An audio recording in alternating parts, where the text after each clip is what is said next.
Your home of NRL.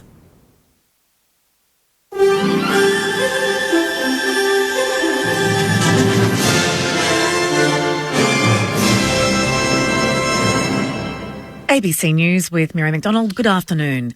The mother of a missing Melbourne man has made an emotional plea for help to find her son. Police hold grave concerns for the welfare of 34-year-old Justin Mayles, who was last seen on the 11th of July after he was spotted walking towards Tulurn Creek in Melton shortly before 7 o'clock that evening. An extensive search has failed to find any trace of him, and there has been no activity on his mobile phones or bank accounts since. Family described Justin's appearance as out of character. His mother, Lisa Mayles, says Justin was in a good headspace after suffering a stroke earlier this year, which left him with a paralysed right arm. It was my birthday on the 16th. He would never have missed that. In my heart and my gut, someone knows something. He's somewhere and we have to find him. You know, I want my boy back home. He might be 34, but he's still my baby. 2 dogs and a car have been stolen from a shopping centre car park at Narre Warren in Melbourne's southeast. Police say a 79-year-old woman left her 2 Shelties, aged 2 and 5, in her car while swimming at a leisure centre at Fountain Gate Shopping Centre between 5:30 and 7:30 last night. During that time, thieves entered the change rooms and stole her keys and phone before making off with the car and dogs. The missing car is described as a lime green Hyundai Kona, registration 10H3WF. Defence Minister Richard Mayles says he was only made aware of a Defence Force pay bungle after the ABC broke the story. The department has apologised to a group of soldiers left thousands of dollars out of pocket after a special allowance was abruptly scrapped. Some personnel have been told the overall hit to their finances could be more than $15,000 a year, and they must now repay any money paid to them incorrectly. Richard Mayles says the government needs to make sure this is resolved in a fair way. We're just becoming aware of this, obviously, in terms of the story that's been broken today, and obviously we will go through this and look at it in detail and try and work out how the best way is to proceed forward. But this is just something which is coming to light to us now.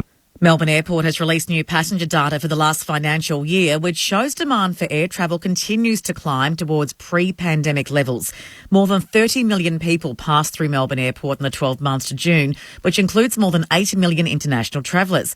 That's a 138% increase on the previous financial year and 82% of the total passengers processed in the 2019 financial year.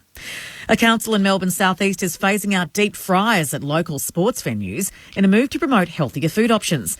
The city of Greater Dandenong is instead encouraging clubs to use air fryers to cook things like hot chips, potato cakes and dim sims. Mayor Eden Foster says council facilities are being upgraded in line with the Victorian Government's healthy choice guidelines. The city of Greater Dandenong is one of the least active municipalities in the state, so we are really encouraging our community members to get active and to be healthy and to think of what they're eating and their lifestyle and how that contributes to health issues.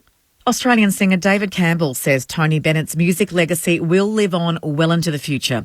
Bennett's death at the age of 96 brings a close to a career that spanned 8 decades, sold millions of records and earned him 20 Grammys. His best-known songs were I Left My Heart in San Francisco and Because of You. Campbell says Bennett sang plainly, honestly and from the heart. I think Tony really encompasses the crossover from jazz to the great American popular songbook of the time. And he carried that forth and was so pure and so true to it for so many years that he kept going in and out of fashion, but maintained his honesty and his dignity and integrity to that music and to those songs. To sport, and the US leads Vietnam 2-0 at half-time in their opening match of the FIFA Women's World Cup in Auckland. Later today, Zambia hosts Japan in Hamilton, New Zealand. England is up against Haiti in Brisbane, and Denmark will meet China in Perth. And the top 2 teams in the AFL are set to face off tonight, with Collingwood to play Port Adelaide at Adelaide Oval. Skipper Tom Jonas has been dropped among 6 changes for the Power, while the Pies welcome back Brodie Myercheck and Darcy Cameron. In other games, Richmond plays Hawthorn, Carlton is looking for its 5th straight win against West Coast, and Brisbane is looking to rebound against Geelong at the Gabba. To the weather now. For the state, cloud increasing with isolated showers north of the Divide and in the southwest during the morning. Showers tending scattered in the west during the afternoon. For Melbourne, cloudy increasing this afternoon with a top today of 15 degrees. Tomorrow a shower or two, 14. Cloudy on Monday, 15. Tuesday partly cloudy, also 15. Right now in Melbourne, it's 14 degrees. ABC News. What's the best thing in the world that's also on the ABC Listen app? The footy! This season, get your footy live and ad-free on the ABC Listen app. Right through for a goal. AFL, NRL, men's, women's. Whatever you fix, we've got you covered. She's got it! Bye-bye! See you later! Every goal, try, mark and tackle. Called by ABC Sports' expert commentary team. Set, bingo! AFL and NRL, live and ad-free. Get it on the ABC Listen app. ABC Sport. ABC Sport. Grandstand AFL. This is The Lead with Matt Clinch, Adam Ramanaskas and Cameron Ling. 100% pure footy. The Lead. On ABC Radio, ABC Sport Digital. And now streaming every match on the ABC Listen app. The lead items for round 19 of the AFL. A crucial win for the Western Bulldogs to get their finals chase back on track, while the Bombers are left spiralling. Spills down to Bontempelli, collects, shakes head ball, kicks to the goal line, bounces through. What a superstar. The Dogs are going to climb the ladder. They get their bite back. And for Essendon, they're sliding down it. It's just a matter of how far. In a season where the margins are so small, a set of key matchups to shape the ladder with 6 rounds to go. The top of the table clash from the Adelaide Oval, the headline act, while Ken Hinkley is doing the talking. Playing the best team in the competition by their admission. They are the best team in the competition. They've said that themselves publicly. July's a good time to be ranked 1. Good afternoon, everyone, and welcome to The Lead on Grandstand AFL. I'm Matt Clinch from the MCG. The Western Bulldogs 41-point winners last night over the Bombers. The Dogs jumped to 5th on the AFL ladder, while the Bombers slipped to 9th. Bulldogs skipper Marcus Bontempelli will tell us what the win meant. Today from the MCG, it's the Tigers trying to keep their finals hopes alive as they take on the Hawks. It's pretty simple for Richmond. They're in 11th position, but just one win outside the top 8. And they need to keep winning in order to feature in September. Interim coach Andrew McQualter will join us on the program. We'll keep you across Carlton and the West Coast Eagles from Docklands, Brisbane and Geelong in the twilight from the Gabba, Port Adelaide and Collingwood tonight, the top of the table clash from the Adelaide Oval, and Fremantle and Sydney from Perth. So wherever you're listening, everything's available on the ABC Listen app. It's such an exciting time of the year with Australia in the cricket, 4 for 113. That's available on the ABC Listen app. The Women's Football World Cup, that's also available on the ABC Listen app, and all the matches of the AFL and the NRL in the lead up to the finals, which can't come soon enough. Geelong Premiership captain Cameron Ling was a part of our commentary team last night. Lingy, welcome to you. You went back to popularity in terms of your 3 votes last night, and Marcus Bontempelli, the man who you eventually gave you 3, he'll join us on the program. Good afternoon, Clinchy. Good afternoon, Rama, and to everyone out there. Hope you're enjoying this beautiful sunny day. It's been a nice morning of junior footy out in the sun this morning. It was a supreme performance from the Bulldogs captain, Marcus Bontempelli, who we're going to talk to soon. But it was also a supreme performance by his mate in the middle, Tom Liberatore. It was unbelievable in the clearances and the hard stuff and just getting a hand in there and a tackle in there. They were superb. They were brilliant through the middle, and they won the ball and got it forward, which is what we've been calling for, not this just getting a whole heap of possessions. They actually got it into a forward line and looked dangerous. And I've got to say, and I know we'll go into this in more depth, but Essendon, their defenders all had a heap of the ball, all had a heap of marks, and did absolutely nothing with the ball at times. Their ball movement was non-existent, and I'm sure Rama included, but a few Essendon fans would just be scratching your head saying, Where's that fluid movement gone? Where's that excitement gone? Where's that dare gone? Because after quarter time, it completely disappeared last night.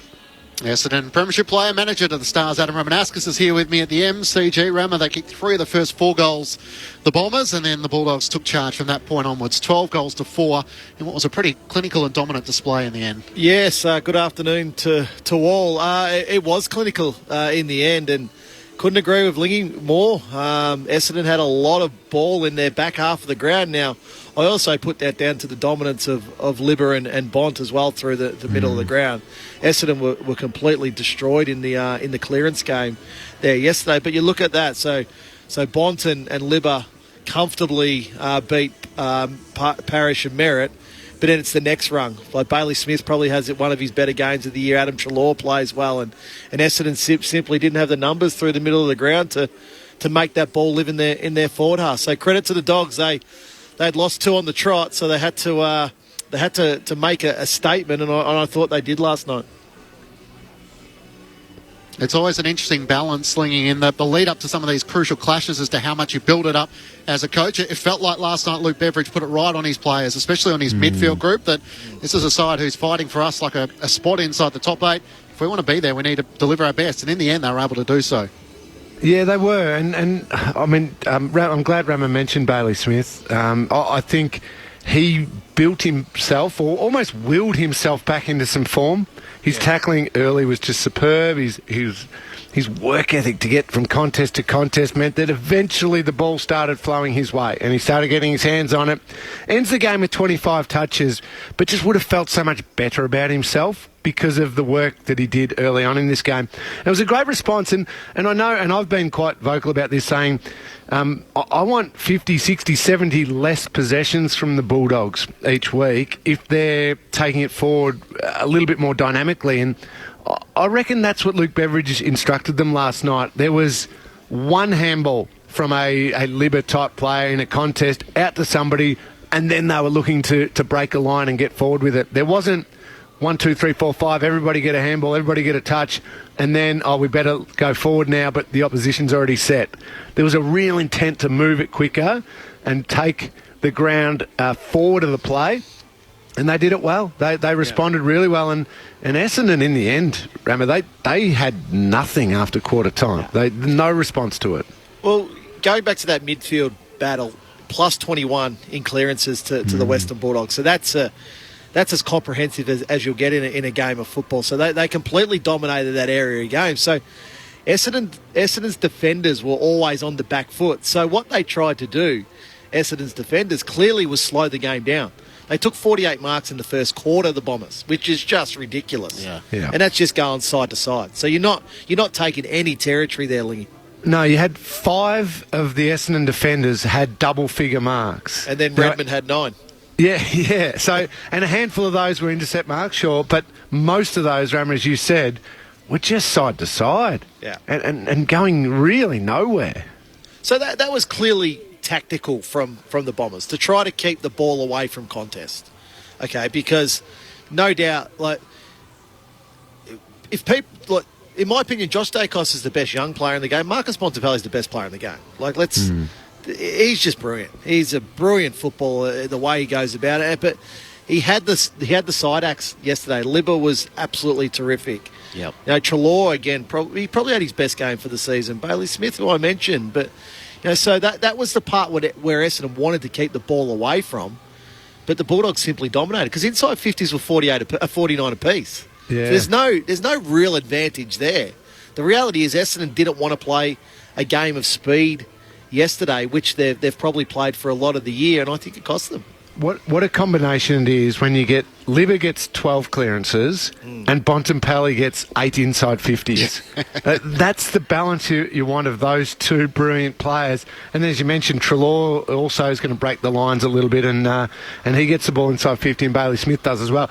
That's the Bulldogs midfield and the Bulldogs team that has teased us all year, and probably teased us for a couple of years, where we keep looking at it on paper thinking, hang on, that sort of midfield, and they've got that forward line. Jamari Ugle-Hagen's improving, Cody Waitman does this. Yeah, this team could be a top 4 team, but then they don't produce it week after week. Well, they produced it last night. Challenge for them is, do it again. Understand that that's the way you play, not where it's like keepings off in the schoolyard and everybody gets a touch, but you go nowhere with the footy.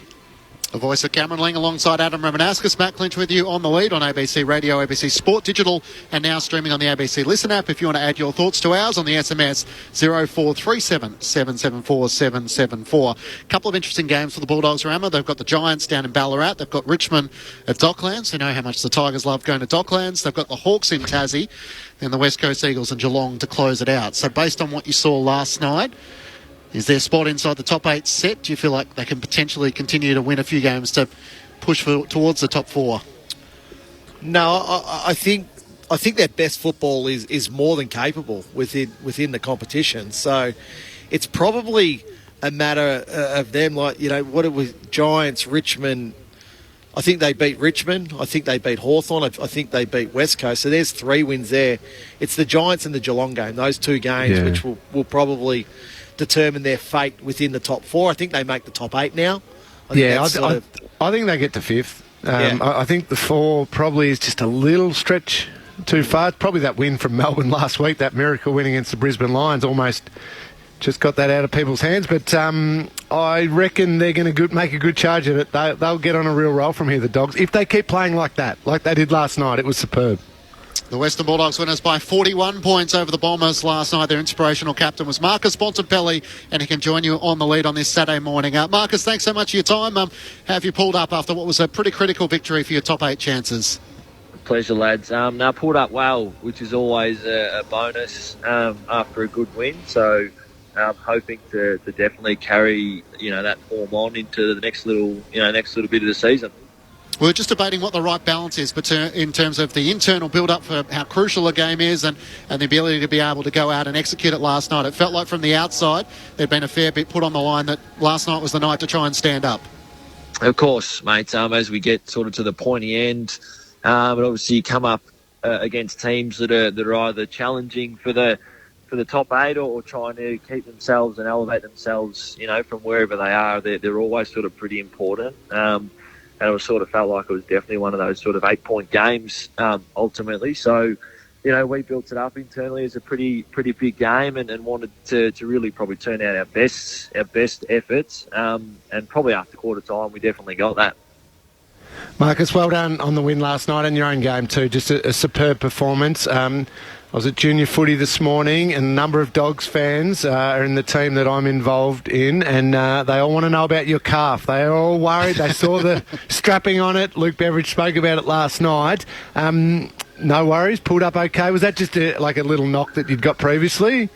Yeah, something from the previous game against the Swans. It's pulled up really well, actually. So I'd had a lighter sort of start to the week to try and take care of it, which has probably helped me in the end. And, the calf tape just tried to take a little bit of load, off the muscle. So it's probably something I don't think I have to go forward with again this week, but definitely, help me get forward, get sort of across the ground a bit better. I'm feeling pretty well today, mate. So no stress, Dogs fans. There'll be a lot of people very happy hearing that one. We're talking just before you jumped on about the balance of your Bulldogs midfield, and last night it felt really right. When you review a game like this versus other games where it doesn't quite work, disposals and possessions and everybody sort of getting their hands on the footy versus being really impactful and getting forward and getting the ball moving forward. Was last night what you're always searching for? That 1 or 2 quick handballs and then exploding out of congestion rather than lots and lots and lots of touches through the middle? Yeah, it probably can obviously tend to change sort of week to week, depending on what opposition teams are trying to do with their numbers and with the numbers game. And this was certainly one where we had to probably respect the pressure definitely, a bit more. But ultimately, looking forward, trying to get the ball, up into our front half a bit more, trying to give our guys, Aaron Norton, Jamara Ugle-Hagan and different sort of forwards a look a lot earlier and a lot sooner in one-on-one. So it was probably more of a balance that we like, in terms of kicking the ball a bit sooner and trying to get it into our front half and maintain it. So you're right, the balance was probably a bit better last night than it has been at times and in previous weeks. So you've just got to treat each game sort of with its own respect. But it looked a lot better last night just with our probably kick to handball ratio. Bont, take us through Luke Beveridge's build-up to this game. He breaks his hand against the Swans, which is probably an interesting week for him with a bit of surgery, I imagine. But how did he build this game? Because you guys you were in good form, albeit you lost the last 2. Yeah, it was an important build-up for us. Bevo's, most of his messaging was around, the time is now, really. We had a look at some things identified some opportunities, that we could hopefully get an advantage from Essendon and things they were trying to do, and obviously continue to build and explore the things that we'd been doing. But he was really imploring us to, make the most of now and the time and not wait. There's opportunities up ahead for us, hopefully, but none of it really matters unless we get through this one in the right fashion. So, he put it on us to really make the most of this game and this opportunity and to be able to set us up sort of week on week. So, he did. He put a lot of emphasis on the fact that we can't be scanning too far ahead, that this is the most important game for our future, and then we build from week to week. So, he was pretty emphatic in that messaging. Did the playing group, Marcus, know that he'd broken his hand when he punched the whiteboard? When did you find out? At the time he obviously hit it at a pretty bad sort of angle, trying to gee us all up at half time. So you catch a glimpse at times, but he's such a tough customer, Bevo, that he really didn't. You couldn't really tell. He didn't give you any signs at all. So. Just in saying that, I thought he would have been a bloody good teammate probably to play with. When he grits his teeth, he bears down and he's ready to go. So didn't show any signs of discomfort, but I'm sure most of us would have been in a lot more pain, or definitely showed it had the roles been reversed. So, he's a tough cookie, Bevo. Well, Marcus, what about your role with Bailey Smith?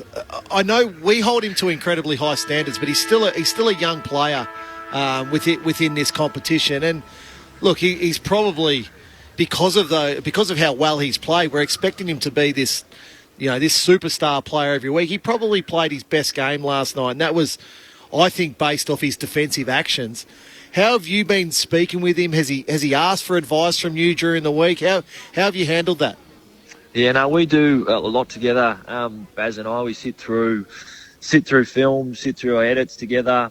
He's constantly trying to learn and explore parts of his game that he feels like aren't up to probably the level he wants them to yet, which is that, it's that perfect sort of growth mindset you want in all players, is sort of continually trying to, make sure they're on top of the weapons and the strengths in their game, but obviously looking to advance the other aspects of the game. So, particularly his sort of running patterns, where he's sort of getting himself into good areas in the ground where he can impact, offensively and then defensively. And as you saw last night, his sort of more inside grunt work with his couple of sort of critical tackles that were really important for us and at really important times of the game. So he's trying to become, I guess, one of those sort of 360 players that can influence in all phases of the game. So, these processes are never really linear. You hope they just go directly up, but sometimes you do have to take a step back here and there and reassess. But sort of this constant attitude to improve is what will continue to make him a great influential player.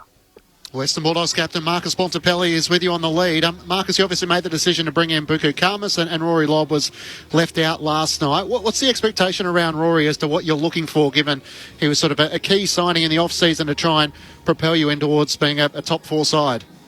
Yeah, well, I think we, continue just to want to see what he's capable of, what he's proven he's capable of from an aerial perspective. Obviously, he was doing a number of probably different things, albeit maybe not getting the reflective sort of scoreboard impact that he's sort of been known to have. But what he was doing was taking a defender. He was competing, pretty consistently, and that was allowing Aaron and Jamara to get different sort of really good looks. So I think it's just about getting him probably back to where he feels like he can influence the game on all levels. And that was probably what the decision was sort of last week, and to really get him back, firing and in top sort of form, because I do think he's a critical component for us going forward and hopefully deeper. If he's up and going, it's going to help the whole team. So, Buku got a chance, his first game in a little while, so he probably had a few moments. He'll probably prefer to get back, but if he can come in and compete and be able to work in our forward system, then it's going to help us for sure. And I don't know if you heard Lingy and Rama talking about your influence on the season and how well you've been playing, career best numbers in terms of 27 disposals alongside 15 goals, but it feels like you're having an impact on the game as much as you possibly can when the moment calls of it. How have you sort of tried to alter your mindset to be able to be as influential as possible? Well, I think it's, as I sort of said before with Baz, it's about, I guess, viewing yourself as a 360-degree player. Obviously, there's certain aspects of your game that you consider your strengths, but really being able to help in all phases. I try not to, look at the game, simply as possessions or goals. It's direct influences, but it's the flow-on effect in general play defensively, being able to get back and support our defensive unit, but then sort of get deep and be able to then mix it up with our forwards as well. It's, there's so many ways you can influence the game. I just try and do it, in every way possible. So, it feels like I've been well supported so far with our group, and just need to continue to search for more and how I can do it better. And you just lick your lips when Libba's in that sort of mood last night as well, to say this is going to be just a little bit simpler when he has 12 clearances. He's good. He's a superstar. I've had the pleasure and the privilege really of playing with Tom for really all of my career, but a few seasons here and there through injury, but I continue to sort of marvel, as we all probably do, even externally as fans, to see how he, extracts from the inside to the outside. And there's no doubt my game, and my growth has benefited off the back of Tom's sort of inside work. He's added some outside stuff as well now, trying to get out and be a further sort of territory taker, as we like to sort of call it, with his ball use. But when he's in that sort of form, we all reap the rewards. So outstanding human, outstanding footballer. Bont, I know you don't like to look back too much as footballers, but a couple of weeks ago you played the best team in the competition in Collingwood. What did you guys learn from that game? Oh, there's definitely a little bit. I mean, when it came sort of down to the finer details, they were probably a bit better and a bit cleaner in the contest with their shape and cleanliness. We probably had opportunities, especially in those high pressure games, to, as we mentioned before, about taking the ball forward and kicking the ball a bit sooner. I think we got the balance wrong, and if teams who are good pressure teams, you give them a sniff and they're clean, well, they can take the ball from the inside and from a contest away pretty quickly. So there certainly felt like we could go with them for a period of time, but we just had patches of inconsistency. So that's the one thing you'll see with the good teams, is they're just able to play the moments and the minutes a lot more consistently, and that's something we're probably still searching for, but pretty confident, we can get there. We just need to believe. So that consistency, Marcus, you touch on, I mean, there's been a sort of stat around the consecutive goals in which the Bulldogs have conceded. Last night you keep the Bombers at just 49 points. Is that an attention to detail sort of thing, a fact that everyone's kind of playing their role within the game plan? Definitely. It definitely comes down to a bit of its, physical capacity, and then obviously, you feel like you've built yourself strong enough and fit enough to go the distance with teams. So a lot of it does come down to, the mental concentration, never getting too carried away, never getting too drawn, away from the important details, and the reliability, versus the remarkable aspect, which we talk about a lot internally, is wanting to be the reliable side of things, and the remarkable will sort of stem from that. So it's big time. It's your setups, it's structurally getting yourselves into the best positions no matter what. It's not sort of coming off regardless of how that sort of scoreline looks. So that's something we're preaching constantly, and it's something we've got to keep striving for, because we haven't probably been good enough in that space so far this year. And as we let you go, what does the rest of the weekend look for you, having played on a Friday night? Yeah, well, I just got out of the pool, so I don't know if you can tell if I'm shivering across the airwaves, but our VFL boys are playing later today out at Preston City Oval, Kramer Street, where I used to play my Northern Knights football, so it'll be good to get back there and check that out, but probably watch the boys and hopefully get up and put the feet up later tonight, maybe watch the good game that'll be on show for everyone tonight. And if a Meat Baines came to you and said, what do you think about the wildcard process, Mark? Are you a yes or a no? Yeah, I mean, initially there's an excitement to it. I think obviously I follow some American sports as well, so I understand it. I mean, I'd be, I think, open to it, a little bit. Obviously it benefits the teams who are maybe having runs later on in the year, and then the ones that have cemented their spot, do whatever they do. But I'd be open to it. It's another attractive element that'll keep people interested all the way throughout the year, and then obviously keep fans interested, even though their teams, might be building late. So I know there's a lot of for and against, but definitely worth considering, I think. Absolutely. Enjoy watching the VFL today, and as always, we love catching up with you. Thanks so much for your time. Thanks, gents. Take care. Cheers. Western Bulldogs captain Marcus Bontempelli joining you on the lead following their 41-point victory over the Bombers last night. 13-12-90 to the Bombers, 7-7-49. Matt Clinch, Cameron Ling and Adam Ramanauskas. I'll come back to you, Ling, because we're going to head straight down into the Richmond camp. The interim coach of the Tigers, Andrew McQualter, has been good enough to join us down on the boundary. Minnie, welcome. Thanks so much for your time. No problems at all, guys. So far, so good. You're making easy caper of this senior coaching gig. 5 wins out of your last 6. What do you like? Give us, our listeners, a bit of an insight as to what do you like on game day? Are you nervous? Are you edgy? Are you relaxed? What's the key to getting the best out of this group? Yeah, it's a good question. I think I go through every emotion that's possible. But most of the time I've kept it pretty calm, and you're trying to be measured and just keep trying to support the players and create some answers if we need them.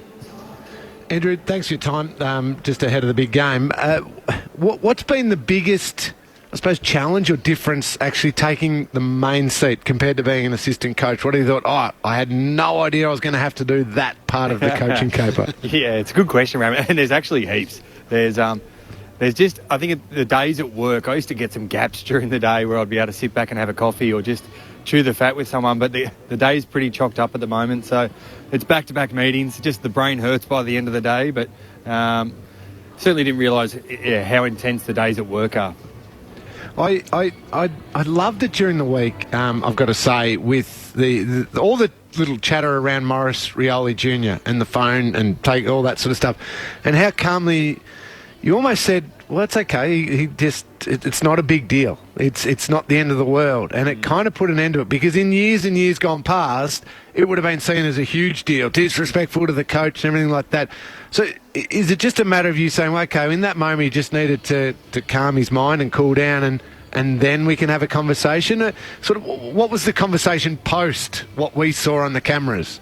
Yeah, well, it was actually Xavier Clark on the phone to Morris, so I don't mind if he ignores him. So, look, the reality is, I've said it a few times this week, like, it bloody sucks getting subbed out of a game when you're a young kid trying to forge your way in your career.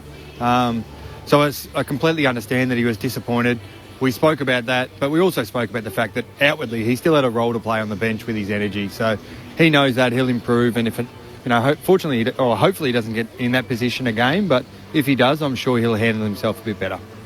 Do you almost want him to be disappointed? Like, no player should want to come out of the game, should they? Yeah, and we spoke about that as well, the passion and the fact that he really cares, and he wanted to help the team and play. So there's a part of it that shows his competitiveness, which you love.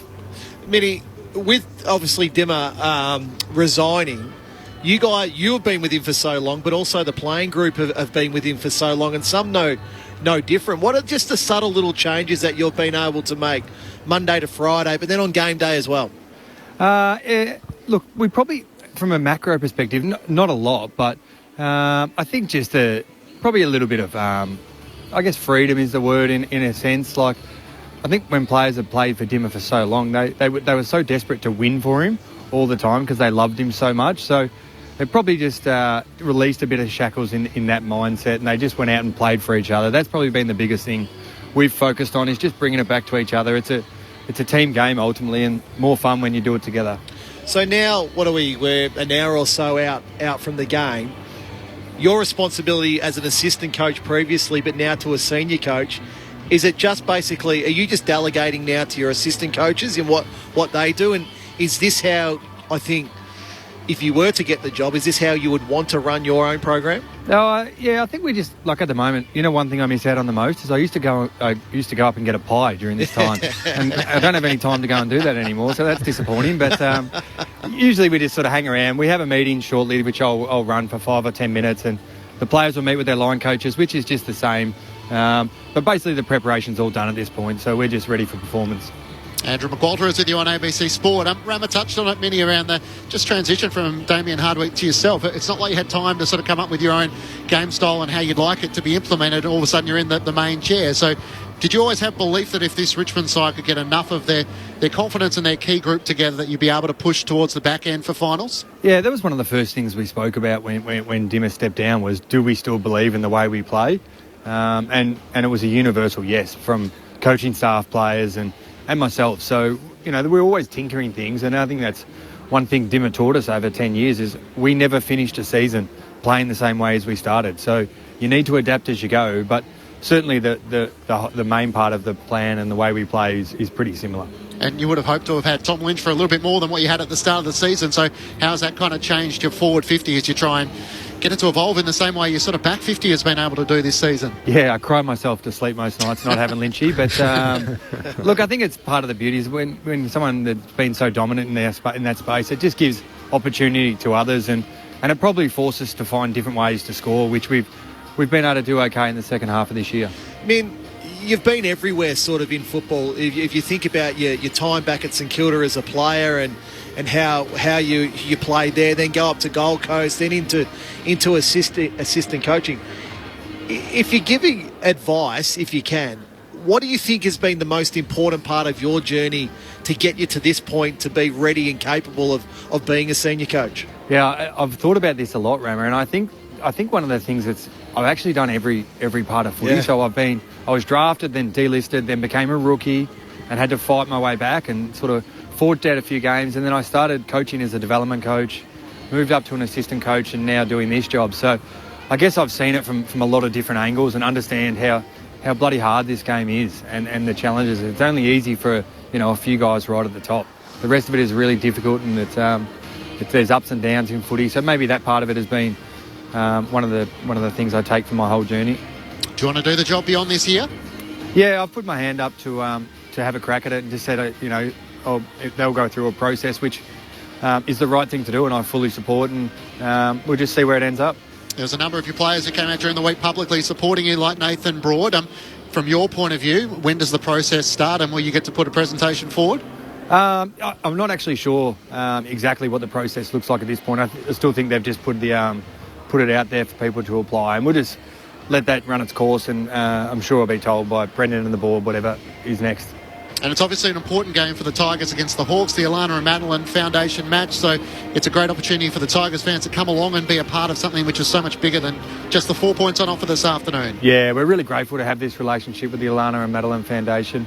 It's been a long-standing relationship over nearly 15 years and if we can do it just a little bit to help protect these young kids, and that's what we're aiming to do. So we love playing in this game and really looking forward to it today. I know you're probably going to go in a minute or so, Minnie, so a couple of quick-fire questions. How does Rama go as a manager? Very good. Do you want to expand on that? Anything you can improve on? No, Rama's a great fella. I've got no bad words to ever say about Rama. He's not a bad basketballer, by the way. Good answer. I saw Rama. He can hoop too. Is that 40% he takes a bit high, though? we negotiated 35 in the end. Wildcard fixtures for the finals. Are you a yes or no? Initially, I was a no, but I'm more open to it the more I think about it. Okay. And does Finn McGuinness go to Dustin Martin? Is that what you're expecting this afternoon? It's a good question. Martin, Bolton or Rioli, we're thinking, so not sure yet. We'll see how it plays out. And tell us a bit about your sub, Matthew Coulthard, gets to make his debut this afternoon. Yeah, terrific for the young fella. So we picked him up in the mid-year draft. He's 22, so he's been doing it playing footy for a while. His journey's taken him a while to get here, but the 5 weeks he's had in the VFL, he's just shown an extraordinary work rate. He can really run. So we'll look to get him on in the second half of the game or earlier if needed, and we think he can have a big impact at AFL level. And Cameron Ling is one of the All-Australian selectors. I'm just looking at sort of Dan Rioli and a couple of the players. Bolter, who's had good seasons, Tim Taranto. If you were sort of pushing one or two forward, who would you be pushing? It's a good question. I think Tim and Shay have had pretty special years. Even Dustin, I think. The way that Dustin just keeps performing week to week, he's been pretty consistent. So happy for you to fit in as many as you can, Lingy. There you go, Lingy. I'll try my best. Richo's no longer on the selection panel. He used to want 15 Tigers players in the team, but I can't promise 15. Yeah, well, a couple will be good enough.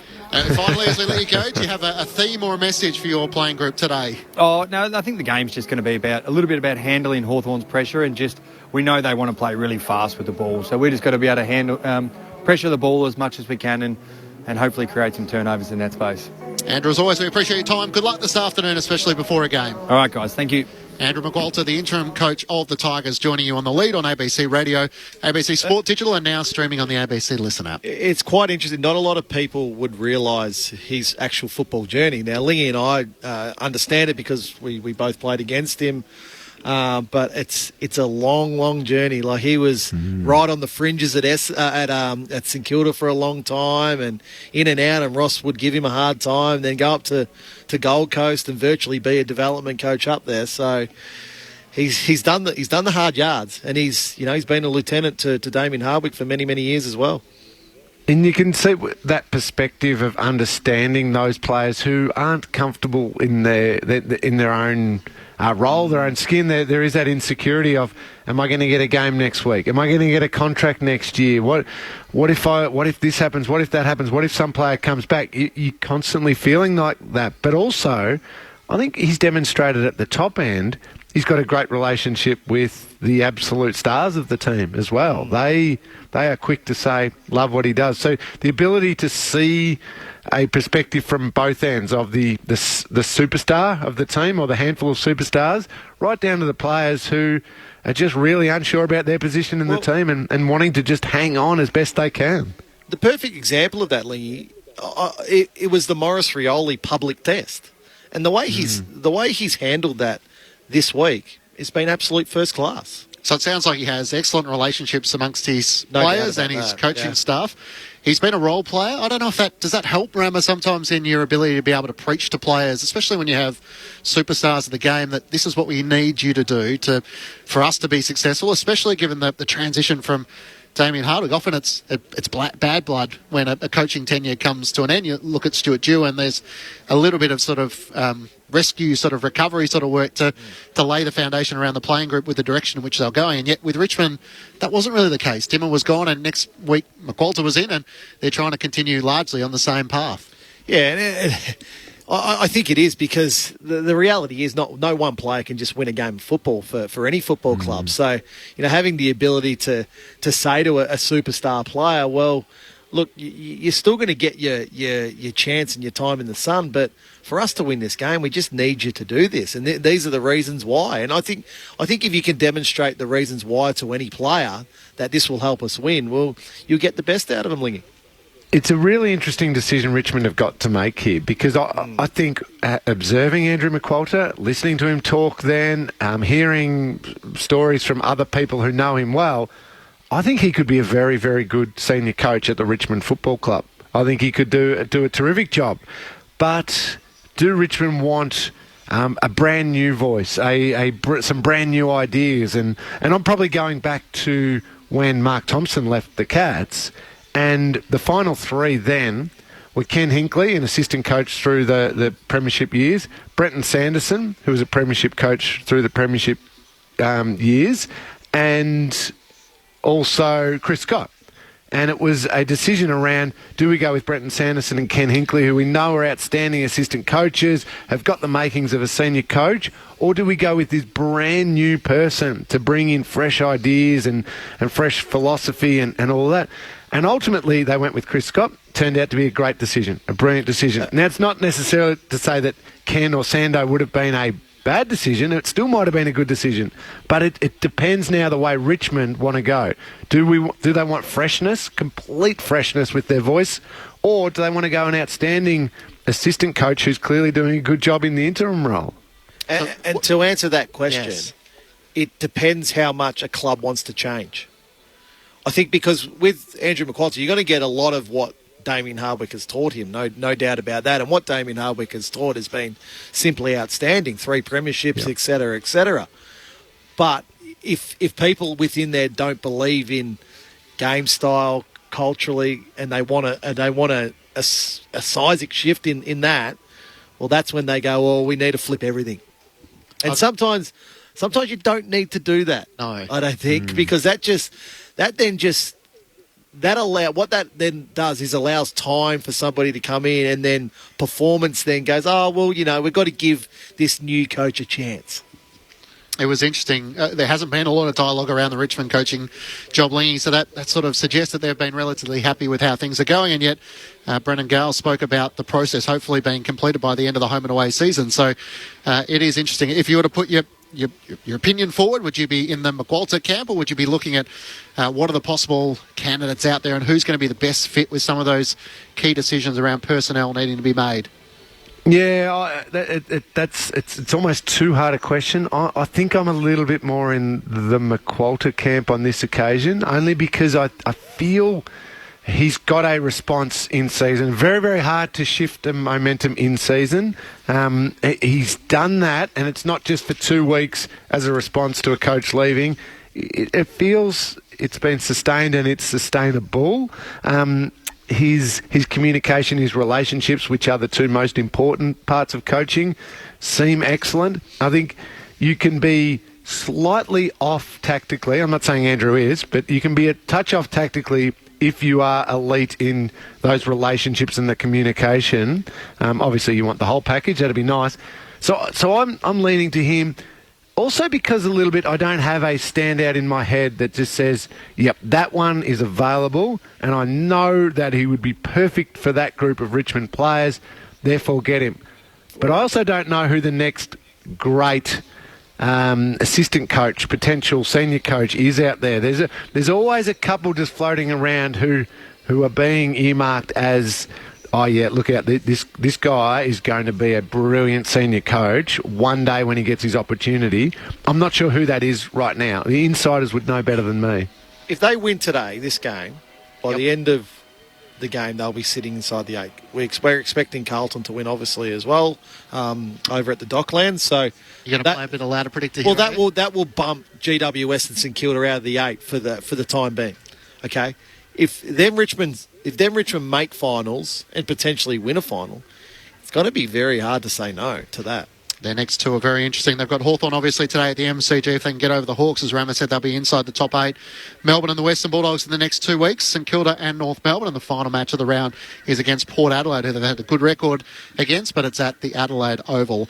Matt Clinch, Adam Ramanauskas and Cameron Ling with you on the lead on ABC Radio, ABC Sport Digital, and now streaming on the ABC Listen app.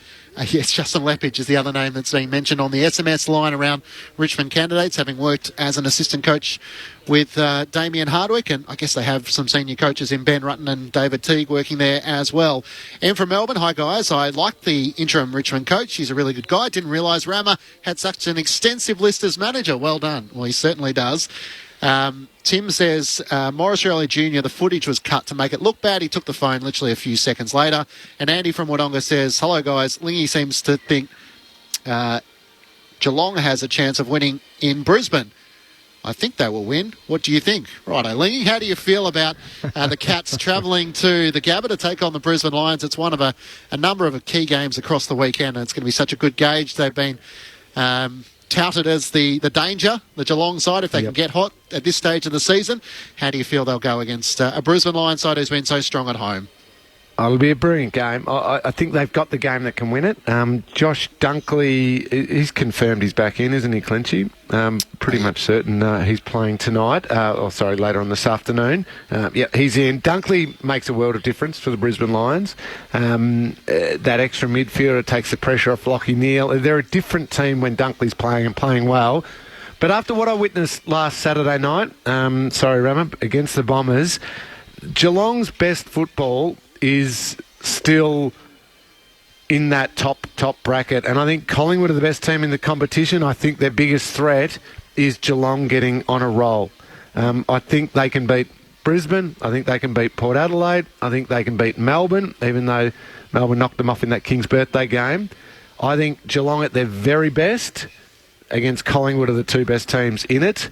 But the Lions are brilliant at the Gabba. But I can say I've tipped the Cats, but everyone will just laugh and say I did that with the heart, and that's fair enough. I copped that, but I think with what I witnessed last week, they were sharp. Max Holmes was excellent. Defence was brilliant. Jack Henry got back to his best. The forward line's dangerous. Jeremy Cameron, either through injury or teammates, hasn't been at his peak form yet, and I think he'll build some good form. I think the Cats can win that one. And if they win that one and then win the games they should get in the run home, the Cats become pretty scary for the rest of the comp. Brisbane Lions Rammer, I think 8-0 at the Gabba so far this season. Tom Atkins plays his 100th game, and if Geelong can bring that pressure, which we saw in that first quarter against Essendon, that's what's going to make it such an intriguing contest. I'm with Lingy. I've picked Geelong also. I just think now that their game's back in order. They're still missing Cam Guthrie, which is a bit of a shame, but it's allowed opportunity to a few others to get more minutes in their game. Graham Myers has improved as a footballer. Brad Close has improved as a footballer. So they haven't stagnated as a team in terms of improvement of their younger players, which is always a positive to me. So I'm not off Brisbane by any stretch, because I've actually tipped Brisbane to win the premiership. But I just think Geelong, I just think Geelong have got momentum at the minute within their season, and they're going well. They absolutely put Essendon to the sword last week.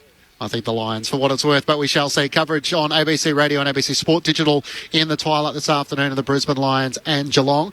The other match tonight is the top-of-the-table clash between Port Adelaide and Collingwood. All of a sudden, hasn't this got some spice? Starting with Braden Maynard chatting post. I hope we've got Ken Hinkley. Here we go, just for you, Rama. Here's Ken Hinkley following serve. Next week, a massive game. How excited are you guys about the challenge that Port Adelaide presents?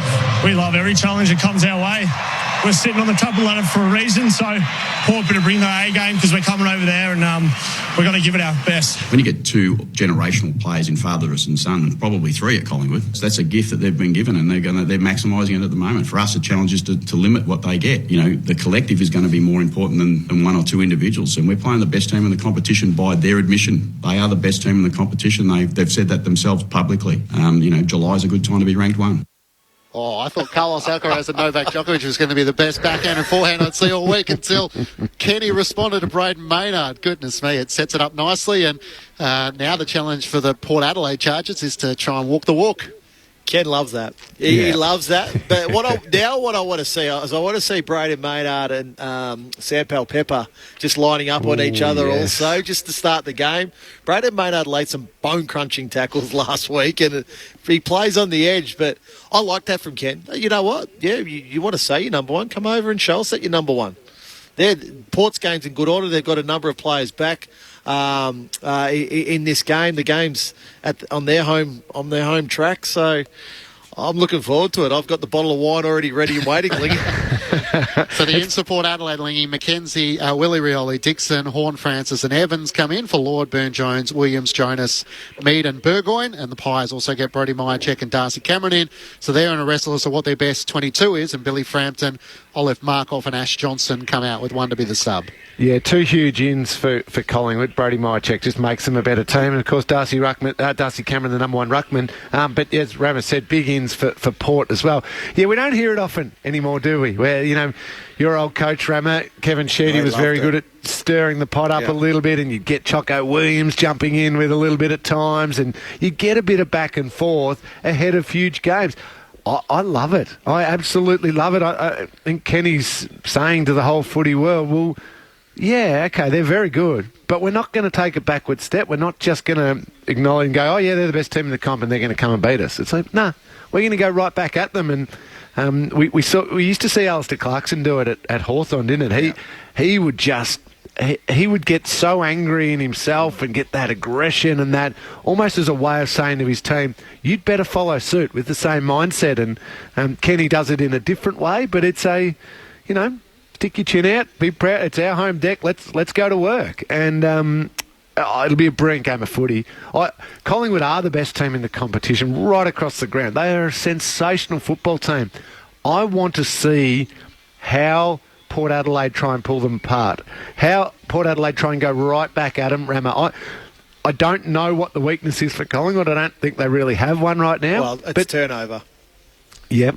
Yeah, that's Collingwood's weakness. It's turnover because they go so hard, but they're so clean. As Lee mentioned, they're so clean with their ball movement. You've got to force turnover and then just go back at them the other way. The team that beat them the most recent is Melbourne. Melbourne slowed that game completely down on King's birthday. So that's a way, that's a method, but they slowed the game down to allow their defenders to continually to reset Melbourne. So fascinating game. What I'm also interested in, Lingy, is that Ash Johnson and Frampton go out of the team. So I'm just wondering if that's just a small indicator of what Craig McRae is thinking for later in the year, or is it, you know what, I'm going to do this combination of player this week. Yeah. Then I may change it in the next week just to see what I've got here. Because I thought Ash Johnson was terrific last week out here at the MCG. Yeah, I agree with you. It almost feels like he wants to see if Dan McStay can produce his best and get back and play great footy, because I reckon right now in form, Ash Johnson's in better form, but maybe he thinks, well, McStay needs a good run up to finals, a month of footy to show or get back somewhere near his best, and I'll give him that as an opportunity. I agree with you. Other than that, there's not many spots in that team up for grabs, really. When you go through that entire group, there is just quality on every line. Isaac Quain is having an All-Australian type year. Darcy Moore's the same. Murphy's crucial. Maynard, you've already mentioned. Dacos on a wing. Adams in the middle. Mychek's crucial up forward. Elliott's playing superb footy. Tom Mitchell, Nick Day. There is just quality everywhere. So there's only really one, maybe two spots that are up in the air a little bit in the run into finals. So, quick question. Who goes to Nick Dacos, given the fact that Ken went to Max Gorn last time they played Melbourne? I would say Willem Drew would be probably the first one they made. Now, Willem Drew, he won't have the explosiveness. He hasn't got the run. But that's the one that they use a lot. Yep. Sam Palpepper. That'll make it interesting, I think. Yeah, but I don't he won't keep up with him. I think Willem Drew is the one. The thing is, Lingy, just quickly, if Geelong were playing Collingwood, your Geelong team were playing, you would be playing on Nick Dacos, wouldn't you? Yes. Like if people would go, well, Cameron Ling hasn't got the run or the speed or the spread to go with Nick Dacos. But it's not about that. It's about having the mental application to follow him for the entire day and sacrifice your game. All right, I want you to watch that matchup, Lee, and we'll critique you next week as to how you think they go about trying to stop Nick Dacos, because it's time for Lee's last word. Ladies and gentlemen, we now have much pleasure in inviting 1963 Geelong Premiership player and Australian Football Hall of Fame member Doug Wade to present the Premiership Cup to Cameron Ling and Chris Scott and the Geelong Football Club. Toughest opponent? Probably Cameron Ling. Time for Lee's last word. Always makes me smile when I hear Swanee say that. Thank you, Swanee. Okay. I just want this put in on the record. I'm just going to go on the top 8 at this point. I know it's a bit to go. You guys touched on it before. Sorry, Rammer. Carlton and Richmond make the top 8. Essendon don't. From this point, Jordan Ridley with what looks like a serious quad. Sam Draper out as well, indefinite. I just don't think the Bombers can put together enough wins. I've given them 2 more wins for the rest of the season. Yeah, they need 4 of their last 5. Yeah, so I don't think they get there. I still think it's been a big step forward for them. If Adelaide were to make it, they would have to win the showdown. I reckon they'll lose multiple other games. They've got a really tough run. I don't think they win tomorrow's game. So if the Crows were to sneak in over the top of the Tigers, they would need to beat Port Adelaide in the showdown. And I'll say this, with Carlton and Richmond making the final, and the way I've got it landing, there will be a final at the Docklands. It will end up being the Western Bulldogs taking on Richmond, and you touched on it. They can't stand going. No chance, Lee. You know the reason why though, Rammer? Because I've got Collingwood and Melbourne playing a Melbourne final. I've got Geelong and Carlton playing a Melbourne final. And I've got the Bulldogs and Richmond playing a Melbourne final, with the Bulldogs being in 5th. If there's 3 Melbourne finals, one of them could be at the Docklands. Don't forget you got Thursday as well. They'll play a final on Thursday. I know. But can you have 3 finals at the G on the opening weekend? There's no way they would put Richmond at the Docklands. I'm sorry, Leggy. I love where you're thinking, and I think that's fair, but I'm sorry. They're in 8th spot. The Doggies are in 5th. There's already multiple Melbourne games at the MCG in first week of finals. I reckon the Doggies have got a fair say in getting one at the Docklands. Was the last Docklands final? Was that Hawthorn and Adelaide all those years ago? Oh, I'd have to check. Yeah, I feel like... I can't remember I'm one not sure. since then. Yeah, we'll go to the record books during the news. Thought-provoking Lingies last week. Not badly. Nominating a couple of sides that are going to jump in, but then the possibility of week one for finals. I can't wait. Is Canadian Park going to be ready for finals, or is that another 12 months away? No, put a line through that one. As we let you go, Lingy, wildcard finals for 2024 or beyond. Are you a yes or a no? No, under the current fixture system. It's an unfair, unbalanced fixture. Can't add another element to it. If you give me a balanced fixture, Clinchy, with everyone playing each other once, sure, then I'll hear the argument, but not until then. That was the proposal from the next AFL CEO, Andrew Dillon, as to how the fixture... I don't mind it. I'm okay. I'm open to listening more. Thanks, Lingy. We look forward to... we might try and get you to come down and join us in Geelong next week as we're down there. Oh, that would be lovely. We'll see. See what his coaching commitments go. So Mary's are 5 from 5 in recent weeks, so they are flying. Adam Romanaskas to be joined by Nathan Burke. We've got all the lead up for the Tigers taking on the Hawks. Can Richmond continue their charge and push towards a September offering? That's coming up next on ABC Sport.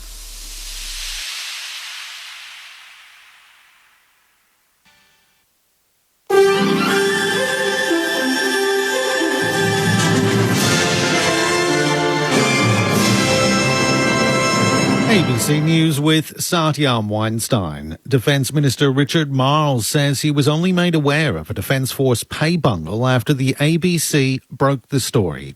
The department's apologised to a group of soldiers left thousands of dollars out of pocket after a special allowance was abruptly scrapped. Some personnel have been told the overall hit to their finances could be more than $15,000 a year, and they must now repay the money. Richard Mayles says the government needs to make sure it's resolved in a fair way. We're just becoming aware of this, obviously, in terms of the story that's been broken today, and obviously we will go through this and look at it in detail and try and work out how the best way is to proceed forward. But this is just something which is coming to light to us now. A prominent Russian nationalist behind the downing of MH17 has appeared in a Moscow court charged with inciting extremism. Igor Girkin has been remanded in custody after being arrested by the FSB, Russia's state security services. He's been a strong critic of the Kremlin's handling of the war in Ukraine. He was sentenced to life in prison in absentia by a Dutch court over his role in the shooting down of MH17 over Ukraine in 2014, which killed 298 people, including 38 Australians. US President Joe Biden has secured a pledge from American tech giants to implement safeguards to protect against the risk posed by artificial intelligence. 7 companies, including Google, Meta, Amazon and Microsoft, have committed to the deal. It will see the development of watermark technology to help identify AI-generated content. Mr. Biden says the world must be clear-eyed and vigilant about the threats of emerging technologies. We'll see more technology change in the next 10 years or even in the next few years than we've seen in the last 50 years. Artificial intelligence is going to transform the lives of people around the world. Social media has shown us the harm that powerful technology can do without the right safeguards in place. Tributes are being paid for American singer Tony Bennett, who's died in New York at the age of 96. Sir Elton John says he was without a doubt the classiest singer and performer you will ever see. Music journalist Jonathan Wingate was a close friend of Tony Bennett and says he had a unique ability to move his audience. He sang with such an innate understanding of jazz music, but he took that into the mainstream. Jazz is not a mainstream genre, but he made the Great American Songbook appeal to successive generations. A 13-year-old girl who was kidnapped in the U.S. state of Texas has been rescued in Southern California. A passerby saw her holding up a sign reading, "Help me," at Long Beach, south of Los Angeles. The FBI says she was taken at gunpoint after leaving her home without telling her parents. Investigators say she was attempting to travel overseas to visit a friend who had moved to Australia. A 61-year-old man's been charged with kidnapping and transportation of a minor with intent to engage in criminal sexual activity. A member of Papua New Guinea's government says they're concerned about the damage caused by the eruption of Mount Bagana on Bougainville Island. The volcano began spewing out ash and lava in early July. 10 villages have been evacuated on the south area of the mountain, with hundreds of people sheltering in emergency care centres. PNG Government Minister Timothy Masiu says falling ash is contaminating waterways and crops. It's really very, very concerning at this stage because the damage it has done to food gardens and, of course, to vegetation is quite high. Police are appealing for public assistance to help find a 34-year-old man who's gone missing at Melton, west of Melbourne. Police hold grave concerns for the welfare of 34-year-old Justin Mayles, who was last seen on the 11th of July walking towards the Tulurn Creek shortly before 7 o'clock in the evening. An extensive search has failed to find any trace of the man, and there's been no activity on his mobile phone or bank account. Justin's friend, Amber Lindsay, was the last person to see him alive after he picked her up after work on the day he disappeared. He was mentioning to me that he'd gone on a date with a man in Gisborne. He said that he was quite boyfriend material, so as anyone, and they gravitate to him, he seemed to gravitate back. If that person knows anything, come forward. Justin is described as Caucasian, 180 centimetres tall, of medium build with short dark hair, and has limited use of his right arm due to a stroke. And the US leads Vietnam 3-0 in the final moments of their opening match at the FIFA Women's World Cup in Auckland. Sophia Smith opened the scoring after 14 minutes and then got a second just before the break, while Lindsay Horan scored in the 77th minute. You're up to date with the latest from ABC News. You'll always find top drama on ABC iView. Tell me what you got. Always intriguing with The Messenger and Smother. I don't know who to trust anymore. People think I'm a psycho. Always dramatic with Vandervalk and In Our Blood. She really doesn't like you. The world needs beautiful things right now. And always different with In Limbo, Bay of Fires, and so much more. I'm back for an encore. A surprise holiday. You'll always find the best drama. Happy. Streaming for free on ABC iView. ABC Sport. We begin this broadcast by acknowledging the traditional custodians of the land on which this match will be played today and pay our respects to their elders past, present and emerging. We extend that respect to Aboriginal and Torres Strait Islander peoples listening. AFL. What a stage. This game is coming to life. The 2023 AFL Premiership season. The roar will tell you the story. Fans are on their feet. This game is electric. Holds his arms out wide and tells them to get excited. Oh, the home fans like that. What a game. It's got everything. On the run. It's happening again. It's a whole new game. Cause here it comes, here it comes. One bounce at 60, one bounce at 40, one bounce at 20, and he goes. He plays on from 52 out. The package bangs it through. Something big is coming, something big is coming. On the left boot, he's welcome to the big time moment. Something big is coming, something big is coming. Turn steady, go. The 2023 AFL Premiership season. Durham to win it. Goal. Fill your lungs, are you ready for it? Gets onto it, and away it goes. Tapped it twice with his left hand, gathered in the right forward pocket. That is brilliant. Here they come. That's class. Oh, he's a star. What a game. Brilliant. He goes. This kid is going places. Hand pass to Sarong. Sarong pulls the trigger. Boom. Rioli with some magic. The check side finish. He seizes the moment. Curls it around. What about that? Hand pass to Elliott. Back to Hill. Superb finish. 55 out. He's given this plenty. That's a magnificent strike of the football. He dribbles it along the ground for an incredible goal. Grimes goes along. Bolton. High altitude fly from Showbolt. Snap from 35. And boy, does he run it. Good for Humphrey. Here's Humphrey to put the Suns 8 points clear. To take the lead. It never looked like missing. Grandstand AFL on ABC Radio, Sport Digital, and now streaming every match on the ABC Listen app. Just look for the AFL button. Something big is coming, I know. Richmond have a chance to break into the top 8 for the first time this season as they host the Hawks in the MCG on Saturday afternoon footy. After a slow start to the season, the Tigers all of a sudden have turned the corner with 5 wins from their past 6 matches under interim coach Andrew McQualter. They've also had a good record against the Hawks, having won 7 of their last 9 matches. The Hawks returned to the winners list last week, 48-point winners over North Melbourne. There's nothing more Sam Mitchell's young Chargers would love than trying to knock off a side who is fighting for September. Matt Clinch with you from the MCG. It's a beautiful, cool day, around 12 degrees, with the sun poking through here at the MCG, and there is no late changes. So as Andrew McQualter signalled, Matthew Coulthard will come in and make his debut, their mid-season pickup, and Ned Long for the Hawks also gets his opportunity this afternoon. Ben Cameron to call the action with me this afternoon. Welcome to you, Benny. Yeah, great to be here, Clinchy, and great to hear from Andrew McQualter on the lead and build up to this match between Richmond and Hawthorn. The vastly and quickly improving young Hawks up against the ageing Tigers in many ways, albeit with a few of their own young stars on the way through as well. Looking forward to seeing Matthew Coulthard run around today as the sub hopefully gets out there and plays well at some point for the Tigers. And the Hawks have had their challenges with injuries. All of a sudden they have a little bit of consistency. Seamus Mitchell comes in. Fergus Green, who was their experienced pickup last season, misses out. And really with James Sicily back playing his first game last week, having served his suspension, and the Hawks are not too far away from their best sort of 22, maybe without CJ Jaff sort of being out of the lineup. Yeah, and I was down in the rooms last week with John Newcomb after the game against North, and he said, well, if we can end other teams' seasons on the run-in, that'll just be great. That's what they're hoping to do, and they get a chance to certainly at least slightly derail what Richmond are looking to do in the back end of the season today.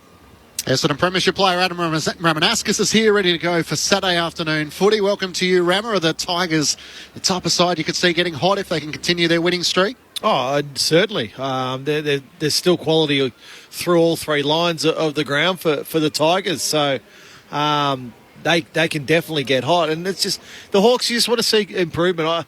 I think what happens often with teams that know they can't make the finals, know they're towards the bottom of the ladder, is there's a big drop-off through the end of the season. But what younger players have got to remember is that this is their momentum leading into an off-season, into a pre-season, and into improvement. So I know Sam Mitchell and his coaches will be looking for those type of players. And alongside Rama, as he is on a Saturday afternoon every week, is Australian Football Hall of Fame member, the St Kilda champion. He's now coach of the AFLW Western Bulldogs side, who has a fixture. Nathan Burke, welcome to you. You have a future to plan for, and you know where the 10 rounds are all going to line up. How nice that must be. Absolutely. Good afternoon, everybody. Yes, if you want me to do something on a Saturday or Sunday afternoon between now and December, I can give you a firm yes or no whether I can do it. So it's good news. Happy days ahead. Well, your players know when they're playing. That always helps when you're trying to plan the rest of your life. And you're not getting financially rewarded in probably the same way the men are. But how hectic does it make your life as you're trying to get ready for a season which is now weeks away? Only a couple of months away. Yes, so we're only about 6 weeks away. We're going to start playing practice matches. First one against Hawthorn on the 12th of August, which is not very far away at all. So, no, this is the time of year where you start to panic. You go, okay, we've got so much to get through in a pre-season. You think, yeah, we've got a huge, long pre-season. Then you start thinking, okay, have we done kick-ins and have we done forward stoppages and have we done this and have we done that? So it's a bit of a paranoid period. But, yeah, the season will be here on us pretty soon. And a couple of games to signal the start of the season, even though there's only the 10 rounds. But we're going to see games played at the MCG, which is exciting. The chance to try and showcase the women's game. Who's playing at the MCG? I thought there was one game, wasn't there, fixture at the MCG, or have I got that wrong? It was last year. Melbourne played Carlton, I think, at the MCG. But certainly no CBA, though, as yet? No CBA. And I'm heartened by something, and that is the AFLPA came out and said, look, we've agreed to 10 this year on the proviso that there will be more in 2024. So I've printed that out. I've framed it, and I will be handing that around at this time next year to make sure we get more. But the reality is that's all that the girls want. They want to see a path. Yeah.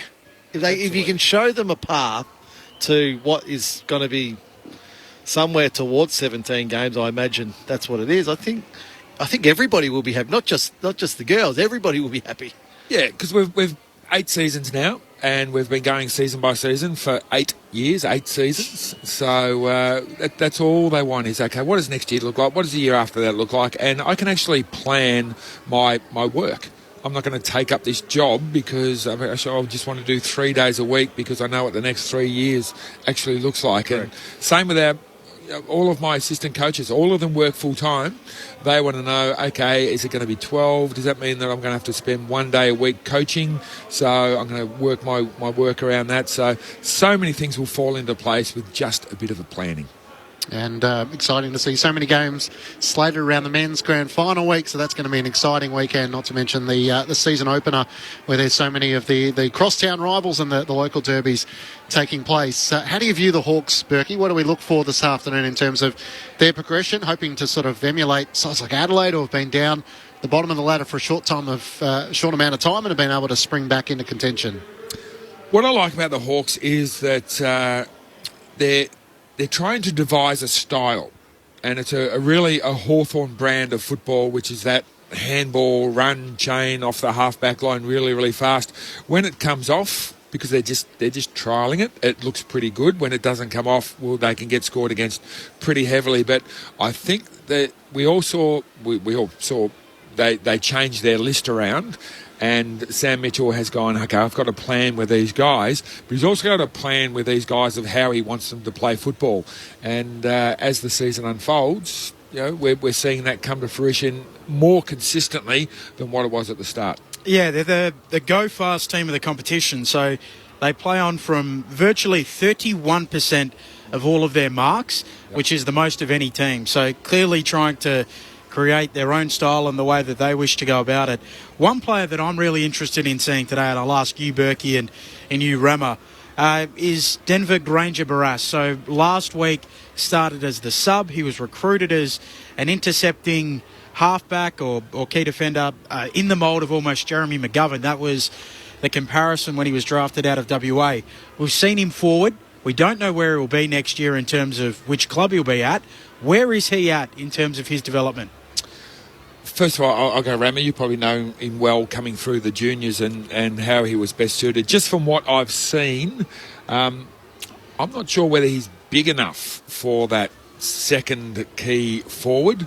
He's more of your third mobile marking forward. So I hope they're not trying to turn him into that, because I think I want someone a little bit more size there. So if they can find someone in that size, well, great. If he can play that third, maybe that sort of Jack Gunston type of role at Hawthorn. If not, then put him down back where he seems to be really comfortable. But you know, if he's got the talent, why not try to make him the next Jack Gunston? And I think Berkey's hit the nail on the head there. He is that probably 2.5, 3 tall. Yep. At junior football, talent got him through by being able to play that number one role because he was just so good at reading the play and intercepting. Hawthorn have tried him forward as another string to his bow. Hawthorn's defence has been reasonably settled for a lot of this season. So it's okay. Let's try find a spot where he can play, and if it's that hit up, lead up type of play, he can fly for marks. That may be a possibility for him in the future. So they're the happy hand-passing Hawks a bit at the moment. 227 hand passes last week. They've had the 3 highest handball possession games for the year. Sam Mitchell, no doubt, is trying to innovate the next game style that might be successful. And I suppose the question is for the moment is, can you adapt that to a young and learning side, and can the better sides potentially punish you with your ability to overpossess the ball? Well, it's not innovation, because the reality is the good teams keep the ball in constant motion. You look at the way Collingwood are playing at the moment, Port Adelaide are playing at the moment, Brisbane Lions are playing at the moment. They keep the ball in constant motion. That allows them to score. So that's where Geelong changed their whole game style last year to allow the ball to flow more, score more, and put teams away a lot more easy. So where Hawthorn are getting themselves in trouble is that exposes their backline, because they're not quite capable at the skill level yet to execute that at a high level. So they turn the ball over and they're committed so many numbers forward. The ball turns over and goes back the other way, and Hawthorn's defenders are just left wanting. Like, I don't care what defence that you put in there. If you haven't got numbers rolling back and you can't slow the ball down, teams are too good now at simply scoring. So I think the main evolution of Hawthorn's game over the next probably season and a half will be the skill acquisition. Not necessarily what game style they're going to play, because that's obvious to see. It's now, okay, can we provide enough players within our team that can do what we want? And I think they've found a few of those, But I think they're still testing out, well, which is the next lot that can actually do this. Because if you've only got 4 or 5 that can do it, it's not going to work. It's just simply not going to work. So they need 12 to 15 guys that can do it on a consistent basis. Adam Romanascus, Nathan Burke, Ben Cameron, Matt Clinch with you for Saturday afternoon footy. There's some cracking games.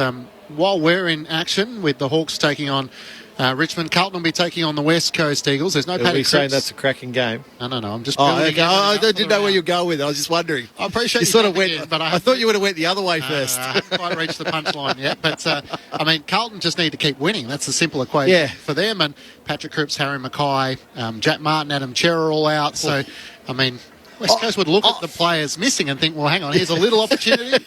I'd love it if they won. I don't love it by Carlton. No, I've got to be honest with you.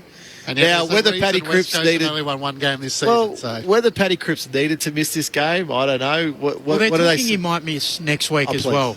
Please. But whether Betty.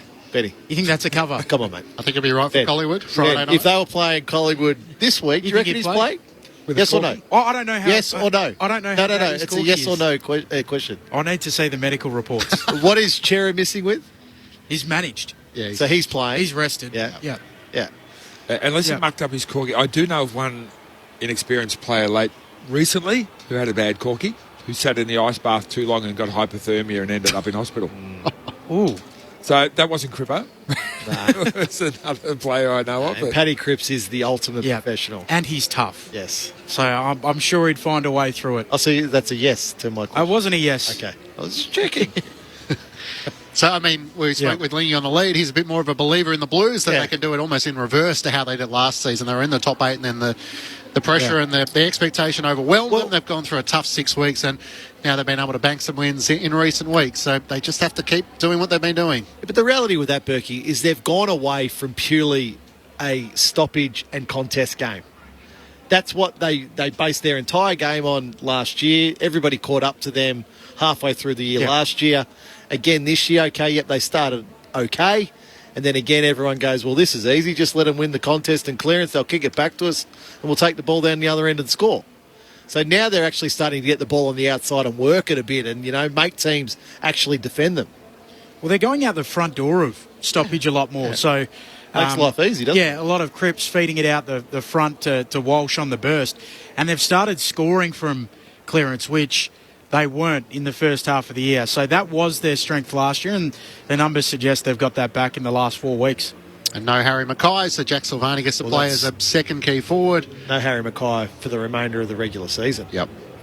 So I guess Richmond defeated the West Coast Eagles by 38 points. What I was trying to get to is what do you think the marker is today for the Blues? Do you expect they'll win comfortably, or do you think it might be an interesting afternoon for their Carlton faithful? What I expect to happen or what I hope happens? Let's go expect first. Give me what you hope. Well, they've won their last 4 games by 50 points plus. So their forward movement and their goal kicking has been impressive, as well as their defence. Do they get ahead of themselves and think, hey, okay, we're going to actually win this one by 50 again, and start sort of getting a little bit too much on the outside? Because that's always the worry, that you get this players getting too much of the footy and it becomes too easy and they want the easy ones. And West Coast, get in and win the hard footy. That would be the thing that would trip them up. If they can manage that, well, then they should win again 30 plus easily, even with those players out. What about for you, Rama? I feel like this game could be closer. I haven't been in that camp. Yeah. I'm hoping it is. I think if West Coast can get away with a 4-goal loss, I think that's a good result for West Coast. A goal a quarter. Like I'm probably at sort of a goal and a half, 2 goals a quarter at the moment with West Coast, but I think with personnel at Carlton not there and missing, I think a goal a quarter would be a good result for West Coast. And yet it wouldn't surprise me if they lost by 8 goals, given they're on the road. Yeah. So that game will be taking place as we're commentating Richmond and Hawthorn. There is an ABC call of that game available. It's on the ABC Listen app. Just click on the AFL Extra button if you want to follow the Blues and the West Coast Eagles. Zach Merritt is joining our commentary team this afternoon. So looking forward to hearing from the Bombers captain.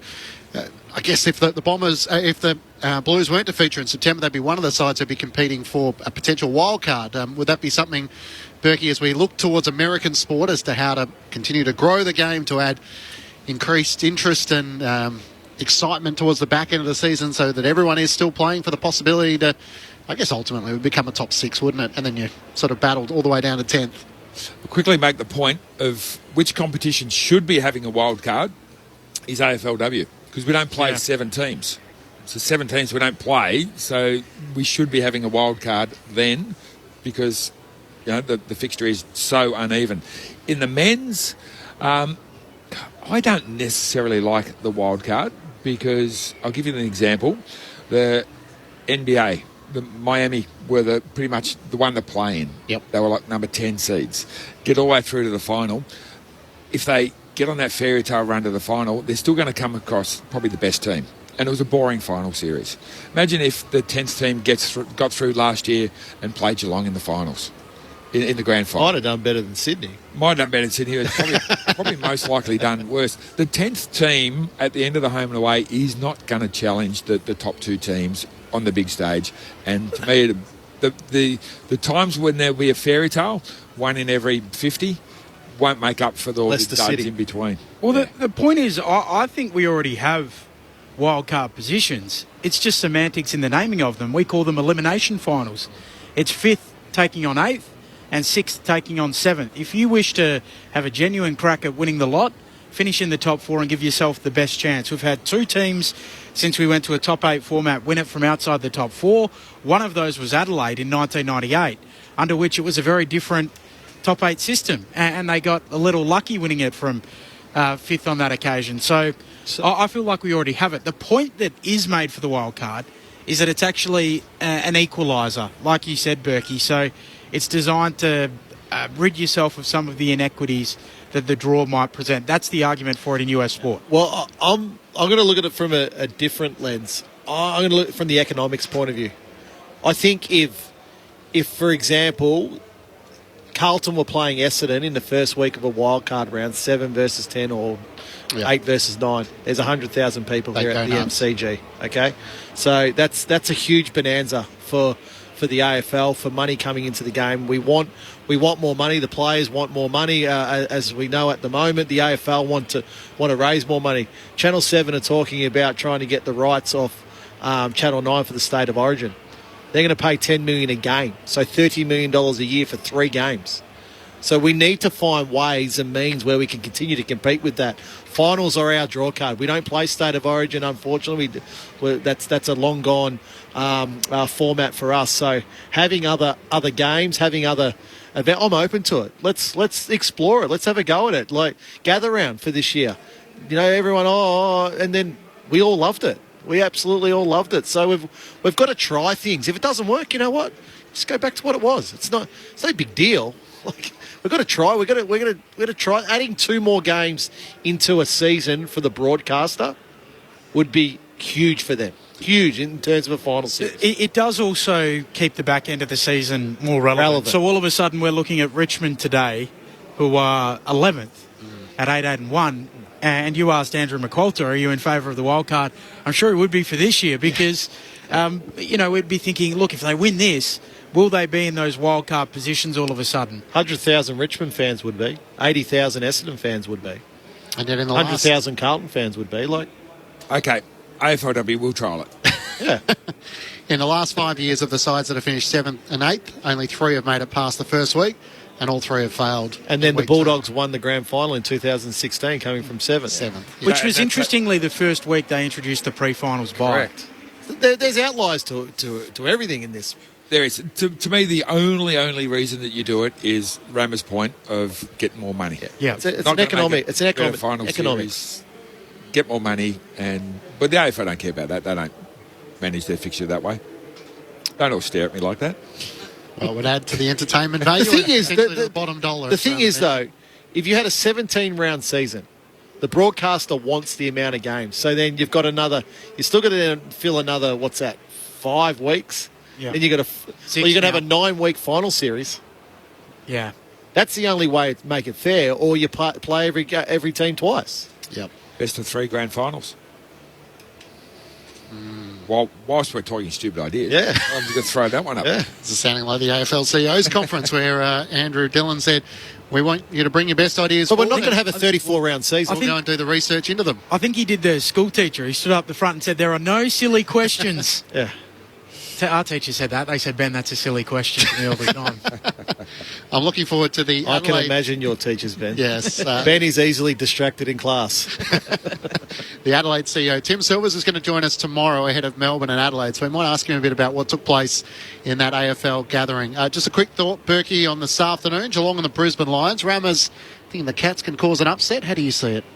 Absolutely. I think Cats have won 5 out of the last 6 against the Lions. They managed to really get a loose defender somehow against the Lions, and the Lions forwards aren't smart enough to actually counter that, and I think it's chopped them up 3 or 4 times. So to me this really comes down to Chris Fagan as well. How can he manage to beat Chris Scott, who I think he's probably had the wood over him in the last couple of years at least. So I expect the Cats to really probably win this one. Yeah, you and I see it exactly the same way. I'm interested in Chris Fagan. What can he bring from a coaching side of things?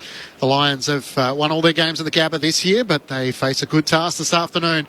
Geelong have been in good form, and can they replicate what they did to the Bombers at the Cattery at Brisbane later on this afternoon? So that'll be our twilight game, and then tonight it's Port Adelaide and Collingwood from the Adelaide Oval.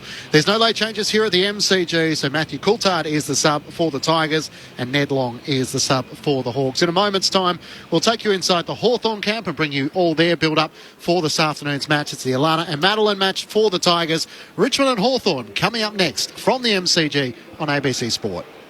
45 nominations. That's a lot. That's how many the ABC has received in the 2023 Logie Awards. If you have a favourite ABC show or a presenter you think is amazing, you could show them some love by voting for them and helping to convert those nominations into wins. Vote for your favourite ABC programs, presenters and actors in the 2023 Logie Awards. Simply head to tvweeklogies.com.au. ABC Sport. This is ABC Sports coverage of the 2023 AFL Premiership season. Arcs out to the right, steps on goal, superb finish. Turns, whacks it straight through the middle. Pulls the trigger on goal, and goes bang. 'Cause here it comes, here it comes. On ABC Radio, ABC Sport Digital, and now streaming on the ABC Listen app. Look for the AFL button. Something big is coming, I know. Saturday afternoon footy from the MCG. It's the Tigers and the Hawks, with Richmond just a game outside the top 8 of the AFL and a chance to feature in September for the first time in season 2023 if they get victory against the Hawks this afternoon. All of a sudden the Tigers have won 5 of their last 6 matches to rocket back into September calculation after the Hawks were back on the winners list last week with a 48-point victory over North Melbourne at Docklands. A big warm welcome to the MCG wherever you join us around the country. Matt Clinch and Ben Cameron to call the action. Adam Ramanaskas and Nathan Burke are your experts, and Lauren Borden is down on the boundary. As always, we'd love to hear from you on the SMS 0437 774 774. And for our South Australian audience who have joined us for the first time this afternoon, there is no late changes with Matthew Coulthard, the sub for the Tigers, and Ned Long for the Hawks. Just then, the Hawks have made their way out onto the MCG, and the Tigers won't be too far away. So a chance to head down on the boundary for the first time and inside the Hawthorn camp. It's a very good afternoon to Lauren Borden with David Hale. Thanks, Clinchy. I'm down here with David Hale, assistant coach of Hawthorn. Last week, you did get your first win since the bye. There were some things to work on, but what were you pleased about that you want to bring in today's game against Richmond? Oh, definitely our start. We started the game well. We controlled played the game in our front half. Mids are on top, so that goes a long way towards winning usually. We just couldn't convert in front of goal. So Richmond are a good starting team as well, back on the G, so we definitely need to start well. And ideally, both teams want to play the game in their front half, so their midfield battle will be important again. And what do you want to do to get some of those opportunities scoring-wise that you can convert and get yourself in positions where, you're not kicking 3-13 for the first half? I think we got the ball. I think we had 24 entries in the first quarter, so we definitely had enough of the ball in the front half. We just missed some gettable shots, which, I think we went in 3 goals 8. You kick 8 goals 3, the game's a different story. So as long as we continue to give supply to our forwards and give them enough look, that's the key for us to be able to kick enough score. We haven't kicked enough big scores for the year, and the more supply we can give our forwards, the more chances they'll get. You've had some good wins this year, some close losses, some bigger losses. Overall, how's the side tracking when there's been those ups and downs? Yeah, it's been a little bit inconsistent with the young squad like we've got. Even from quarter to quarter, game to game, some of our performances have been up and down. So, yeah, we've had some good wins, especially like Brisbane and St Kilda are in the top echelon. And it's more those teams that are around where we are on the ladder that are just above us, like Richmond and Giants and Adelaide, those sort of tier of teams. We haven't quite nailed them, so we've had opportunities to close that gap, and these are the teams you need to start beating to climb the ladder. So it'll be a good challenge today. Do you put Richmond in that group? Obviously, they're pushing for finals as well, just half a game out. Yeah, I think anyone, from 9th to where we are currently in 16th, all those teams are wanting to be higher on the ladder, and there's some teams that are also in the upper echelon at the moment. But, all those teams, Sydney, Giants, all those teams around that mark, if we can start to push them and win a couple of those games to build some confidence in this group that we are good enough to be at that level, that'll be the next step. You might not finish this year with as many wins as last year, but looking at the development of players like Josh Weddle, Tyler Brockman, who came back from being injured, how do you rate that as the success of the development of those players? Yeah, we've seen some growth, and especially the guys who are in the midfield in front of the ball. So Day, Newcomb, all those guys that are under 24. Josh Ward, Mackenzie's played some games. Josh Weddle and Seamus Mitchell behind the ball. So the more, those bracketed guys between 18 to 21, who we've got quite a lot of, the more exposure we can get them to senior footy, and the more consistent they can be playing from 10 to 50 games, the better we're going to be. And hopefully that process is quicker and we can get there sooner. But as most teams know and most players know, that inconsistently lasts till you play 20, 30, 40 games in. So hopefully those guys, the exposure that guys like Weddle have got, brings them confidence for another pre-season. David Hale, Hawthorn assistant, joining us on Grandstand AFL ahead of the game against Richmond. Finn McGuinness, he did the job on Shea Bolton last time you met. What job does he get in his 27th game today? Well, they got quite a few he could go to, so they got some good players in some good form. So Finn will do a role for us somewhere, and we'll find out where that is later. Including Richmond today, who's pushing for that spot in the top 8, like we mentioned. You've got 4 sides in the run home currently sitting in the top 8. It's a difficult run home to the end of the season, but what do you really want to see and get out of it? Well, just continued improvement, playing against good quality teams. So those teams are honing themselves for September, so they'll be wanting to play some really high quality football. And if we can match that for against those teams that are in the top 4, top 8, that shows us that we're going in the right direction, and we can build confidence going into the next season. Thanks for your time, David. Hopefully that all starts with a good performance today. Hopefully, thank you. And thank you to Lauren Borden down alongside David Hale on the boundary. The Tigers have made their way out onto the MCG. Our view is just obstructed by a little bit of smoke as the day fireworks make their way from the proximity. The floodlights are on, but it's a beautiful, cool day, 13 degrees in Melbourne with the sun poking through, and those that are sitting on the southern side of the MCG will be bathed in sunlight for most of the afternoon. Matt Clinch alongside Ben Cameron to call the action. Adam Romanascus and Nathan Burke are your experts, with Lauren Borden down on the boundary. Some of your thoughts on the SMS, 0437 774 774. Fran from Melbourne. Hi team, looking forward to the call. Liking Burke's even more now. His underlying remarks about Carlton. Andrew McQualter would be a good senior coach. Transitioning from a assistant coach to a senior coach particularly well. So much expectation around it when you are in the main job. Sean from Sydney says the wild card probably wouldn't be as appealing if it's GWS and the Suns. Not only Victorian teams play in the AFL. Josh Carr would be a ready-made coach from Petria. And enjoying the chat. Should be a good game tonight. But as a Blues supporter, I still wonder about Port. Or is it a case of going to water when stood up to too much constant pressure, as is what is happening in the Ashes? That's from Simon on the York Peninsula. Yeah, the cricket, there is less to talk about there, unfortunately, with Australia needing a bit of rain to try and keep them in calculation. But, some interesting thoughts around the wild card coming through as well. So keep them coming through on the SMS 0437 774 774. So Rama and Berkey, I guess the Tigers are trying to get the balance right in terms of Dustin Martin now more predominantly as a forward. Shea Bolton spending a little bit of time in the midfield and in the forward 50. And with no Tom Lynch, they've sort of had to reinvent their forward 50. They had, I think, the most amount of marks inside their forward 50 against the West Coast Eagles last week. They'd had all season. The challenge is, can they try and execute that a little bit better against a side who is going to be keen to have a far more contested style of game? I think the interesting one Rami, you mentioned it a couple of weeks ago, Dusty's good when Dusty tries. If Dusty tries up forward, that forward line looks so much better when he's out and about and getting 25 possessions as well as kicking 2 or 3. So it's not a tall forward line anymore. So when Richmond really use that, probably go back to the old ways of playing, which is that little bit of chaos, just scrambling the ball forward, getting it forward anyway.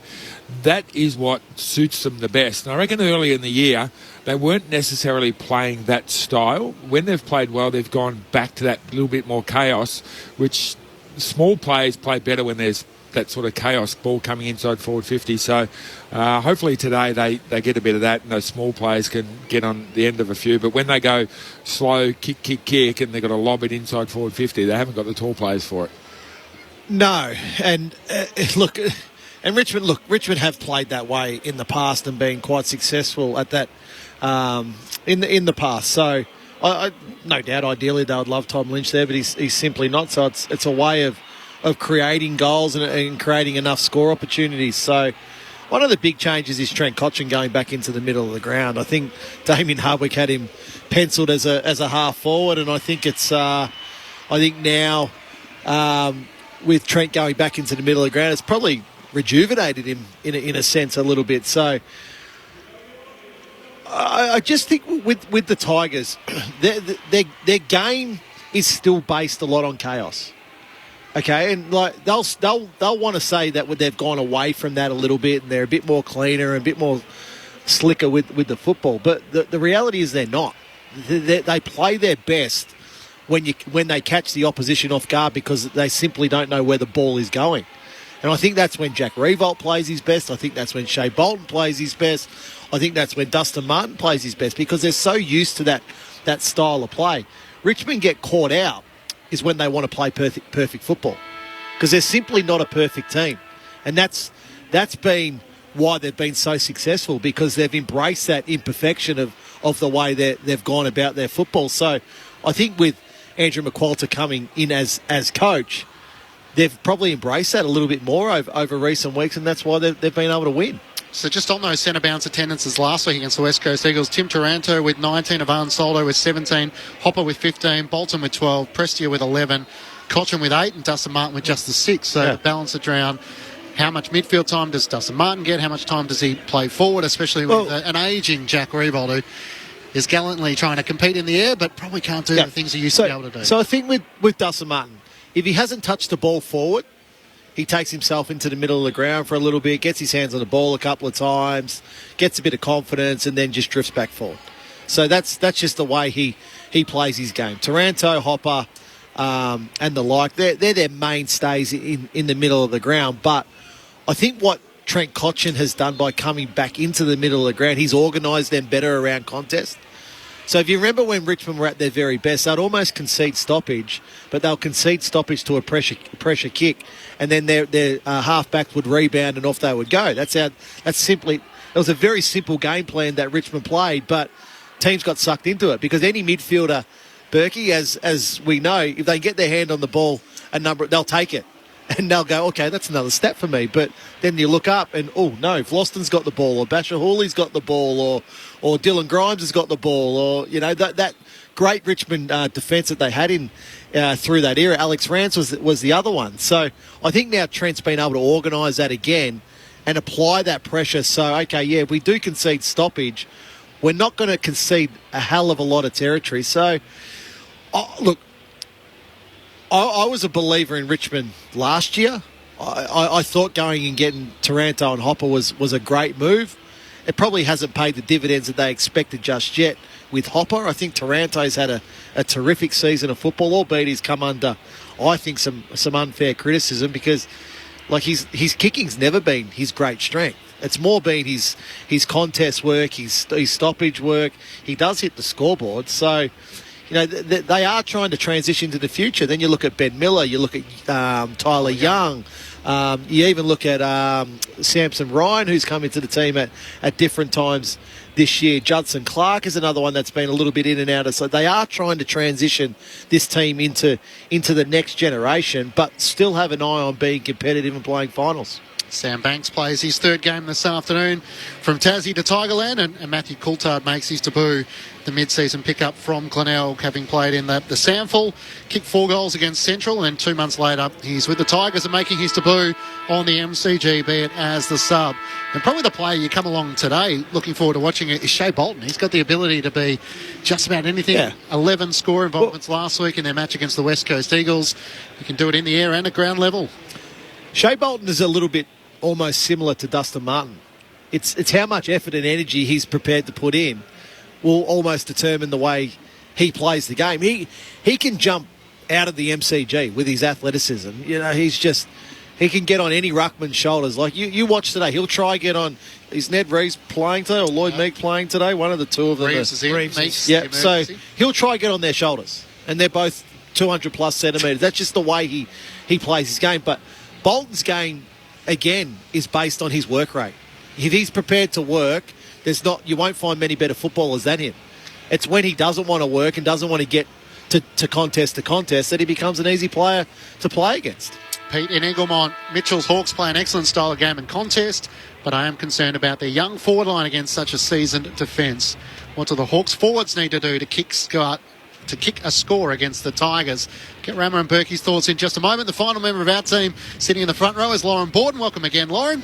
Thanks, Clinchy. It's so good to be down here today. It's the weather that you want in Melbourne on a winter's day, about 14 degrees, blue skies, no rain forecast, and just a lovely day to be down here. The weather's so good that the MCC is expecting another 1,000 patrons coming through the gates today. So you can't ask for anything more down here. Matthew Coulthard's just made his way to the bench. We'll see when he gets to come on for his debut, as well as Ned Long, the sub. And it was Dylan Grimes that won the toss for Richmond, and it'll be the Tigers kicking towards that punt road end to start the game. Thanks, Lyles. Looking forward to your contributions throughout the afternoon. It looks like 30 to 40,000 maybe from our vantage point. That's a nice crowd. Pretty good effort for a Saturday afternoon. Kids get in for free. So plenty of encouragement to come to the MCG with September on the horizon. The Tigers in 11th position. As we enter round 19 of the AFL, a chance to jump inside the top 8 for the first time this year against the Hawks. Here's Ben Cameron on ABC Sport. It's a sun-drenched MCG as Reeves and Soldo go at it. Reeves palms it down. Newcombe tracking after it. Gathers for the Hawks. Gives it off to Day. Kicks a high ball inside 50. Big pack forms. Broad spoils it down. Bruce roves beautifully. Snaps on the left. It doesn't have the distance. Bolter gets back. Marks in the right back pocket for the Tigers. Plays on quickly and pinpoints a pass out towards Graham, who gives it off to Rioli. The Tigers quickly down the southern wing. Dan Rioli receives it back. He hacks a kick up the wing, but Sicily's waiting for that. The Hawthorn captain marks at left half back. Turns and comes inboard to Newcombe. Jai Newcombe wants to switch play out on the members' side. It's not his best kick. McIntosh slipped over. Boston got an awkward bounce. It spills towards McDonald. He can't take it. And now Nash is locked up. Over the top comes Camden McIntosh, and a few players avoid a blush there. A throw up to the left of the centre circles. No score after 60 seconds. Up it goes. Soldo and Reeves. Reeves down. Straight to Taranto. Squeezes out a kick towards the outer side. On the southern wing. Onto it Ward. He's tackled quickly. Ross has got him. Takes him to ground. Umpire crosses his chest. He'll come in to ball it up. Oh, Bolter has the job on Mitch Lewis. No We'll score. match up that one. No score through the opening minute. Flicking it out, hop up. Handball back to Ross, to Martin for the Tigers. Dribbles a kick, not a good one. Picked up for the Hawks by Hardwick. Handball to Waymon, away to Ward.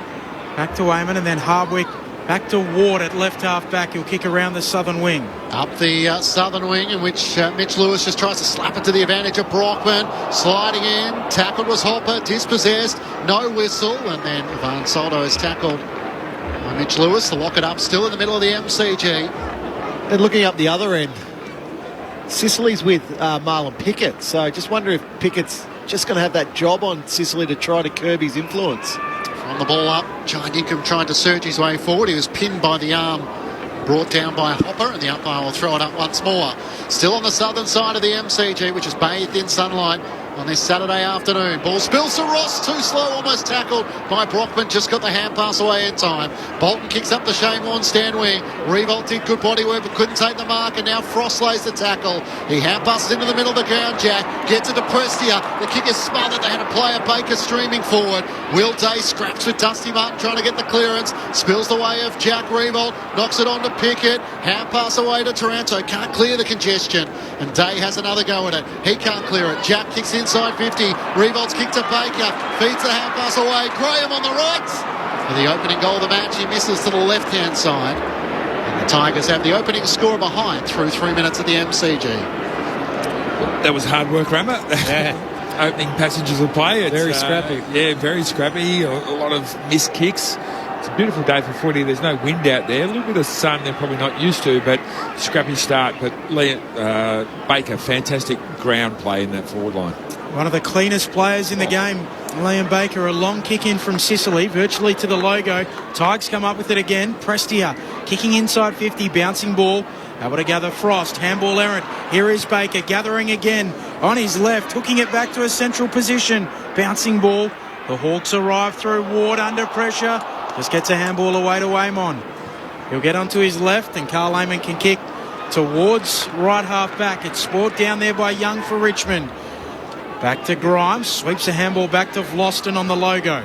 He's got loose players in the middle of the MCG. Chips it to Noah Bolter, who looks to reload, sends it high and long inside 50. Sicily sets himself and he marks in front of Revolt. The Hawthorn captain with another intercepting mark. He looks out to Weddle, who marks in the left back pocket. Feeds the ball boundary side to Ward, who looks up to the southern wing, and Brockman has space. He can play on. Fires a hand pass forward to Moore. He looks around the boundary line. Has Finn McGuinness. He marks it left half forward. Good transition. Hand pass back inboard to Brockman. It opens up with a hand pass to Nash. Almost run down. Just got the kick away, but it was enough to pressure him. Yeah, Dan Rioli. And the encouragement comes from all the Richmond defenders to Dan Rioli. Outstanding. His last gasp lunge was able to put the kick of Connor Nash just offline. And no score. Tigers by a point through 4.5 minutes. He's certainly one Richmond player that has taken his game to another level this year. In all Australian calculations, no doubt. Yeah, runner-up in the best and fairest last year. Might go one better this year. Long kick to the wing. Mark taken by Sicily for the Hawks. Sicily chips it towards half forward. Moore claims it on his chest. Looks inside 50, leading up. Mitch Lewis is able to mark 45 out. Hard up against the boundary line at left half forward. Slightly worrying signs that last transition from back line to forward line for Hawthorn, in that Hawthorn had at least 5 players ahead of the ball, with Tigers sort of trundling their way through the middle, and they didn't end up with a goal mainly because of Dan Rioli, but boy, they had a lot of players ahead of the Tigers. Mitch Lewis from right on the arc of 50. The drop punt is a little narrow. Scores drawn level, one behind a piece through the opening 5.5 minutes. Richmond in their yellow and black with the black shorts. They've got purple trimmings today for the Alana Madeline Foundation, and Hawthorn in their home brown and gold, but with the away white shorts. Lawson into the pocket, kicks to Bolter, hand pass to Broad, sends it up the southern wing. Pickett in front, almost juggled the mark, clears to the back. Soldo with a hand pass to Graham, looks up towards a vacant half forward line. Revolt made body positioning, illegally gave away the free kick. A shove on Scrimshaw, and the Hawks take the advantage. They spear it out through Seamus Mitchell, who finds Chad Wingard in the long sleeves at right half back, takes a bounce, and a second as he runs the members wing. A long kick looking towards Bruce, Grimes over the top, spoils it out of play. And a boundary throw in 50 metres out at the city end for the Hawks. It's locked up and a behind a piece through 6 minutes opening term on ABC Sport. Wingard wanted players to come at him then, and they were all running back inside 50. He was just waiting, but nobody did the forward thing and came at the kicker. Umpire brings it in. Soldo slapping it back boundary side. Moore swooping onto the footy for the Hawks. At half forward, handball to Newcomb. Dribbles a kick inside 50. No one there able to gather it. Bruce coming through. The Tigers are there and they work it out through Ross, Broad and Baker as well, with a kick out towards the wing. Bouncing ball here for Graham, close to the boundary line. It will tumble out. Oh, he's going to pay a free kick. The player chasing it was half a foot from gathering the ball. So insufficient intent. And Carl Amon with the free kick here for the Hawks. He'll send it back to full forward. Launching Granger Barras. Can't take the mark. Grimes spoils it away. And then gathered by Ross, a kick to the wing for Richmond. Towards a one-on-one between Pickett and Scrimshaw. Pickett couldn't take them up, but Martin swoops onto it. Kicks out in front of Marlon Pickett. Race after that. He tries to one-handed pick up at half-forward. Can't do so. Scrimshaw lays the tackle. Tries to knock it forward for the Tigers towards Shea Bolton. He has to become the tackler as Ward's taken towards the boundary line. And a throw in just in front under the Shane Warne stand. Behind a piece through the opening 7 minutes here on ABC Sport. Sunlight bathing down on that half of the MCG as Soldo wins down the tap against Reeves. It spills to Newcombe though. The Hawks number 3 comes in ball with a hand pass to Carl Amon. Gets the hand pass away to the runner Mitchell. Bursting through the middle of the MCG. He sends it long to Mitch Lewis. Bolter works his way to the front. Lewis gathers, dribbles it end over end towards the goal mouth, and it's just offline.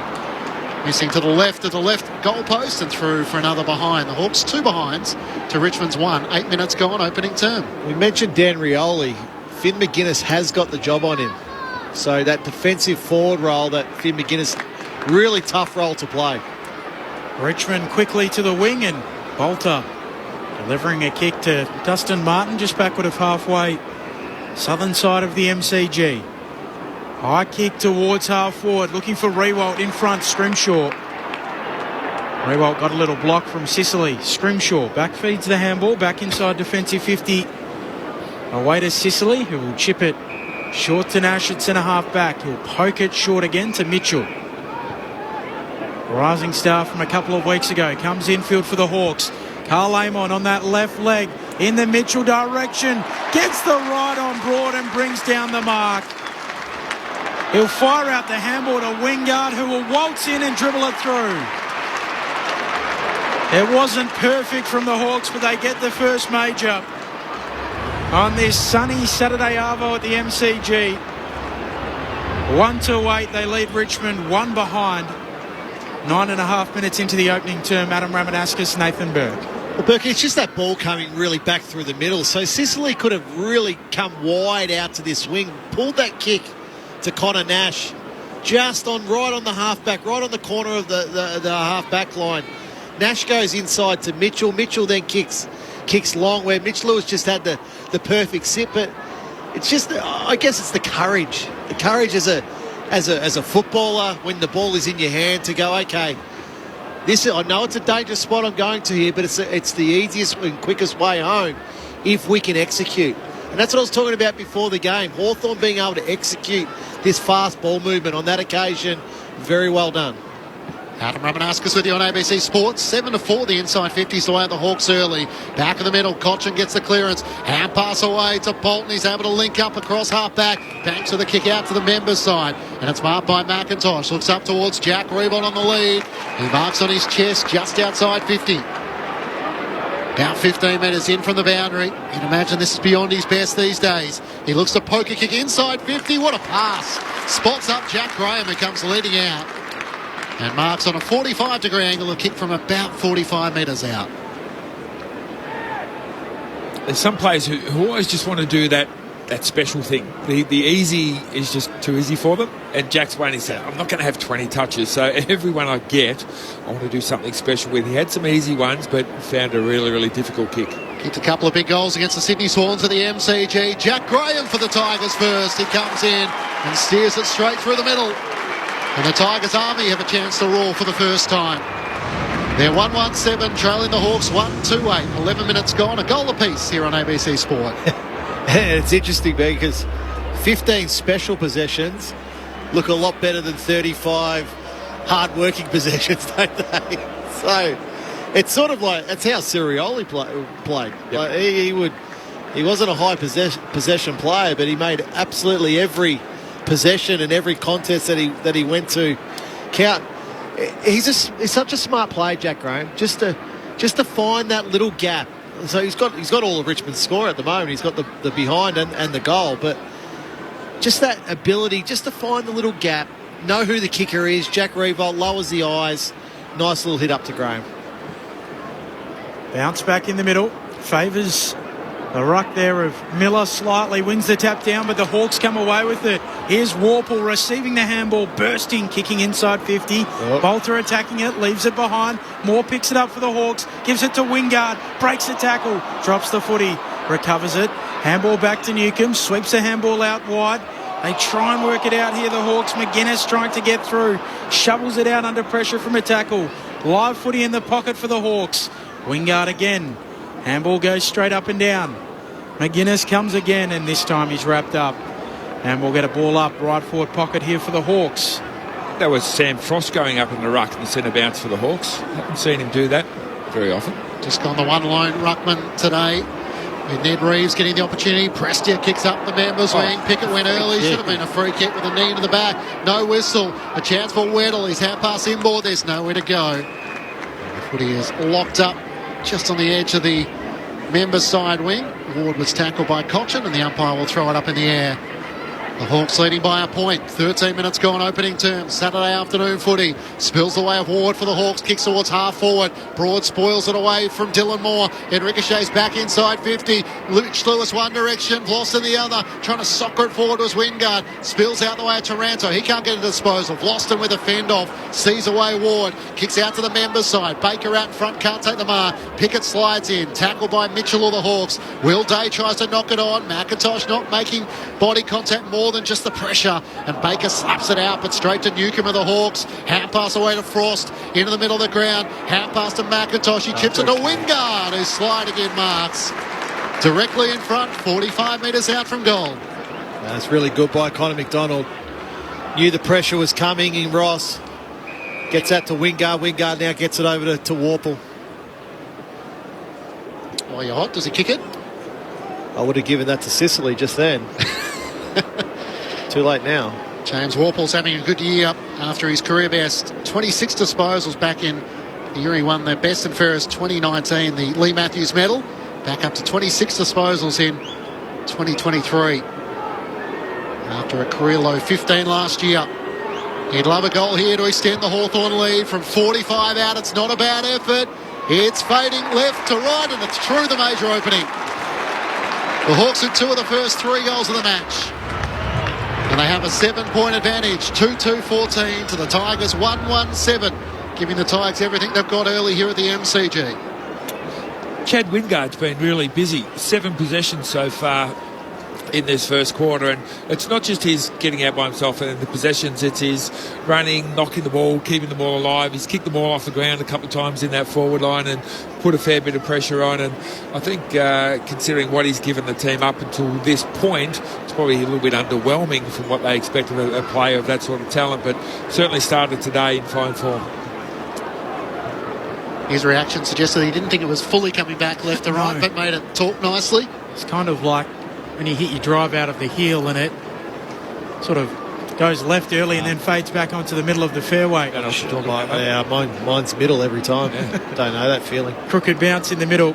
Umpires Heffernan, Mollison, Roger and Young in charge of the match today. You sound like your experience of mishitting him, Benny. Absolutely. Back in the middle. A secondary bounce. Clearance comes from Warple for the Hawks. Tumbles it to half forward. Vlosten there for Richmond. Handball away. Stolen by Ward for Hawthorn. Handball to Wingard. Slips out of a tackle. Back to Ward. He snaps inside 50. And drifting onto it, Brockman. He marks 30 metres out. Just slightly right of centre. It's a little bit too easy for the Hawks at the moment. I'm just looking at the numbers myself, Berkey. Especially through the middle of the ground. They don't seem to be under a great deal of pressure through that middle of the ground especially. 12 inside 50s to 5 in Hawthorn's favour. Plus 15 disposals. Contested possession, so 18 marks, 18 to 10. Tyler Brockman stutters in, settles into his approach and drills it through the middle. The young Hawks are taking it up to the Tigers at the G. They lead by 13 points, 16 and a half minutes into the opening term. 3-2-20 plays 1-1-7 on Grandstand AFL. You did ask me who I was tipping before this game, Clinchy. Who are you tipping, Berkey? I was going to say the Hawks will get off to a flyer and the Tigers will run them down late. What a prediction. Bit of Nostradamus there. And what are the... Can I get last Thursday's lotto numbers as well, Berkey? They'll run them down late. There's the proviso on that. And the quaddie numbers for today and the Powerball numbers, please. It's got the almanac from Back to the Future. Carlton West Coast also later on this afternoon. Tom Barras is out with a shoulder injury, and Rhett Bazzo comes in. Lewis Young and Ned Long are the subs this afternoon for their respective sides. Trying to break his way through was Warple. He's tackled and locked up. Free kick going the way of the Tigers through Hopper. Just to the left of the centre circles. Hand pass around the back to Banks. Kicks towards Revolt in a wrestle with Sicily. He works it to the back and can't take the mark. It ricochets above the knee and off Revolt and over the boundary line for a throw in. Under the Olympic stand, punt road end. Hawthorn leading by 13 points.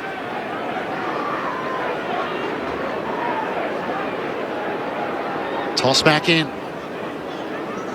In front position, Soldo in a tangle with Frost doing the secondary ruck work. It spills down the way of Baker, kicks around his body. Frost juggles the mark.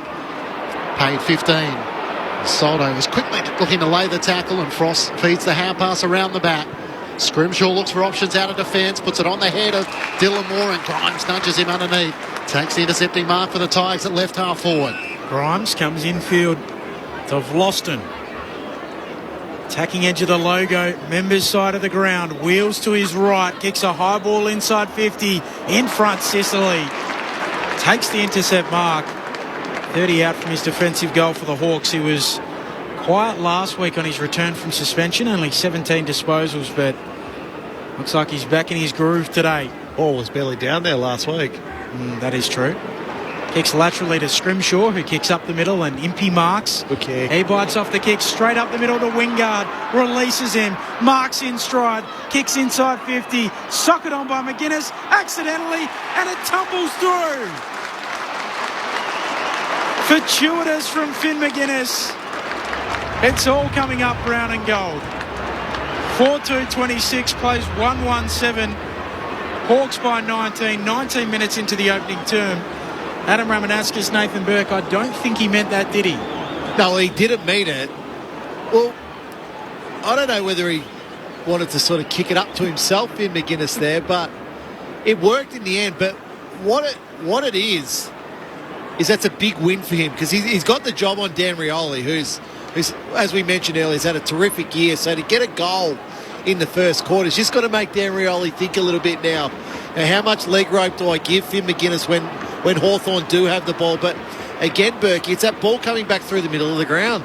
Defensive running from the Tigers through the middle third of the ground is atrocious. Doesn't feel a high-pressure game at the moment, which is what Richmond are lacking. Free kick for a sling tackle. It's going to go the Tigers' way in the middle of the MCG. Slow to get up to the big fella. So Barnes Soldo is very slow and a little bit wonky on his feet as he feeds the hand pass away to Prestia. Sidesteps and feints the hand pass around Newcomb. Long kick inside 50, pick it up on an angle. Can't come down with the mark. Spills down the way of Baker. He tries to keep it alive in the left forward pocket and eventually goes out of play. Marlon Pickett with the spring to almost be vertical at one stage in the air and unable to take the mark. Has Ned Reeves got a bit to be worried about for that tackle on Ivan Soldo? Yeah, he has. Dumping tackle in the eyes of the umpire. Sicily trying to get a clearing kick. He now lays the tackle on Soldo, swung him 360 and then almost tried to brace him for impact, having been suspended recently. The ball up 35 metres out from the Tigers' goal. Both rucks miss it. Sicily able to pick it up for Hawthorn. Snaps out of the D50. Mitch Lewis coming up, drops the mark. It allows in the Tigers. The kick goes inside, attacking 50 from Banks, and on the end of it is Baker leading out. 45 metres out, a 45-degree angle to the right-hand side. Sometimes you wish that the brain of a player like Baker you could transplant into somebody who was 6'6". Yeah. Because they'd be outstanding full forwards, just knowing when to lead and where to lead. We know he's courageous, voted that by his peers. Is he slick enough to finish here? Not quite. Misses away to the right. 4-2-26 plays 1-2-8. Hawthorn lead by 3 goals neat. 22 minutes into the first. 5 goals, 12 for Liam Baker. That's the area of his game he could probably improve as Impey sends the Hawks out on the members' wing. It's wide of Moore. And Tyler Young sees it out of play for a boundary throw-in. Hawthorn leading by 18 points. 4-2-26. The Tigers 1-2-8. Matt Clinch and Ben Cameron call the action. Lauren Borden down the boundary. Nathan Burke and Adam Ramanauskas. Soldo decides to just use his boot as he volleys it forward, straight back over the boundary line. And the umpire says throw it in. The Hawks with 24 marks to 13. Going at a kicking efficiency of 67%, the Hawks, to the Tigers 54. Tackling is another area for the Tigers, which is a bit down at the moment. Soldo wins down the tap, but straight to Newcomb. Handpass turned it over. Hopper can't clear the congestion. A chance for Newcomb. Can't break the Prestia tackle.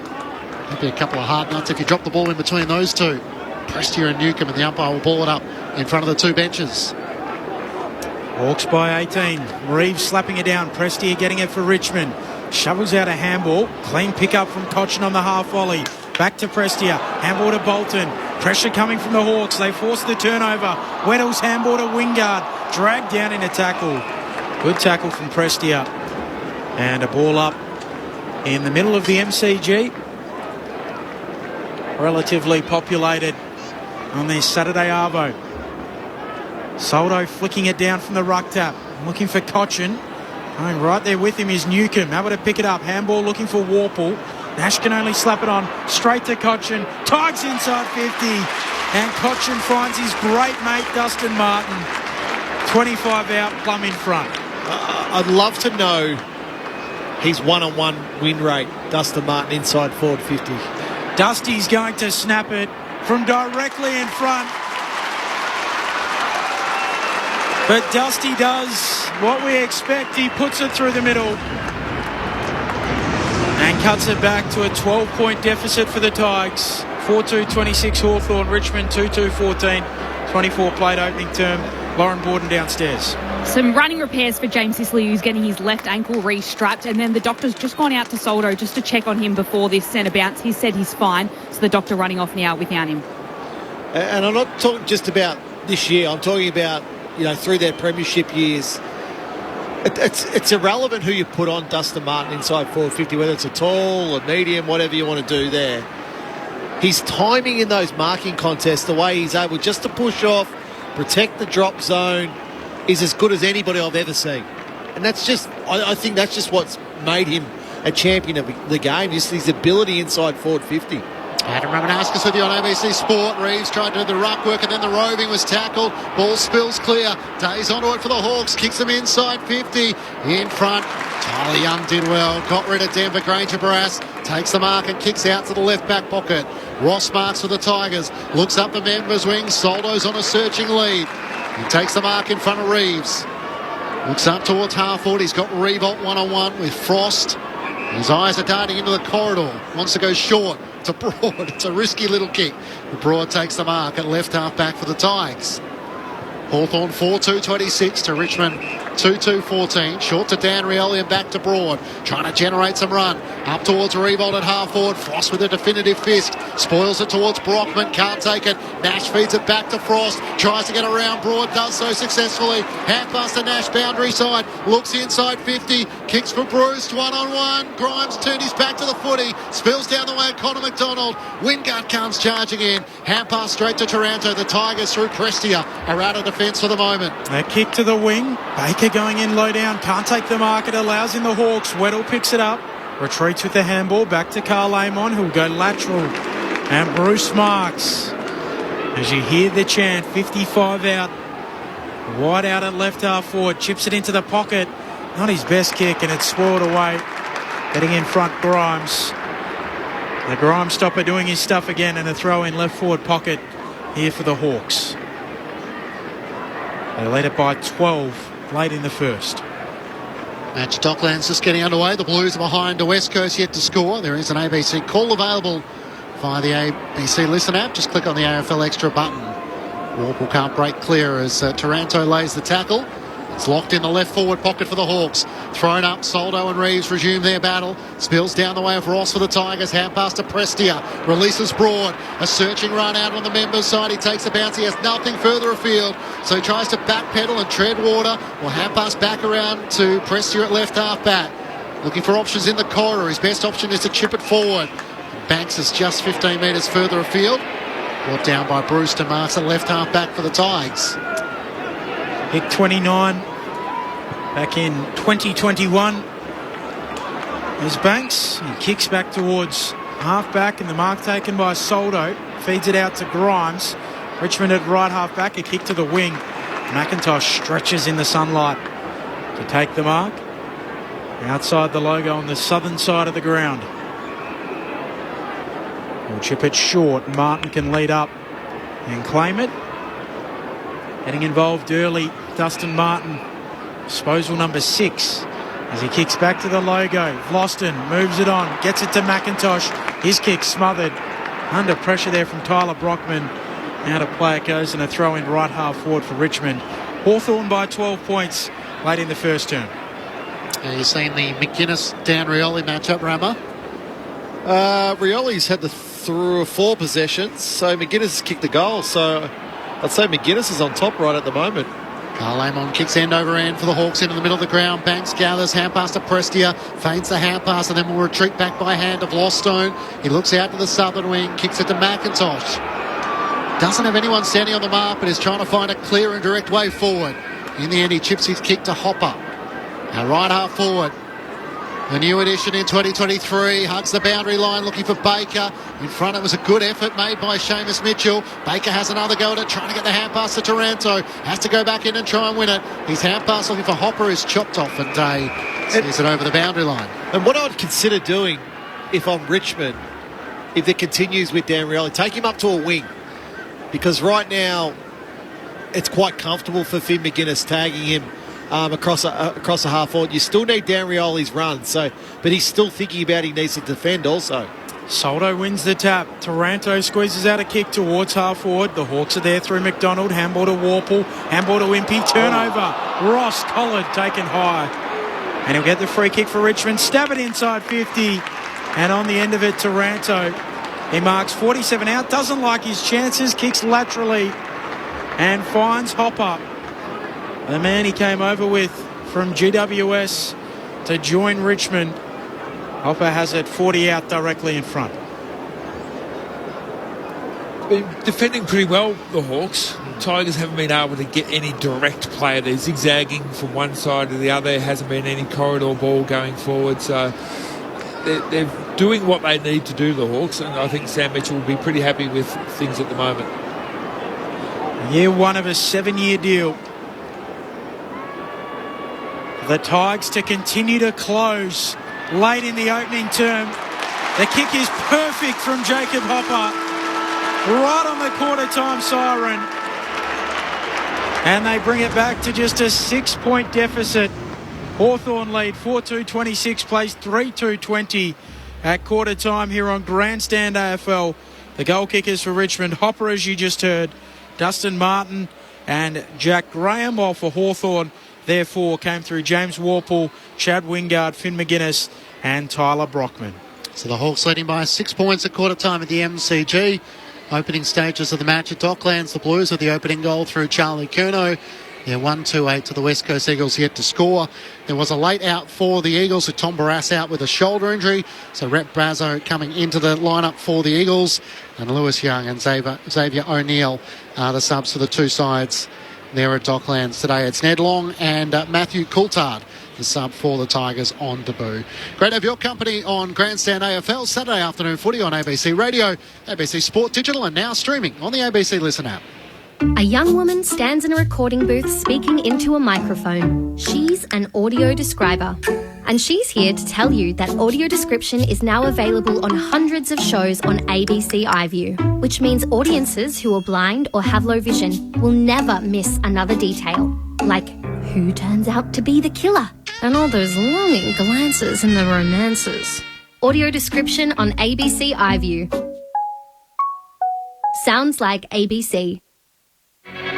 Grandstand AFL. Now streaming every match on the ABC Listen app. Look for the AFL button.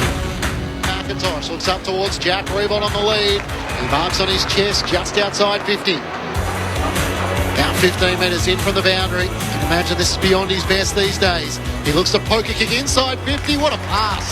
Spots up Jack Graham, who comes leading out. Jack Graham for the Tigers first. He comes in.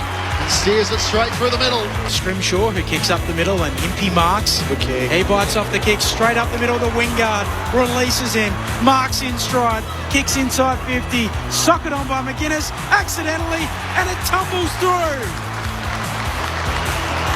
Fortuitous from Finn McGuinness. Ross Collard taken high. And he'll get the free kick for Richmond. Stab it inside 50. And on the end of it, Taranto. He marks 47 out. Doesn't like his chances. Kicks laterally. And finds Hopper late in the opening term. The kick is perfect from Jacob Hopper. Right on the quarter-time siren. The 2023 AFL season. On radio, ABC Sport Digital. and now streaming on the ABC Listen app. Saturday afternoon footy from the MCG. The Hawks kicked 4 of the first 5 goals of the match. The Tigers finished with the last 2. As Hawthorn lead by 6 points at the first break. 4-2-26 to the Tigers, 3-2-20. Matt Clinch and Ben Cameron calling the action. Lauren Borden is down the boundary. The thoughts of Adam Romanaskas and Nathan Burke on ABC Sport. Well, a good start by the Hawks in this contest. So 16 inside 50s to 12 for that quarter, and it was their ball movement coming back through the middle of the ground that really worried the Tigers in that first quarter. Caught a few of Richmond's midfielders really wanting. So that we spoke about the speed of Hawthorn's ball movement. The little problem still is, Berkey, it's that over handball. So 48 kicks, 45 handballs in that first quarter for the Hawks. You just want them to use their feet more. Kick the ball more, let the ball sort of do a bit more work. Okay, yep, handball you can get through, but you can also force turnover if you're Richmond. And a couple of occasions they did, and that's why Richmond were able to get those couple of late goals, 24-minute mark, 30-minute mark. They were able to force turnover from Hawthorn and go back the other way and score.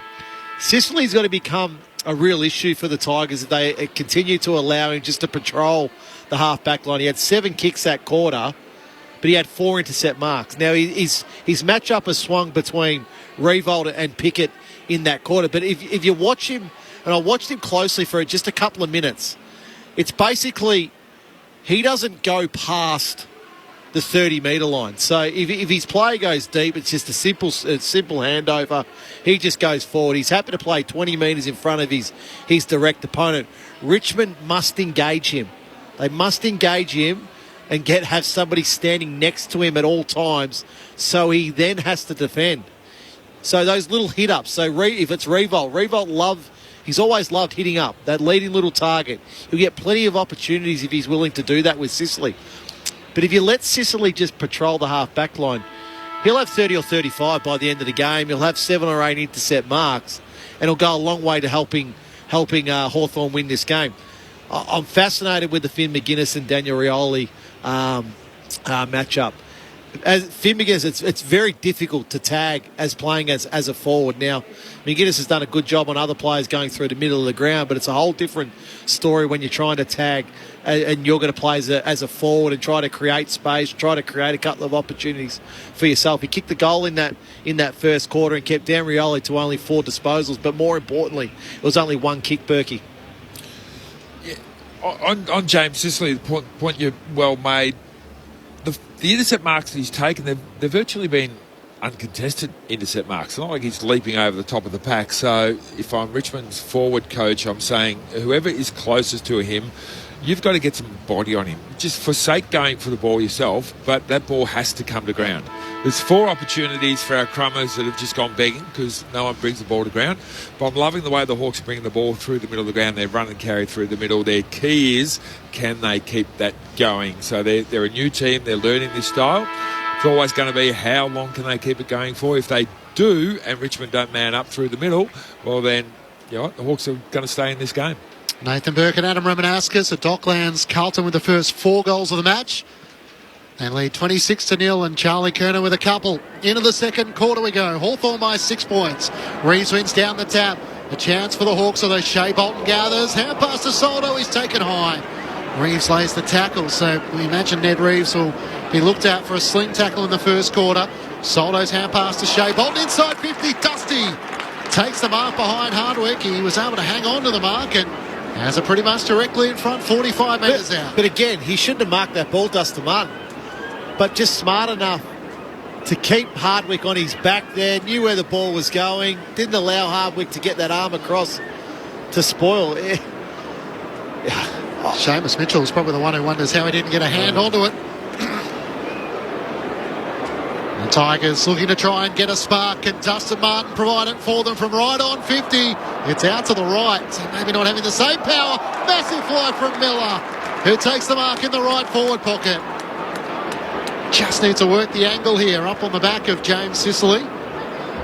He's only about sort of 9 or 10 metres out, but on a hard angle up against the right behind post when the players run out the Hawthorn race there. Ben Miller steps out, snaps across his body. That's how you do it. A superb finish. And the Tigers with the last 3 goals of the match.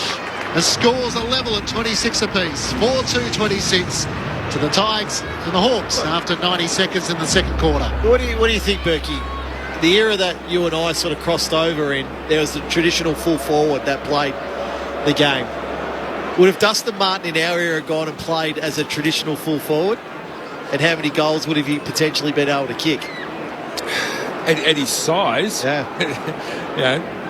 his size is certainly more of a key than what it is today. So, absolutely. I think you put him down beside Tony Lockett and get the whole forward 50. Everyone has out of the way. Goodness me, that'd be a formidable forward line. Not sure anyone was more happier than Ben Miller himself with his execution. In the middle, Reeves palming it down, but Taranto the first there, coughs it up. Onto a day for the Hawks, tackled as he gets a handball away. Newcombe onto it to Warple, kicks the Hawks to the pocket. Bolter front position, marks for the Tigers. In the right back pocket, kicks a low ball out towards the wing. Bouncing ball for Graham. Impey right there with him, applies the pressure. Ball jars free, McIntosh goes in. Moore fighting after it too. Close to the boundary line and a ball up to come. Scores level. Richmond with the last 3 goals of the game, 2 before quarter time, 1 after. Just having a quick look at how many goals Charlie Curnow kicked last time they played the West Coast Eagles. He kicked 9, so what's he got, 2 already, so 11. In 5 quarters, a Shea Bolton dodging and weaving from half back into the middle of the MCG. A centering kick as he finds Ryan Mansell just at the edge of the centre square. He pokes the kick inside 50, looking for Ross, can't take the mark. He races back after it, chips it into the pocket. Jack Graham is all on his own. He's going to centre it up to Tim Taranto. So all of a sudden the Hawks sync 10 has just come off a little here. Tigers are able to pick and choose their options inside 50. Just get the sense that the running in the first quarter was in favour of the Hawks. They were the one running in waves and numbers, and Andrew McQualter said, hey guys, they're doing that better than us, and that's our game. So pick up that area, and it definitely looks like they're running in waves, running ahead of the football far better than what they were in that first quarter. After a slow start, Tim Taranto looking to try and give the Tigers the lead for the first time since the opening behind. Taranto comes in from 40 metres out and slams it straight through the middle. The Tigers with 2 goals in 4 minutes to start this second quarter. The last 4 goals of the match, and they now have their noses in front. 5-2-32 to the Hawks, 4-2-26. Richmond by 6 points. Tim Taranto with his 15th goal for the season and the first of the afternoon. Well, that goal originated from a ball up on their half-back flank, close to the boundary line, but it was one of those chaos ones that we've known to really appreciate Richmond for, just getting the ball forward, running, getting in numbers. It wasn't the greatest of entry inside forward 50, the first one, but because they had numbers there, they're able to clean it up and eventually get an uncontested mark inside 50. Umpire lays it down in the middle. Reeves goes up, able to slap it straight down to Warple for the Hawks. Back feed to handball today, peeling around the back. Kick inside 50, brought down by Grimes. Straight towards Broad, loses it under pressure. Martin there to mop up. Handball away, gets it off to Ross, who gives it back to Martin. Shrugs Carl Amon off, says get off me, and kicks to the wing. It lands fortuitously in the lap there of Mansell, who will thump it long towards Pickett. He can't take the mark at half forward. Frost goes after it. Cochin crashes through. Ball spits out. The Hawks arrive through Hardwick. Now Sicily. Richmond keep coming. Picking it up, Miller. Handball to Graham. Handball to Rioli. Able to shovel out a handball to Bolton, who snaps on the left and misses. Away to the left. Richmond extend their lead. They're out by 7 points, early stages of this second term. As Blake Hardwick looks to bring the Hawks back into play. Tigers leading by 7 points. It's out to the southern side of the MCG. Sends it long in the direction of Reeves and Brockman. Brockman into the back of Loston. Spills down to Martin in front. Centre half forward. Hand pass to Taranto. Jams the ball long towards the goal mouth. Underneath it. Miller takes the mark against two Hawks. He feeds the hand pass away. Cotchin trying to poke it through. Drags it to the left. Probably not sure about the hand pass. Around 10 metres out. Be it on a 45-degree angle. He probably should have snapped it on his left, Cotchin. Yeah, trying to get his former captain in the game. It's the right play. Don't know about did he handballed it? Yeah, handballed. Probably kick it next time. He just kicked one from the boundary. That was twice as easy as the one he's just kicked from the boundary. Too unselfish. That's it. Hardwick runs his measure, goes to the wing. In front, Reeves paid the mark. Dropping it right at the very end. The umpire gives him the benefit of the doubt. Reeves away to Weddle. And a kick out towards the wing is a turnover. Mark taken by Bolter for Richmond. Playing a smart game on Bolter. Bolter is on Mitch Lewis. Sends his kick to halfback. Broad's kick towards Rioli. Dropped by him, picked up by McGuinness. Looks inside 50 now for the Hawks. Bouncing ball, kick out in front of Mitch Lewis. And getting back to Tigers, though Broad loses it. He's pinged holding the ball. And Mitch Lewis has got him plumb in front. He'll go back and kick for goal. They made hard work of it, the Hawks. Mitch Lewis was running back inside 50 all by himself, but the kick missed him, but he was good enough to get the tackle. I was a little bit critical of him in the play previous, where Bolter read the ball about 10 metres before he did, and the Hawks players are fighting hard to get the ball forward. You don't want your defender reading the ball faster than your forwards. To steady the ship here for the Hawks, Mitch Lewis steers it through. Back to 2 points. Richmond 5-4-34. Hawthorn 5-2-32. 8 minutes played second term here on Grandstand AFL. Yeah, it's a good point, Bergie, because sometimes within a game, when your direct opponent's on top of you, and Bolter's probably on top of Mitch Lewis at the moment. Bolter's had the 6 possessions and 3 intercept marks. Mitch Lewis has had 4 possessions and a goal now. But what Bolter's doing right at the moment, he's taking the space in front of Mitch Lewis. So Mitch Lewis loves to hit up at the ball. So it's okay then. So Bolter wants to take that space. I'm not getting it over the back. I need a new starting position. Do I go shoulder to shoulder with Noah Bolter and try to beat him that way? So got to change it up every now and then as a forward. Tigers by 2 points. At Docklands a 33-point lead. The Blues play against the Eagles. Wingard gathers at centre half forward, pokes it over the top. Brockman takes the mark after Warple got the clearance. Charlie Curnow has just put through his third. 7.5 minutes to go in the first. So 9 against the Eagles back in round 7. That's on track for 12. That's 12 in 5 quarters. He loves playing the West Coast Eagles, and a chance to get a bit of a lead on Taylor Walker in the battle for the Coleman medal. There's a chance for Tyler Brockman trying to put the Hawks back in front. Comes in from 45 metres out, leans back on it, and gets it. The Hawks with a couple of quick goals after the Tigers have put on 4 consecutive goals from late in the first quarter to early in the second. And the Hawks are back in front by 4 points, 6-2-38 to the Tigers, 5-4-34. The third lead change of the match at the 10-minute mark of the second term. The centre bounce is just so crucial in this game. That was just the Hawks. They've won the last 2, got the ball forward. The Tigers players got sucked up into the play because that's what they do these days. You've got to come forward at the ball carrier, and really good composure again. I think it was by Wingard just tipping the ball over the top. So he's continued his good form in that first quarter. He's up to 11 possessions, going at 71% by foot.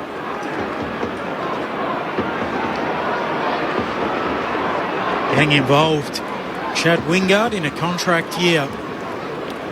One of our own. He'll be on Grandstand AFL Sunday tomorrow. Alongside Corb Middlemass and Mark Murphy from midday. Crooked bounce in the middle. Umpire Young. On ABC radio on Friday morning, I may have tipped an upset at the Docklands.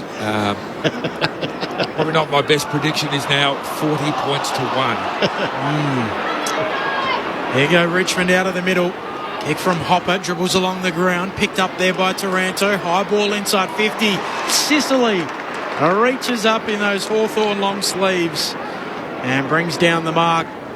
30 out from their defensive goal again. If I'm a Tiger Crummer, I'm starting to get really angry at my tall forwards for allowing that to happen. Give me a chance. Short kick to Hardwick in the right back pocket. Hawthorn by 4 points.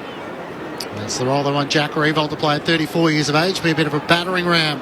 As Hardwick's long kick up towards the wing for the Hawks. Unable to juggle the mark. Denver Granger Barras comes down the way. McDonald. Hand pass forward trying to link up with Nash. He gets it to Ward. Kicks into the middle of the ground. Warple marks. One-on-one's further afield. A beautiful kick. Better. Out to the advantage of Mitch Lewis, who marks in the right forward pocket. Had separation on Noah Bolter, and there was no chance for Boston. Slide in front. It was a sideways lead. So Bolter again had front position, but rather than Mitch Lewis saying kick it over the top, he led to the side. So Bolter couldn't see him, so got that separation. As you mentioned, Clinchy, good play by Mitch Lewis. He's kicked goals in 11 of his 12 matches so far this season. For his second, he's got it, fires it straight at the left goal post and bends it back nicely. The Hawks are on a little charge here. All of a sudden they've put in 3 goals in the last 5 minutes to take control of this contest in the second term, leading by 10 points. 7-2-44 to the Tigers, 5-4-34. Mitch Lewis has kicked 2 in this second quarter. Was that contest there? That was Granger Barras. Was Granger Barras. That was a terrific contest on centre wing by Granger Barras. But again, it's ball coming back through the middle. So it was Ward to Warple. And then, as I mentioned, that lead from Mitch Lewis, where he was simply out of the eyesight of Noah Bolter. It was just a matter of Warple being good enough with the kick to hit him. And Bolter had absolutely no chance. Vlosten absolutely had no chance. So really smart forward play by Mitch Lewis. 29 goals in 12 matches this year now by Mitch Lewis. Very good forward. Warple falling to ground, manages to get the handball away to McDonald, who gives it off to Hardwick. Thumping kick inside 50. Vlosten able to outpoint Brockman to mark defensively for Richmond. Kicks laterally out to left half back to Ross. Beneath the Shane Warne stand. Ross will kick around the southern wing, looking for Rewalt. In behind Sicily. Again, another mark for James Sicily. Averages 3 intercept marks per game. He's had 3 in the first quarter as he finds Day out on the southern wing. Hand pass away to Seamus Mitchell. Inside 50 looking for Bruce. It's spoiled away by Banks. Goes out of play in the right forward pocket at the punt road end. Hawthorn deep in attack, leading by 10 points. He's up to 6 intercept marks for this half, Clinchy. So having a really dominant half as that key defender. Dave Jack, a fair shove square in the back on that occasion. Get away with it, keep playing. Thrown back in. Mitch Lewis is doing the ruck work for the Hawks against Miller. Banks lays the tackle on Bruce. Umpire waves play on. Spills the way of Taranto. He's locked up by Warple. It's still in the right forward pocket for the Hawks. Done a fair bit of the attacking so far in this second quarter. 7-5, the inside 50s. From the stoppage, Bruce was taken high. He lost his footing. It's a little bit lucky, but he'll get the resulting shot on goal. Just slightly right of centre. He'll kick from about 35 metres out. In the right forward pocket for the Hawks. 4.5 minutes to go at the Docklands, and the score are 52-1 in the first quarter. That grew on me quickly. It went from 4 goals to 8 in about 5 minutes. Getting them very easy too. Luke Bruce, such a champion for the Hawks. He comes in to continue the momentum. He steers it through the middle. Hawthorn now with 4 goals straight in this second quarter to open up a 16-point lead. 8-2-50 to the Tigers, 5-4-34. 15 minutes gone, second quarter on ABC Sport. The Hawks leading by 16 points. At Docklands, it's Carlton 8-4-52, leading the West Coast Eagles 1 behind. So any concerns for Blues fans that it might be a close encounter can probably push to one side with Charlie Kerner with 3 goals. Well, Jack Silvani took the last one out of the ruck. inside forward 50, kicked the goal. Ran into an open goal as well. Kerno kicked one exactly the same out of the ruck. But, great fight back by the Hawks here. Yeah, terrific. Had a chat to Luke Bruce pre-game while we were downstairs. Spoke to him about he was kicking some chinanas, Rama. Chinanas. The check side across the banana. I said, you didn't like it? He said, yeah, he'd hate it. Taranto with the clearance. Floats Richmond to half forward. Bouncing ball. Rewald out after it. Knocks it down to Graham. Runs out of play as he hooks his kick back. So I'll throw in 53 around from the attacking goal. After the Tigers came out of the quarter-time break really firing, kicked the first couple, got their noses in front, it looked like, the Tigers, here they go, they got their game up and running. But since then, the Hawks have really countered that defensively. But again, still being bold, bringing the ball back through the middle every opportunity that they get. It's more about efficiency for Hawthorn, really, this quarter. Soldo slaps it down, but Hawthorn emerged with the footy, chaining up handballs through the middle. Newcomb today, he's tackled. Handball goes back into the congestion. Richmond are there, Banks picking it up, flicking it onto his hand. Handball away though from Brockman for the Hawks. Taranto wrenched off it. Ball comes free, holding the ball advantage Hawthorn. And now they're away with it. More forward of the wing. Drives it inside 50. Bolter in front. Brings it down, follows up at ground level. Wingard's in there. No. Cleverly soccers it off the deck. Needs the bounce and gets it. Brilliant from Chad Wingard. Describe that one, Rama. Inventive, instinctive, and just brilliant. 2 for Chad. Hawthorn by 22. 9-2-56. Plays 5-4-34. 17 minutes into the second. Well, it's hard to describe that one, really. So the ball was just really in the mess inside Hawthorn's forward 50, deep in the forward pocket right next to the boundary line. It's just the brilliance of Chad Wingard's mind to think to be able to do that. I'll just kick it off the ground, get it as close as I can to my goal. But that's not a fluke.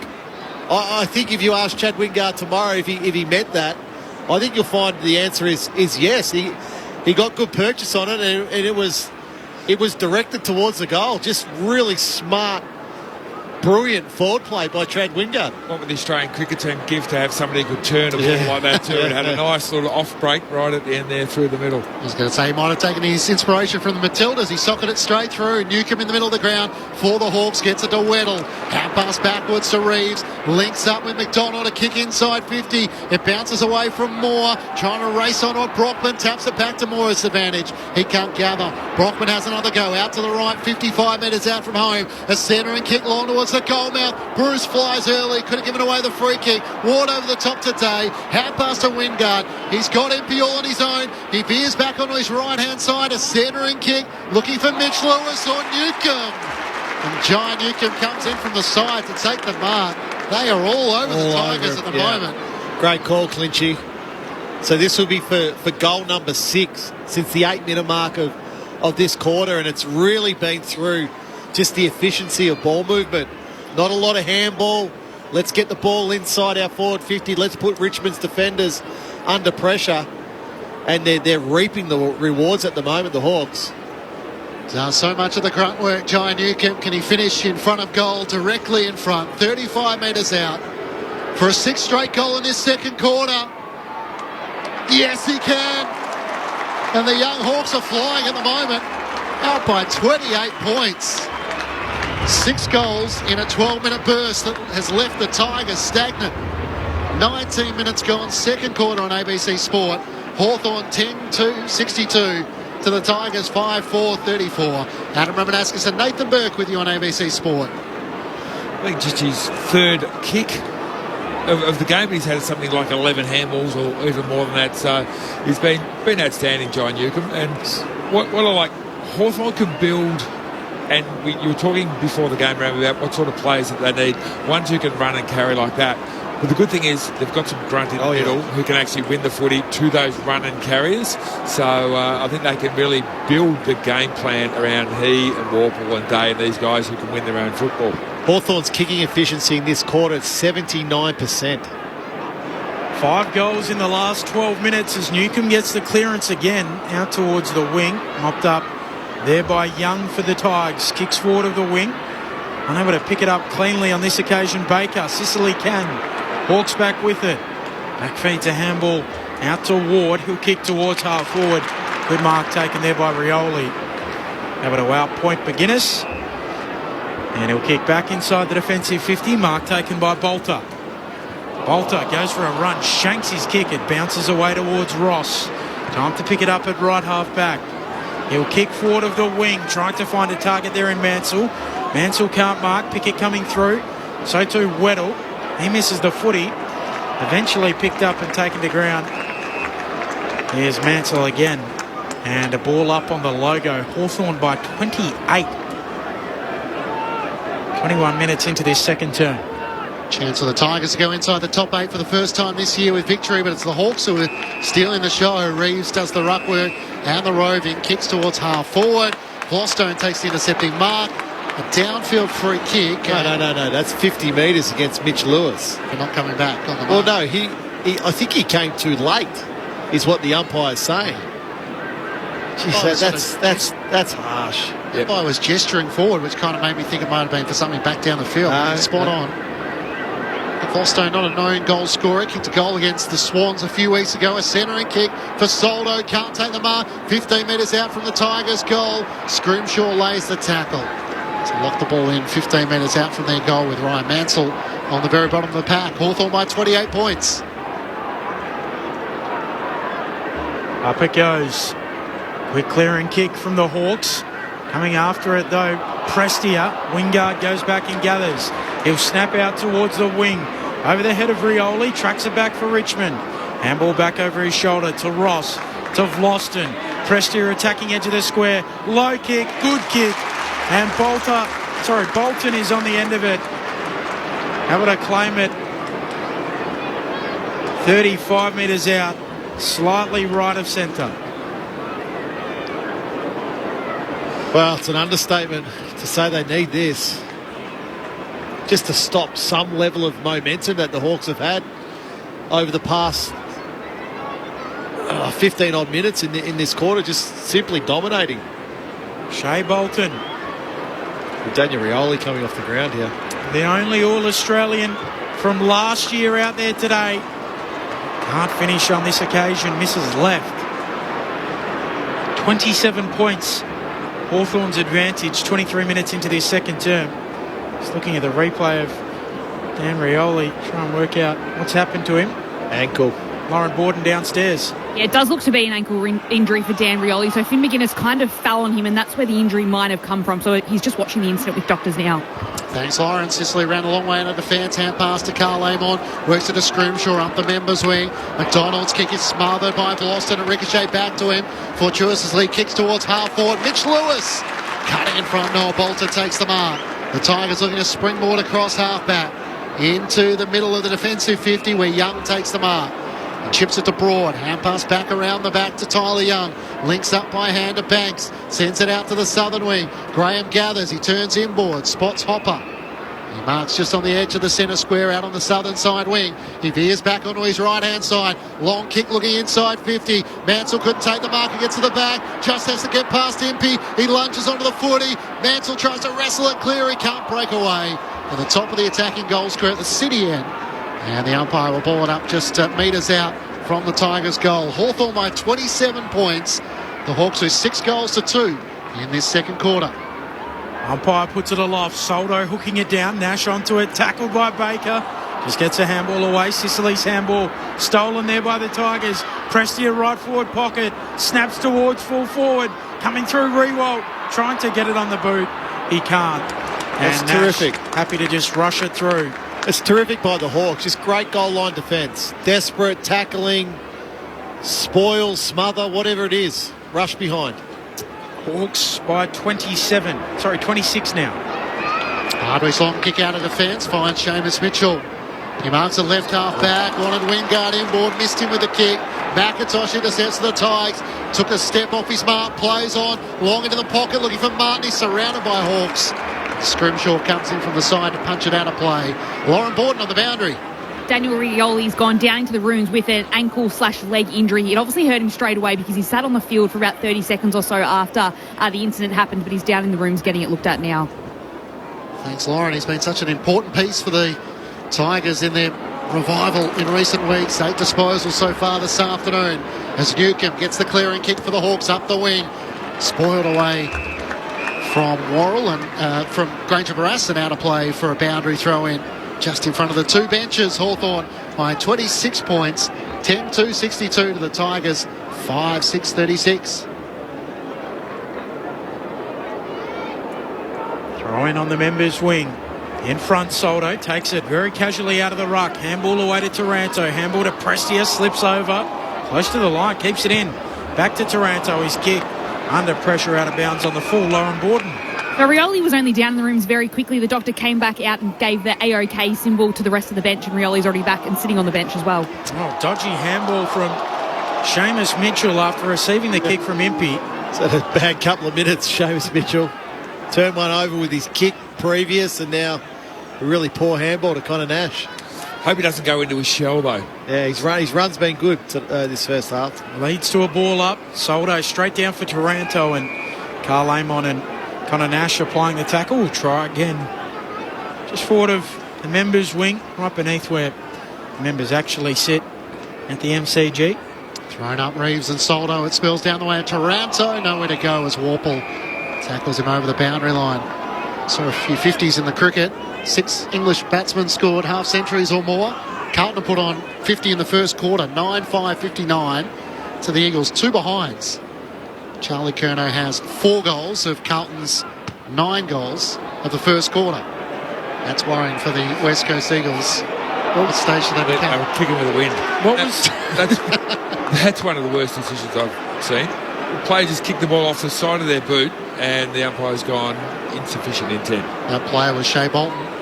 The Hawks take the free kick through Connor Nash, goes back inside the defensive 50. The Hawks captain, Sicily, was able to find a way around. Baker runs his full measure, kicks up the members' wing towards Lewis, couldn't take the mark. Granger Barras puts the pressure at ground level. Bolter thought he was tackled when he didn't have the footy. He argues with the umpire as Warple gathers. Hand pass to Sicily for the Hawks. Links up with Impey. Back to Warple into the middle of the ground. Hardwick wants to try and get it to this southern side. Ward takes the mark all on his own. He'll chip it out in front of Wingard. 60 from home. Chad Wingard shanks his kick. Stubbed his toe, I think. And the mark taken by Grimes in the left back pocket. So a promising forward foray snuffed out as Grimes sends a high ball out towards the Shane Warne stand. Wing in front. Mitchell punches it away. And a throw in, 70 out from the attacking goal for the Hawks at the punt road end.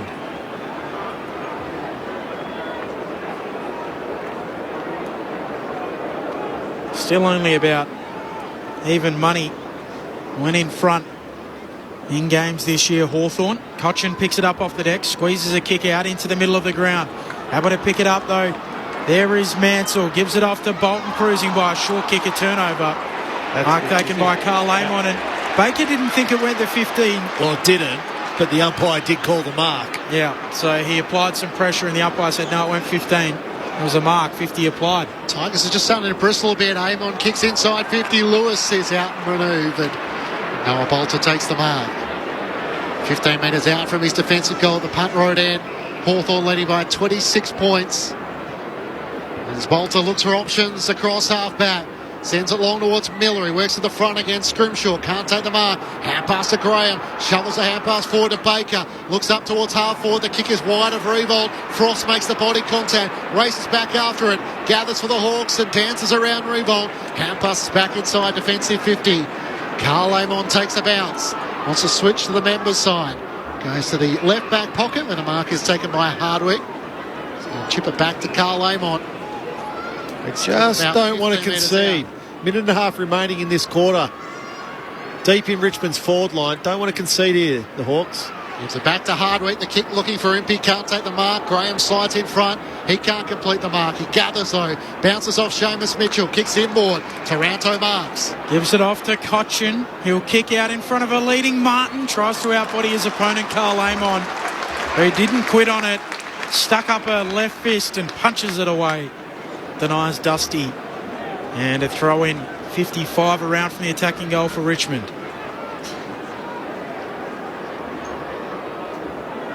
Desperate effort there from Carl Amon.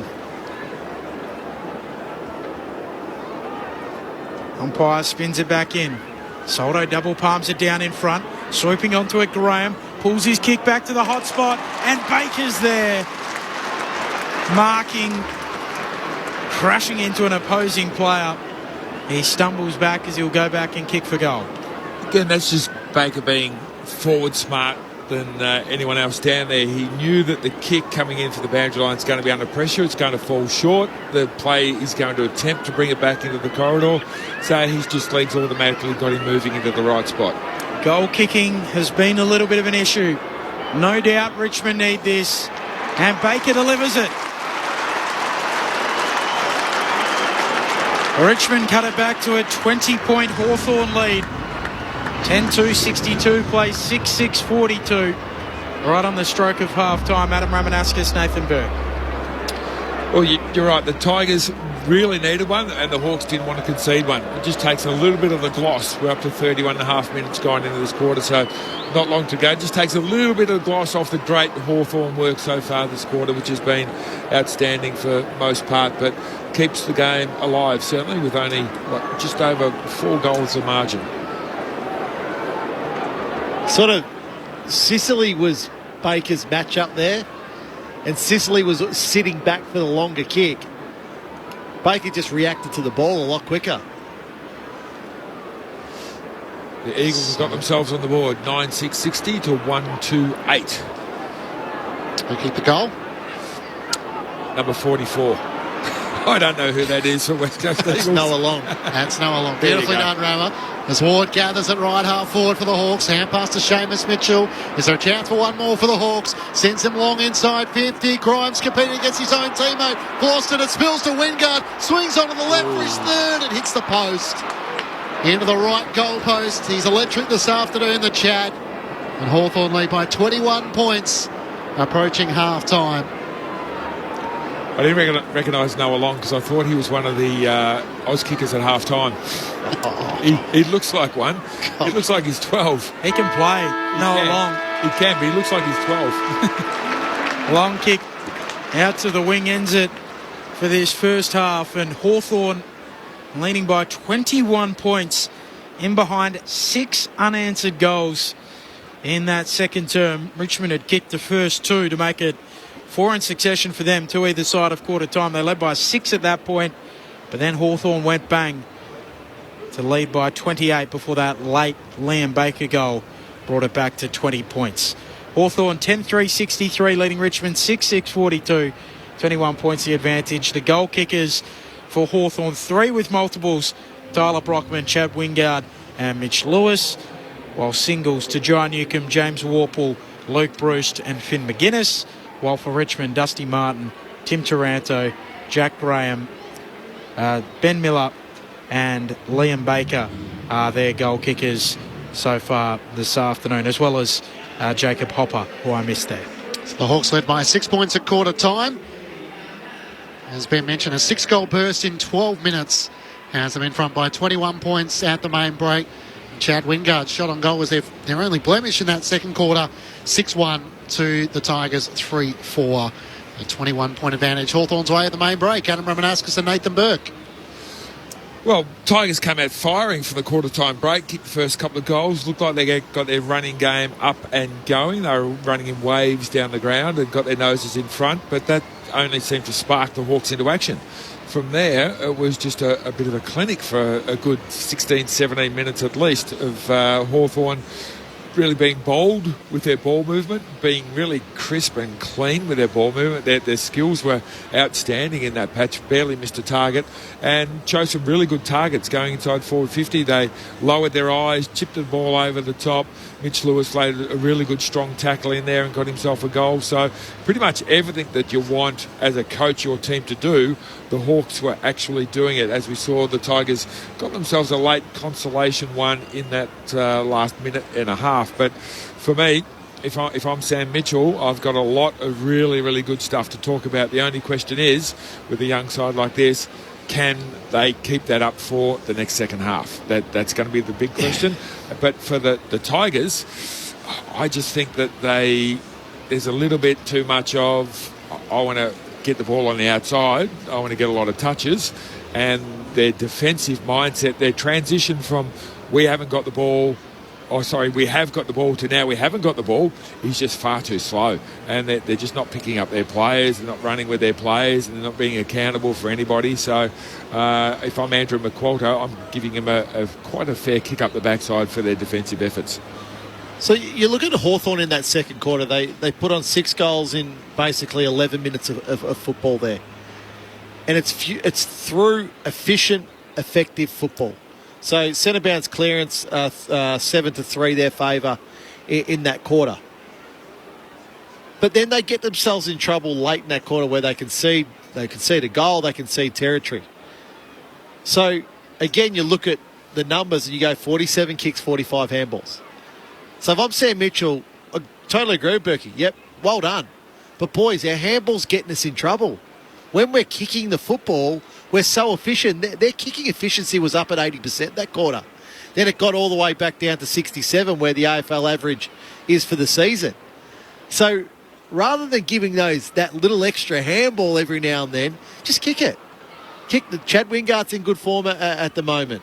Finn McGuinness is on top of Daniel Rioli, albeit he was injured a little bit in that quarter. So I want Hawthorn to use their feet a lot more. I think their skills are actually pretty good by foot. It's the decision-making by hand which is getting them in trouble. The Tigers, on the other hand, they're playing a step and a half behind their direct opponent right at the minute. And in that 6-goal burst, that's what cost them. So you see Tyler Brockman get one over the top where he's away from his direct opponent. Yep, okay, a bit of brilliance from Chad Wingard in there. Noah Bolt, who I think has had a reasonable half on Mitch Lewis, but he's 5 metres off him when those leading targets. So I think Andrew McQualter will be wanting, hey boys, let's just get a bit closer to our direct opponent, because when we are a bit closer to our direct opponent, we can force them into error. Hawthorn want to handball. They want a handball in this game. If we apply the pressure, we'll create enough turnover, take the ball down the other end. Dustin Martin's taken 3 marks inside forward 50 in that first half.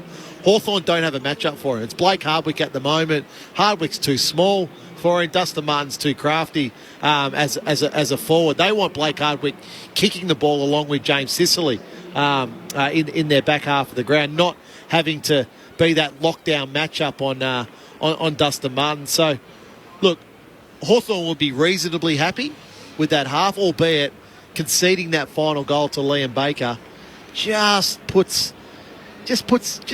gives Richmond that hint of, yeah, we're still in this, guys. We're still in this game. You could sense it coming, couldn't you, Rammer? Yeah. You called it superbly. So the Hawks are 7 of their 10 goals from turnovers. Yeah. And the other stat that has stood out is the centre bounce clearances the way of the Hawks, 11-6. It's the Hawks leading by 21 points at the main break. Meanwhile, at Docklands, the Blues are continuing on their way, 11-7-73, leading the West Coast Eagles 1-8. And Charlie Curnow has 4 goals. Jackson Varney been subbed off in the second quarter, so knee injury. Oh, I thought you meant mercy rule. They're going to take one off each quarter, try and add it up. So it's 65 points at the 10-minute mark of the second quarter. I mean, 130 is anything under 130 is looking pretty competitive at this stage. They've already lost a game this year by 171. Yep. Yeah. Just how ruthless Carlton are willing to be. Yeah, because there's a lot of players in that Carlton team who will be looking at the ones who are on the bench, who are going to come back in next week, and they'll be going, you know what, I'm not going to take my foot off the pedal. Here's my chance here to really show what I can do and get myself into really good form, and at least make the coach maybe think about somebody else when they bring in Phipps and all the other players. What's interesting is how ruthless West Coast are going to be with their list, Carl. And this is the part I mentioned about Hawthorn and their younger players playing, for futures, for contracts. If these West Coast players or younger players can't see that, they're crazy. Well, Adam Simpson made Allen is playing as a midfielder. Yeah. He's trying to get behind the ball and play in front of Charlie Curnow. Yeah, well, Adam Simpson made a really interesting comment at one of his presses recently that no one really followed up on or made much of. But they asked him about the senior players with contracts next year, etc., and how they manage them out. And he said, won't have to. So that says to me, well, they're probably going to retire. So I think they will maybe try and direct a few of those older guys into retirement. Yep. So just having a look there, they're trying to play, that's Ryan Marriage, isn't it? Number 41 as the full forward, and Oscar Allen's behind the ball, trying to help out their defenders, given the stem of goals that are being scored by the Blues. 11-7-73 to the West Coast Eagles, 1-2-8. We'll pause for the moment from the MCG and get you the latest from the ABC Newsroom.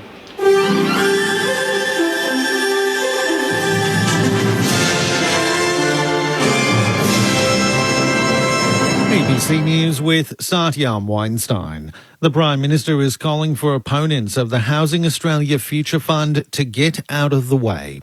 A vote on the $10 billion fund was blocked last month by the Greens and the Coalition in the Senate. The government says the fund will build 30,000 affordable homes, but the Greens argue it's not enough and want the Commonwealth to address the rental crisis, while the Coalition says the fund is inflationary.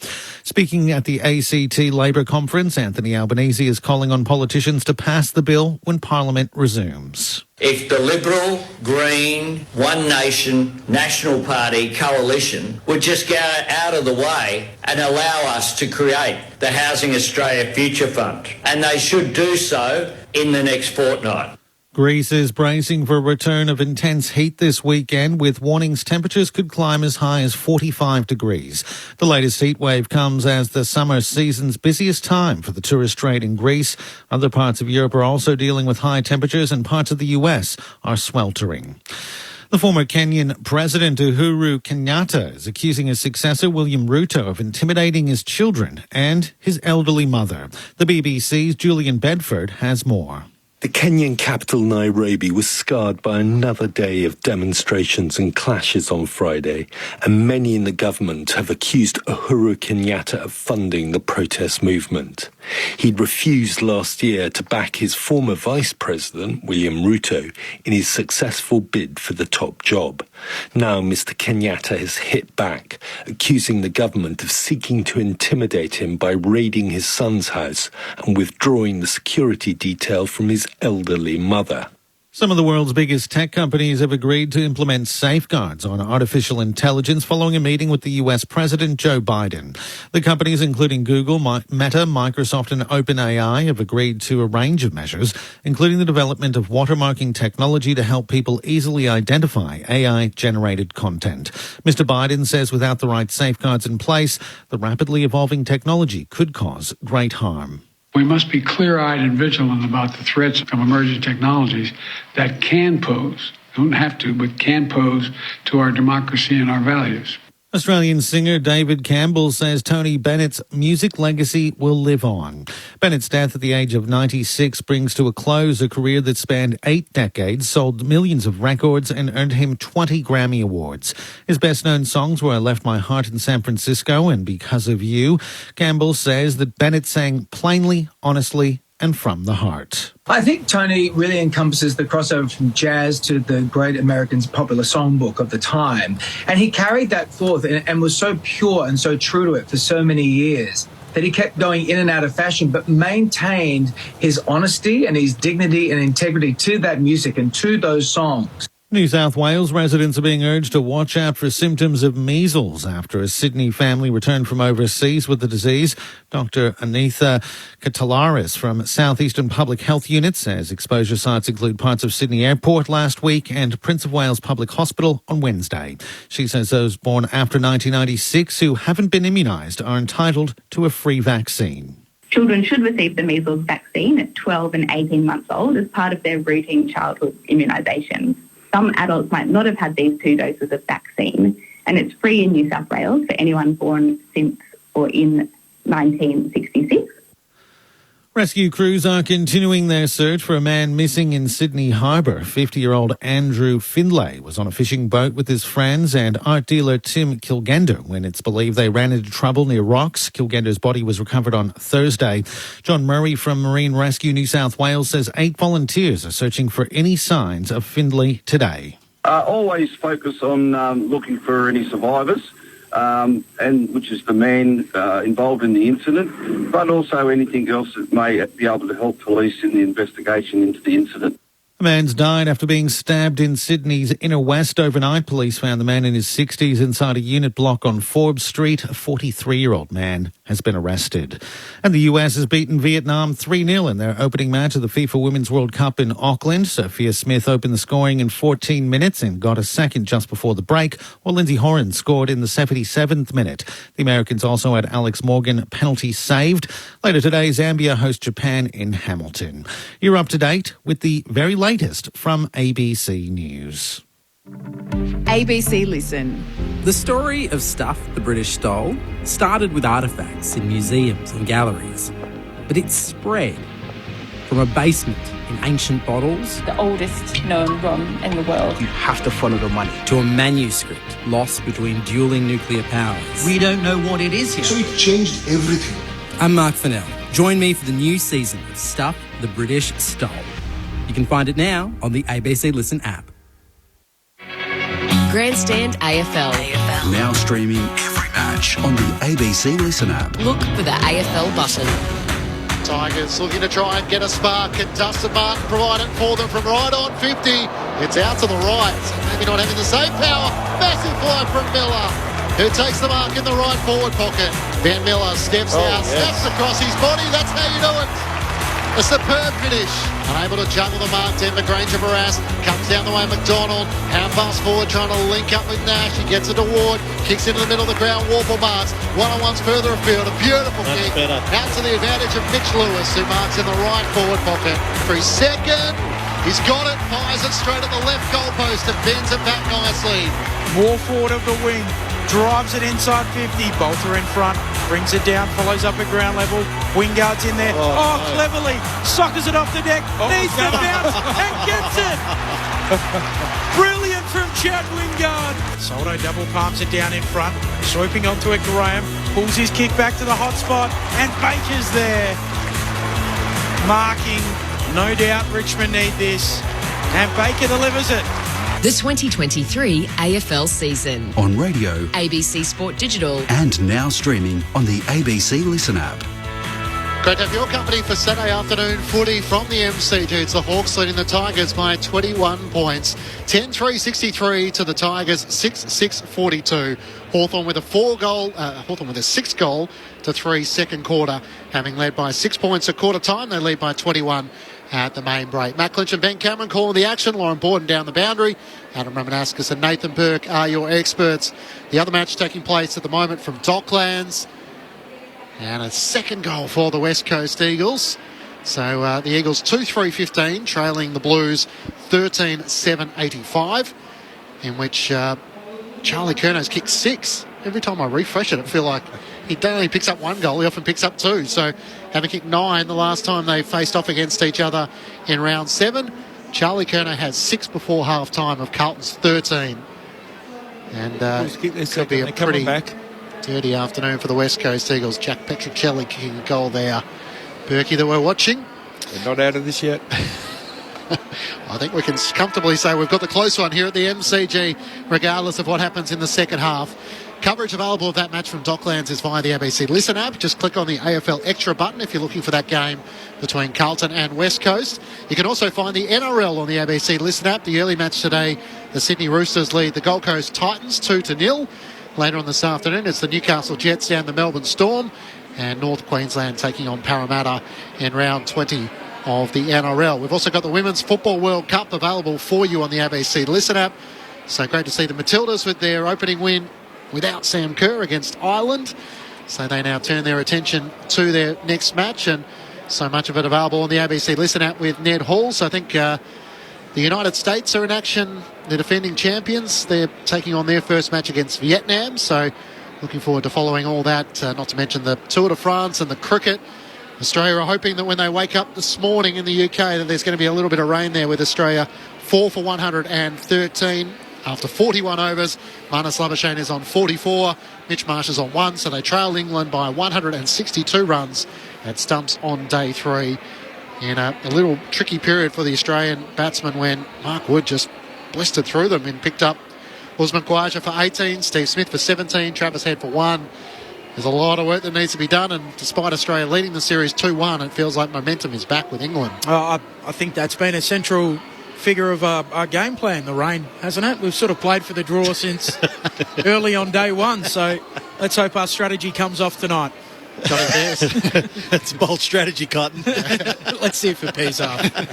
It's been bizarre how much we've just sort of lacked ideas or played to win or played with any kind of aggressiveness or assertiveness throughout this test. That was so poor last night, watching Bairstow and Anderson bat. And it's funny. We were hoping for the best. Yeah. It's funny, the criticism of a lot of the Australian players going to different parts of Europe. It didn't feel as bad when you were leading the series 2-1. But when they bowled those tactics, and I think it's the first time in a long time that 3 Australian fast bowlers have conceded over 100 runs, Stark, Hazelwood and Cummins. And Johnny Bairstow was left stranded on 99. Hasn't it been an interesting few weeks in the life of Johnny? That was just about the only positive for the Australians last night. I must admit, I sort of, stranded. When he was stranded, I did sort of give a little fist bump. So coverage available on the ABC Listen app tonight with the voice of summer, Jim Maxwell, alongside Jonathan Agnew. Just in some beautiful form over there. So a great companion tonight as you take in the footy, Collingwood and Port Adelaide or Fremantle and Sydney. And the golf. I love the golf. There's a lot going on at the moment. The golf has just totally captured me. I love the European Tour run at night, now the DP World Tour, but when we get to the majors and obviously the Open Championship, brilliant. Some news out of Carlton and West Coast as well. Luke Shuey has done a hamstring, so in that perpetual loop where he keeps doing soft tissue injuries. Silvani has a lower leg injury and a jarred knee, Carlton is saying. Yeah, so that's a concern. No good. So in the golf, it's American Brian Harman who has a 5-stroke lead over the field after the he shoot a 65, didn't he? A couple of rounds. So Ricky Ponting lookalike. 4 consecutive birdies from the second hole to the 5th. Sit clear of Englishman Tommy Fleetwood. He's the non-winner, isn't he? Yeah. So is Harman, though. So Harman has won at every level of golf he's played, but hasn't really been able to challenge in the majors and may well at the Open Championship.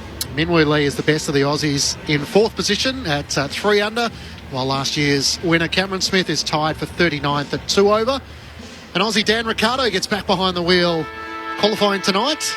Yeah, qualifying tonight, and I think Checo Perez binned it in practice yesterday, straight into the wall, so feeling the perceived pressure of Daniel. Yeah, no doubt. Hungarian Formula One action coming up. It's all on the ABC website. Second quarter underway as the Hawks get the opening clearance the way of Will Day. He looks to kick them inside 50. Scrimshaw forward, can't take the mark. Spills out the way of Day. Gathers and gets the hand pass away to Nash. Kicks around his body. Wingard up, juggles the mark, just can't hang on.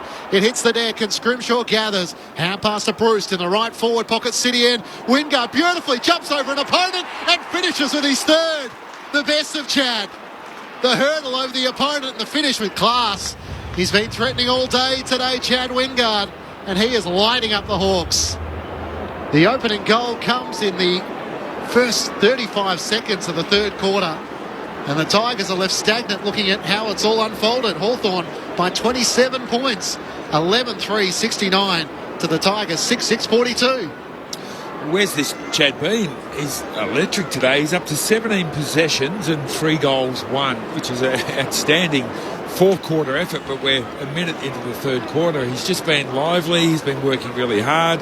Then it was a second effort. It was almost a great attempt to mark, which he dropped, but then straight back into the play. Got back himself into the play. Just a bit of skill to leap over the Tiger player on the ground, and he's having a ripper today, mainly coming from his great effort. Shocking bounce in the middle. The players don't even go after it. They just... Soldo just watched it balloon over his head crookedly and said that'll be recalled. It is. Umpire puts it up. Both rucks hands on it. Straight in there, Taranto. Held up and another ball up. I think did Charlie just kick his 7th? Yes. Reeves lays it down. Stolen by Prestia. Tumbles the ball to half forward here for Richmond. Pickett comes out. Gathers on the bounce. Handball back to Baker. Handball back to Ross. Bites off the kick towards half forward.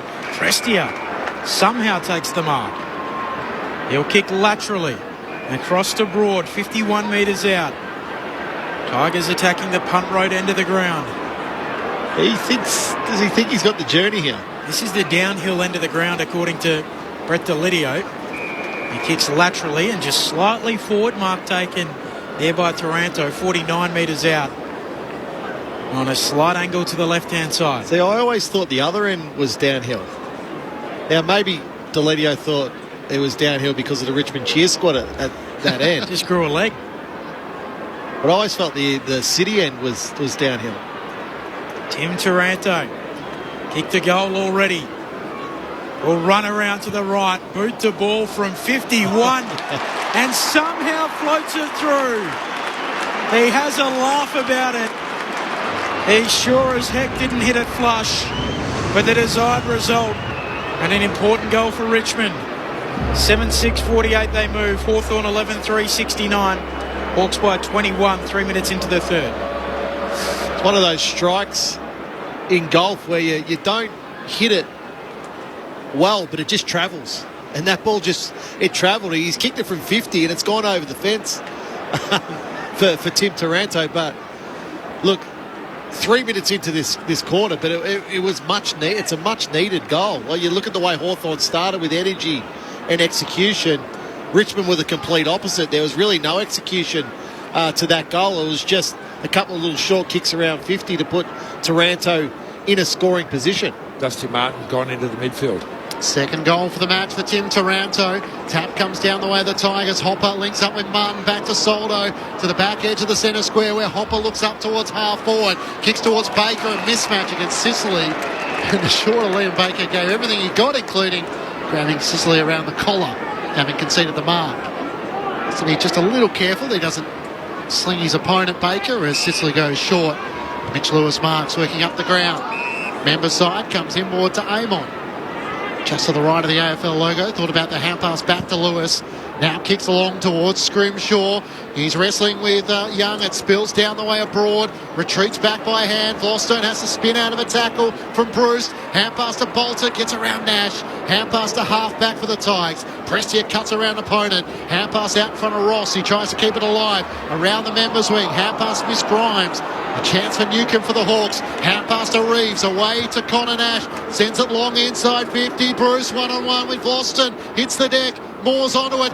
Could have been taken around the shoulder. No whistle. Turns on goal and finishes regardless. Dylan Moore snapping on his right over his shoulder to put through the Hawks' second goal of this third term and extend their lead back out to 27 points. They're not going away easily. 12-3-75 to the Tigers 7-6-48. 5 minutes gone. Third term on ABC Sport. Well, there's two Hawthorn forwards versus three Richmond defenders. But it was the two Hawthorn actually went at the ball. And the Tigers were sort of going, if it rolls out to me, I've got an easy exit from 50 here. But it was Moore who wanted the ball more than the defenders, which is, you're always going to concede goals when those sort of things happen. A gentle Hawthorn chant goes up around the MCG. Richmond home game today. Good crowd in. Bad bounce in the middle again. By Heffernan. Hawks by 27. Did get out by 28. Late in the second, Soldo decisively with the tap, but onto it Nash. Bursts onto it. Floats a kick inside 50 for the Hawks. Scrimshaw playing for the free kick. Bouncing ball favours Broad. There for Richmond. Snaps to the boundary. It tumbles out. Umpire charges in and says insufficient intent. Free kick will go the way of the Hawks. Short kick taken there by Ward. Now got to spot up Nash. 51 out. Hard out at left half forward. Waits his kick for Lewis. Hands to it. Spoiled away. High free kick.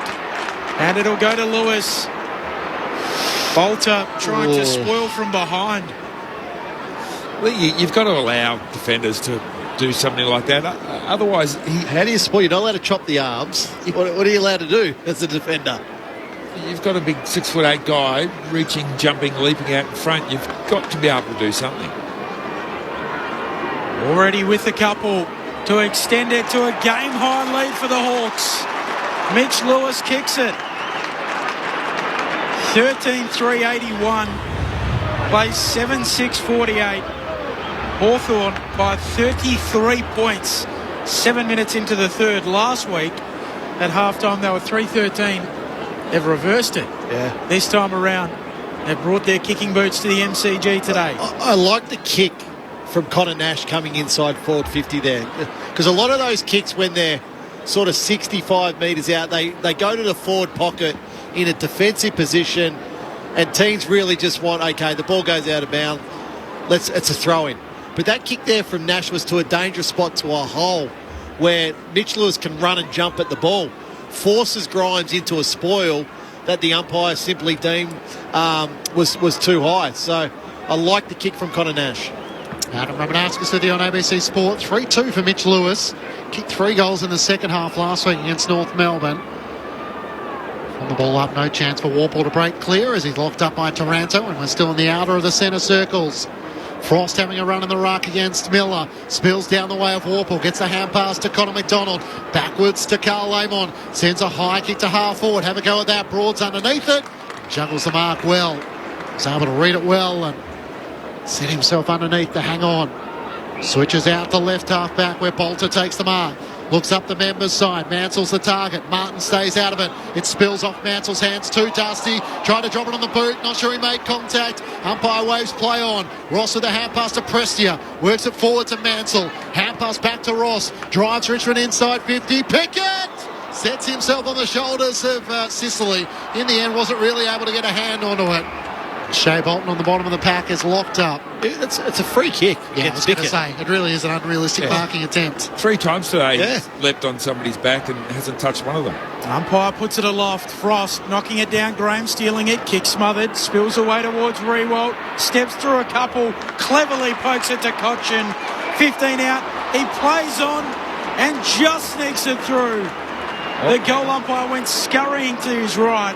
You're going to have a think We're about going to have a little check of this, I think. Yeah, we're going to check whether it's clipped the post. I think the umpire believes it's a goal, but we'll get Snicko. Oh, it is very close to the post. I reckon it's deflected. The umpire's got a better view than Snicko, I think it has as well. He had that hesitation. Oh, there's a vibration. Sort of looked and thought, do I play on or do I just go back and have the set shot? And I think he wishes he had his time again. He's missed. He's hit the post. A little Snicko. 32 points will be the Hawks' advantage, and a bad miss. That's 2 he's missed from a total of 25 metres. Game number 304 for the former Tigers captain. Wishes he could go back and have the set shot now. Hardwell's going the barrels, straight down the middle. A torpedo that gets to the centre circles, just to the right of them, and Broad takes the intercepting mark. So Richmond with a chance to reload and go back inside 50. Kicks laterally out to the southern side, and Vlostone marks. Nick Vlostone, the 11th year Tiger, nothing really further afield, so comes back in the middle of the ground. Finds Young. One of the new young defenders for the Tigers is Tyler Young. Sends it towards the left half forward in game number 14. No mark taken. Picked up by Frost to the Hawks. Hand pass to Scrimshaw. Just a bit hesitant getting the hand pass away. Mansell laid the tackle. Insufficient intent as the hand pass went straight over the boundary line. And Dan Rioli is back on the field. He'll take the free kick at left half forward for the Tigers. Stiff. There was a Hawthorn player who I think he was trying to handball the ball to, not far away from where it went over the line. Rioli runs out to the right. Sets it up to full forward, looking for a marker. Miller brings it down. Cochin crashing through. Spills out to McIntosh. Off to Dusty. Right foot snap from the right forward pocket. It bends across the face and past everything. Rewald saying, I touched it, throw it in. I think it bounced in the field of play anyway. The umpires are having a quick convergence and meeting about it. We'll get a throw in. The left forward pocket. Hawthorn by 32 points. 12 minutes into this third term on Grandstand AFL. Half-time at Docklands. Carlton 15-8-98 to the Eagles 2-4-16. We got the close one. We sure do. Charlie Kerno with 7 goals. Thrown back in. Swatted away by Carl Amon. Gains a good 15 metres. Ross couldn't gather and then lays a big tackle. Dylan Moore can't break away. The umpire will ball it up at left half forward for the Tigers. 55 metres out from their goal at the punt road end. Hawthorn leading by 32 points. It's been another impressive quarter from the Hawks. 3-1 so far from the ball up. Spills down the way of Hopper, trying to link up with Graham. Graham has to become the tackler now, as Warple's laying down, face down on the bottom of the pack, and the umpire will ball it up under the Olympic standstill at left half forward for the Tigers. Umpire puts it up. Frost against Pickett, trying to get it moving forward. There is Graham for the Tigers. It spits out in the end to Taranto. Handball over his head. Aim on there for the Hawks. Handball away to Warple. Tries to take on Pickett. Tackle sticks. Holding the ball. Pickett back with it for Richmond at left half forward. He'll kick long towards a massive pack at full forward. Sicily knocks it down. Cochinrove snaps. And on the last line, the goalkeeper, Carl Amon for the Hawks. 32 points, Hawthorn's advantage. The former Port Adelaide wingman sends them along towards the wing. Mitch Lewis can't take the mark, and Noah Bolter behind. So another chance inside 50. Kicks forwards. Taranto. Sicily trying to pull it in with one arm. Taranto wasn't quite aware the kick was going to him, and a throw in the right forward pocket for the Tigers. So all of a sudden the inside 50s 6-5 in this quarter Hawthorn's way, but the Tigers are having a good run at it in the last few minutes. Frost doing the ruck work against Miller. Miller spikes it down inside forward 50, racing back onto it. Gathered by Weddle, takes a bounce, it comes back to him. He loves a dash here. The second didn't come back as much. Hand pass to Eamon, who feints the hand pass. Didn't give it to the Irishman, Connor Nash. Turns and kicks into the middle of the ground. Days the target, he flies over the top of McIntosh. Can't claim the mark. McIntosh's hand pass to Shea Bolton. Kicks the Tigers high towards half forward. Hopper up against Carl Amon, and Amon takes the mark. The Hawks reload from half back. Out to Jarman Impey on the southern side. He kicks forward of the wing. Scrimshaw takes it. The Birds scatter. He doesn't want to move it on quickly. Backpedals off the mark in the lengthening shadows out on the southern side of the ground. Goes short to Ward, who gives it off to Scrimshaw. Kicks inside 50. Good spoil late from Young. Brings it down for Richmond. They bounce off half-back. Cochin and Bolton a give and go. Handball from Bolton away to McIntosh. His handball knocked down there by Hardwick. Hawthorn back the other way. Warple gives it away to Impey. His kick. Aaron and the mark taken there by Ross defensively for the Tigers. Kicks out to Broad and left half-back, and now to Ryan Mansell, who marks on the members' side. Hawthorn leading by 32 points. Carlton leading by 82 at half-time at Docklands over the Eagles. Mansell up towards Miller. He's outnumbered. Day in front. Frost from the side. Spills down the way of Tim Taranto. His hand pass turned it over to Weddle. Hand pass to Frost. Back to Weddle for the Hawks. Now links up with Moore. Looks up towards half forward. It's over there to Brockman. Can't get to Lewis, who may have clipped Broad high, having taken the mark for the Tigers. Nathan Broad kicks out to Bolter, who's off and running. Away he goes. Bolter will kick low out towards McIntosh, who reaches over and takes a nice mark. He can now move it on. Rewalt's out at half forward. Crosses the 50. Steadies. Eyes the sticks. And misses to the right-hand side. Hawthorn's lead 31. Lauren Borden downstairs. Hawthorn have just made a tactical sub for today, so Ned Long's come on fairly early for a game with Denver, Granger, Barras, the one sitting at the back of the bench. Thanks, Oz. The Hawks looking to try and move it in from their last line of defence as Impey works it to Ward, kicks up to the southern side. No mark claim. Vlostone works it back. Hopper squeezes the kick forward, but only as far as Ward of the Hawks. Hand pass to Mitch Lewis. Turns and bangs it as far as he can. Nobody inside the attacking 50, though, for the Hawks. And Broad dropped the mark. He has enough time to regather. Slight little slip with his footing as he goes all the way back. Entirely young marks. 24-year-old from New South Wales via Frankston and Richmond in the VFL. Sends it towards half-back. Weddle over the top, but Ross in front position had enough of it to be paid the mark. Jack Ross looks inboard. Spots Hopper. Takes the mark on the AFL logo members' side. Has Bates running past. Honours the run from Banks. He kicked towards Soldo. He slipped over the Richmond big man, and Impey rushes back. Cuts past Revolt once, but couldn't get the ball in play as he tried to cut past a second. Just hit a little bit of a lull in this game, I think, at the moment. Now we have 4 goals in the first 7 minutes of this quarter. Now we're 17 minutes in, so the 10 minutes has just been a little bit of shadow boxing right at the moment. Both teams just wasting opportunity going inside forward 50. It feels like the tension of the arm wrestle as you wait for it to break one way or the other. Will Day, handball away towards Warple, who will kick towards half forward, and Vlosten. They've done this a bit this last 10 minutes. Hawthorn just kicked to Richmond's intercepting defenders. He'll get a 50 as well. So Vlosten marches up the middle. Now the money kick inside 50. Puts it out towards the pocket. Taranto can't quite run it in, or rein it in rather. Then he goes and gathers, gives it off towards Miller, who centres it to Soldo. And Soldo takes it 25 out directly in front. Odds? 50-50. Get off the fence. Yes or no? 50. Oh, no. Oh, what are the odds now? That was against 2 50s in the chain. Josh Ward? Yeah, against Ward, I think it was. He just walked straight through the mark. He just forgot who was kicking the ball.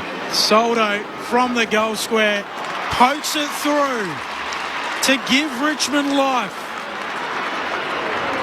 Cuts the margin back to 25. 13-3-81 the Hawks. The Tigers 8-8-56. 19 played third term. It's just that I think what Hawthorn have been doing going inside their forward 50 this quarter is their forwards have been so high up the ground. So it's 9 inside 50s to 8. So Hawthorn have had the one more, but what Richmond have done, they've sat Broad back, they've sat Vlosten back and really intercepted and then tried to launch from there. So it feels like Hawthorn have just been really protecting this last 10 or 12 minutes, where they've had multiple numbers in their back half, just not allowing Richmond to score, but not looking like scoring themselves. So credit there to the Tigers, where they had to really work hard for that goal, but eventually got it. Adam Ramanauskas with you on ABC Sport. Ivan Soldo on the board for the Tigers, back in the middle of the ground, comes down the way of Connor Nash of the Hawks, tries to knock it on to Newcomb, sliding in front, Dan Rioli's hand pass missed Bolton though. Nash gathers for the Hawks, hand pass to Warple, down low for Newcomb, he claims the mark. He quickly gets the hand pass inboard to Weddle, dodging and weaving. Prestia knocks the footy out of his hands. Hand pass to Cochin, through the middle of the ground, he missed Graham, and Weddle's back onto it, back to where we started, kicks laterally out today. He mounts on the southern side of the MCG. Again, just off balance. Just kicks a high kick looking for Bruce. Broad spoils it down. Bruce tries to lock it in, but it spills out to Grimes. Kicks up the southern wing. It's over the head of Martin and Frost. Frost will race back onto it. Gathers for the Hawks. Turns and chips towards Moore. He marks between wing and half forward. Gives it off to Will Day. Low kick inside 50. Lewis launching, doesn't mark. Spills to the back. Bruce onto it. Dribbles it through. Bruce on the double. He lays on his stomach and celebrates. And the Hawks answer again. Out by 31. 14-3-87 plays 8-8-56. Adam Ramanauskas, Nathan Burke. Always think, Ram, it's a great sign in the game when the other team get a goal that you answer pretty quickly. And that's what the Hawks have done there. It was a real stalemate. Both teams were wasting the ball inside 50. Okay, Tigers broke the drought. Then the Hawks got one back really quickly, and that's a sign of a maturing team. But, they got one closer, but we can get one back pretty quickly. Still, I think you called it really well. They bombing the ball inside 50. It's not really working. It's sort of playing into the Tigers' hands because they are keeping players back. I'd like to see the Hawks sort of run and carry the ball a little bit more and start hitting those free plays rather than bombing it in.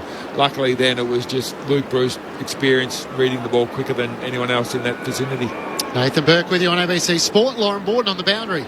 Matthew Coulthard, the South Australian, is just getting ready to come on. He's got a big smile on his face. He was just pulled back, so there's a bit of confusion about who's going off, but Coulthard's set to go on. Thanks, Laws. Hopper gets the clearance. Hand pass away to the runner. Banks springboarding off half-back, long inside 50. Miller can't take the mark. He crashed the pack. There's a few Hawks down. Mitchell's one of them. The kick out of defence, though. It finds Mitch Lewis. Outstanding courage by Mitchell. He's paying for it now, though. Trainer comes out to him as Mitch Lewis marks on the southern wing. Sends it out towards Bruce. Can't take the mark, but was taken high. He's up and going again, Mitchell. So the Hawks will have it between wing and half forward on the southern side. You have to go back to the Opening stages of the second quarter at the 4-minute mark, the last time the Tigers kicked back-to-back goals in the match. As Bruce kicks inside 50, almost a big mark from Mitch Lewis. Frustrated he couldn't hang on to it. And Dion Prestia locks the ball up with Warple 40 metres out from the Hawks' goal at the City end. Hawthorn by 31 points, 14-3-87 to the Tigers 8-8-56. Knocking it down, Reeves. Live footy. Eventually it's held in by Andrioli. Umpire puts it up again. Soldo punches it out towards the outside. Picked up there by Mansell, who gets it on the boot. Clearing kick out to the wing. Bouncing ball, Sicily there. Pickett swats it out of his hands. Comes back to him. Now can step around Sicily. Handball to Martin. Richmond down the southern wing. Martin will kick forward of it. And Newcomb will bob up and mark for the Hawks. Gives it off to the run of Seamus Mitchell through half-back. Kicks out towards the logo, looking for McGuinness. Rioli spoils. McGuinness roves. Handball misses the target, allows in Young, or Miller rather. And he's wrapped up. A ball up on the logo. 31 Hawks advantage. Denver Granger Barras subbed out of the match for the Hawks. Opportunity for Ned Long. Didn't get a disposal. TGB this afternoon, so not a good one for those opting for more forward time for the Western Australian. Another stoppage here on the members' wing. Lauren Borden on the boundary. So it's Tyler Young that has been subbed off for the Tigers. Coulthard's still waiting. He's finally getting on now. Here's the applause as Coulthard's running on for his first game. Right on cue. Well done, Laws. The fourth debutant for the Tigers this season. As they're going to have a third stoppage still on the members' wing, with Hopper and Warple trying to fight for the loose ball. Umpire throws it up in the air. Reeves tries to clear a path, but it spills to Graham. Kicks up the wing. Sicily in front. Takes the mark in front of Miller. Right half back for the Hawks. The captain in the long sleeves is going to centre it with a kick which finds Scrimshaw. Looks out to the outer side. Has Will Day. Goes more centrally than that by hand to Mitchell. To Newcomb. Had to fend off the tackle of Cochin. Back to Seamus Mitchell. So recovers after the hard knock and kicks inside 50. It won't get to Moore, and the intercepting mark is taken by Ross. For the Tigers, he turns it straight over. Looking for Prestia. Frost takes the mark. He turns it straight over. Can't from Wingard. Cut that out of the archives. He had two players alone at the top of the goal square virtually, and he went for the tricky short one. Dusty marks on the wing. Bursts away with the footy. Long kick for Pickett over his head. Out the back, Scrimshaw gathers on the bounce. Across half back for the Hawks. Gives it to Sicily, who was dealt with. So the mark was taken by Frost anyway, but free kick downfield. Gives it off to Seamus Mitchell. His kick a turnover. Baker bursts onto it. He'll go short. Away to Hopper. Richmond forward of the wing. Members side of the ground. Handball to Prestia. Prestia goes into the pocket. Sicily and Pickett. Sicily juggling. Can't mark. Coming through Weddle. He's tackled. Taken to ground. Umpire crosses his arms on his chest. And a ball up. 45 metres out from the attacking goal here for the Tigers. Hawthorn by 31 points. Meanwhile, Docklands half-time there. The Blues with 15 goals to 2. Spells down the way of Prestia. He fires on goal. Misses, having received the hand pass from Graham. Left a few out there. 2-3 the Tigers in this third term to Hawthorn's 4 straight. The margin is 30 points Hawthorn's way.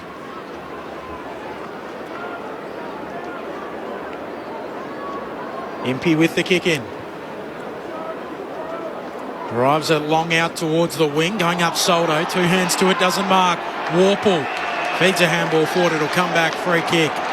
Holding on. It'll go to Soldo. Soldo with the free kick here for Richmond. Gives off the handball to Bolter. Bolter will drive it long inside 50. Reeves getting back. Drops the mark. Sicily just gets his handball away. Handball away to Newcomb. Coming through though is Banks there for Richmond. Handball back into the pocket. Trying to gather at everybody. No one able to at the moment. Warple. Handball away. In there Weddle. Trying to come through his Nash. He can't quite. So to Scrimshaw and Day, and we'll get a ball up. Finn McGuinness doing a super job. Dan Rioli just the one kick, 2 handball so far this quarter. Spells down the way of Warple for the Hawks. He's brought down by Graham. Almost forces the turnover. The kick is smothered. As Mansell's kick on goal ricochets back to him. Not sure about that from Shea Bolton, trying to flick it on to Vlostone. Tackled by Bruce. Hawks win it back. Can't quite break away at left half back as Finn McGuinness's hand pass is locked up. Dan Rioli lays the tackle on Connor Nash. 55 metres out from the Tigers' goal. Hawthorn leading by 30 points. Reeves wins down the tap. Can't get a clearance away. As Hopper lays the tackle, the umpire will throw it up once more. So much on the line for the Tigers. A chance to move inside the 8 for the first time this season. But Hawthorn have been the far better team. The kick inside 50 from Soldo. Scrimshaw couldn't quite gather. Weddle works it out to Sicily at right half back. He looks for options up the members wing. Brockman with a shove on Baker. No whistle. Brockman gathers to the Hawks. Hand pass to Mitchell. Nothing on offer inboard. Tackled by Prestia. Kicks up towards Moore. He's tackled at half forward. A dumping tackle by Banks as he throws him to the turf. It's a good result for the Hawks because when Sicily got that ball, they just had nobody up the line. So to get a stoppage now in their half of the ground is a terrific result. Umpire puts it aloft. Soldo hooking it down straight to Martin. Gives it off to Hopper. Pokes a kick towards the logo. Amon bursts onto it for the Hawks. He'll kick inside 50 in the Wingard direction. Grimes there with him. Gets a fist to it. Vloston mops up. Goes back to Grimes. And Grimes will kick out towards the wing at a pitch just in play. And the umpire says insufficient intent. Goodness me. He was trying to find his teammate who was 5 metres away. Gee whiz. That rule's got completely out of control. Oh, that is completely just bonkers. The Hawks go inside 50 again. The kick from Ward finds Lewis. He claims it 20 out on a tight angle left forward pocket. Yeah, if I'm a Richmond supporter, I'm booing too. Yeah, I'm filthy on that call. That's no feel from the umpire. I think it might have been Banks out there that Grimes was kicking the ball to. It literally pitched 2 metres, 3 metres in front of him. Lewis to try and bend it home. He does so duly. And the Hawks are out by 36 points on the stroke of three-quarter time. 15-3-93. Plays 8-9-57. 29 minutes into this third term. Yeah, well, stiff there, the Tigers. They defended really well. Got the ball outside 50, get a chance to set up, but free kick, ball comes straight back in. But I'm really liking Hawthorn's defensive work at the moment. Their midfielders are defending really well. They're pushing back really, really quickly. And the guys inside their defensive 50, and probably ones that we don't talk about a lot, but that we talk about Sicily and these guys, but Amon and Impey and Hardwick, and boy, those three small defenders really do a super job, first of all, of defending, and then they use the ball so well coming out the other way. Nathan Burke with you on ABC Sport. The Hawks have 5 goals straight. As Mitch Lewis has 4. Warple gets the clearance, kicks inside 50, a bouncing ball. Brockman tries to tap it down to Wingard. Right forward pocket, can't gather. Dan Rioli with a hand pass to Taranto. Out to Bolter at left half back. Off balance, he kicks towards Revolt. Sicily in front, good battle. Sicily spoils it out of play for a throw in. And he's given away a free kick, mouthing off. Right past the umpire, James Sicily, which you don't have to work out what he said to understand the presence of probably what he was trying to get across, as Graham kicks to the Tigers towards Shea Bolton, and he hangs on to the mark. In front of Impey, directly in front, 45 metres out from goal. Just got to spoil that one, Berkey. I think it's a pretty simple one for Jarman Impey. Probably 9.5 times out of 10 he's spoiling that ball. It's probably not the best leadership you want from your captain as well. That results in a shot on goal. This has been the area of Shea Bolton with 2 behind. Yeah, but you don't want to take that out of his game either. Like, okay, I get it. Gave away the free kick, but he's passionate. 21-21 for the season for Shea Bolton. Boy, do the Tigers need one here to try and spark them into life from 50. Their magic man sets flights and gets it there. Something to lift on. And the Hawks leaders cut back to 30 points, heading towards three-quarter time. 15-3-93 to the Tigers 9-9-63. Shea Bolton with his first goal of the afternoon, with the Hawks with 5 goals to 3 in this third quarter. Richmond got that ball from a abuse free kick. Their last goal came from 2 50-metre penalties, one from Bruce originally, and then just a brain fade from Ward. So they're not helping themselves in that area. If they can tidy that up, certainly this might be an even bigger lead. But the good thing is that they're not getting beaten around the ground and getting goals that way. So it's something they can very easily tidy up. But a 5-goal lead to the Tigers. It's pretty handy. Seconds away from half-time. Umpire puts it down in the middle. Reeves knocks it down. Graham leaves it behind. Reeves soccers it on. Prestia goes and wins it. Gives it off to Banks. Kicks Richmond inside 50. Rewalt might have been dealt with. He was. So Rewalt will get the free kick. And it will come after the three-quarter time siren. From right on the digits of 50. He looks a bit ginger though, Rewalt. Looks sore too. Oh, I get you. Good one, Benny. Thank you. No redhead jokes in this box though. I know. Sort of borderline. Berkey. I've been there, don't worry about that. So the kick after the three-quarter time siren. And they boot the ball from just outside the arc. This would be a team lifter. He's done it so many times. He can't pull it out of his trick bag on this occasion. Misses the lot, out of bounds on the full. So 30 points, 5 goals neat. Hawthorn's advantage as we turn for home here on Grandstand AFL. The goal kickers for Hawthorn: Mitch Lewis with 4, Chad Wingard 3, Tyler Brockman 2, McGuinness, Moore, Warple and Newcomb with singles. While then for Richmond, a couple to Taranto singles: Martin, Baker, Soldo, Hopper, Bolton, Graham and Miller. We touched on it, Ben, after Hawthorn at halftime last week with 3 goals 13. They kicked 15 goals 3 today, including in that second and third quarter. They managed 11 goals 1 to the Tigers 6 goals 7. And having led by 21 points at halftime, the Hawks lead by 30 at three-quarter time. Great to have your company on Saturday afternoon footy on Grandstand AFL on ABC Radio, ABC Sport Digital, and now streaming on the ABC Listen app.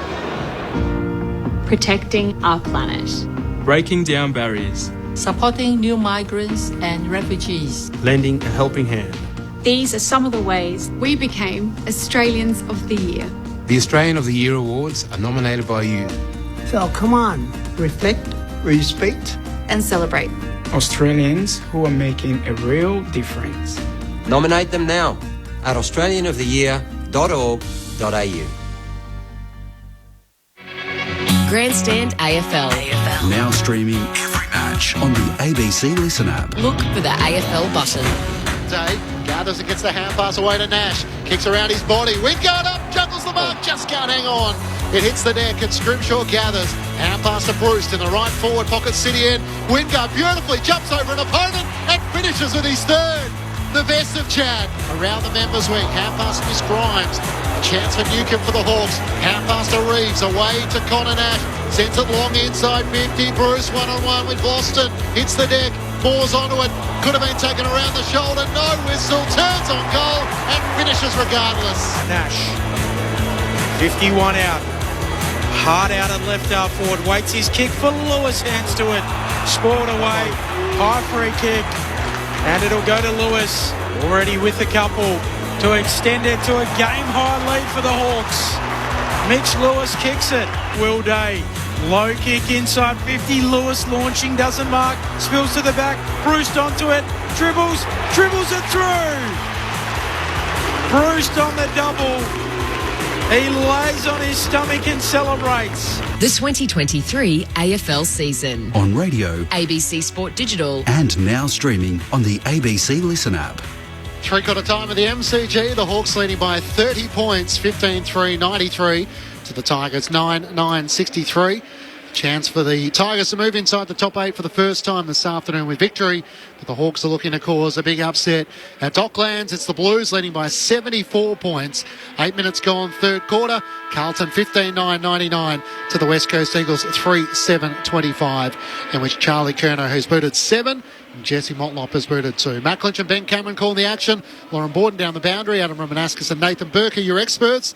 Our next stop on ABC Sport is the Gabba for the blockbuster between Brisbane and Geelong, and Quentin Hull is there to preview it. Clinchy, it's one of those Saturdays that makes Southerners jealous of the weather this time of year. 22 degrees, not a cloud in the sky, and what a scene it is for Geelong to come to the Gabatoir to try and knock off the Lions on their home deck. Something that no team has been able to achieve this year. But they're going to have to do it without Gary Rowan. He is an out with the ankle injury that he picked up in the win over Essendon last week. So late change, Rowan out and Zach Tui comes in. Brisbane aided by the return of Josh Dunkley at selection, with Zach Bailey going out of the team. Last time they met was the preliminary final, with Geelong winning by 71 points en route to the flag last year. A memorable day coming up for Chris Scott in the history of the Geelong Footy Club. He coaches the Cats for the 304th time to equal the great Reg Hickey. And somewhat fittingly, we'll have his grandson Matt Primus with us in commentary this afternoon. Gorgeous conditions. Can the Cats win away from Victoria? They beat the roadkill of the Eagles during gather round, but other than that, they've had 3 trips outside of postcode, starting with 3, and have lost to Gold Coast, Fremantle and Port Adelaide. And of course, it's the reverse narrative for Brisbane. Impenetrable here, but trying to fight their way back and win a bit of respect after that implosion in the last quarter at the G against the D's last week. It should be a fantastic twilight fixture. Feels like we've got building throughout the day. You guys, then us, and then Collingwood and Port tonight. What a great couple of games to come. Good on you, Q. Looking forward to joining you, Michael Price, Matthew Primus and Jeff White. You don't have to adjust the dial. We've got it all for you on ABC Sport this afternoon.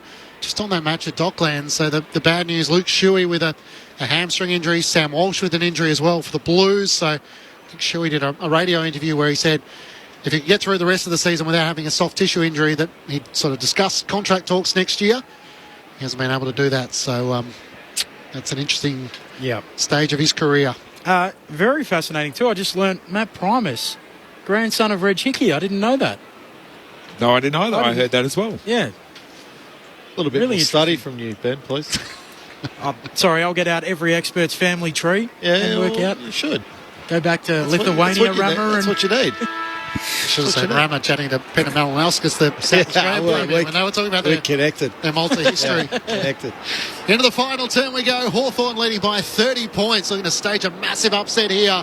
Reeves wins down the tap against Soldo. Spills to Warple. He emerges from the congestion. Kicks inside 50. Wingard shoved underneath it and clears he and Broad.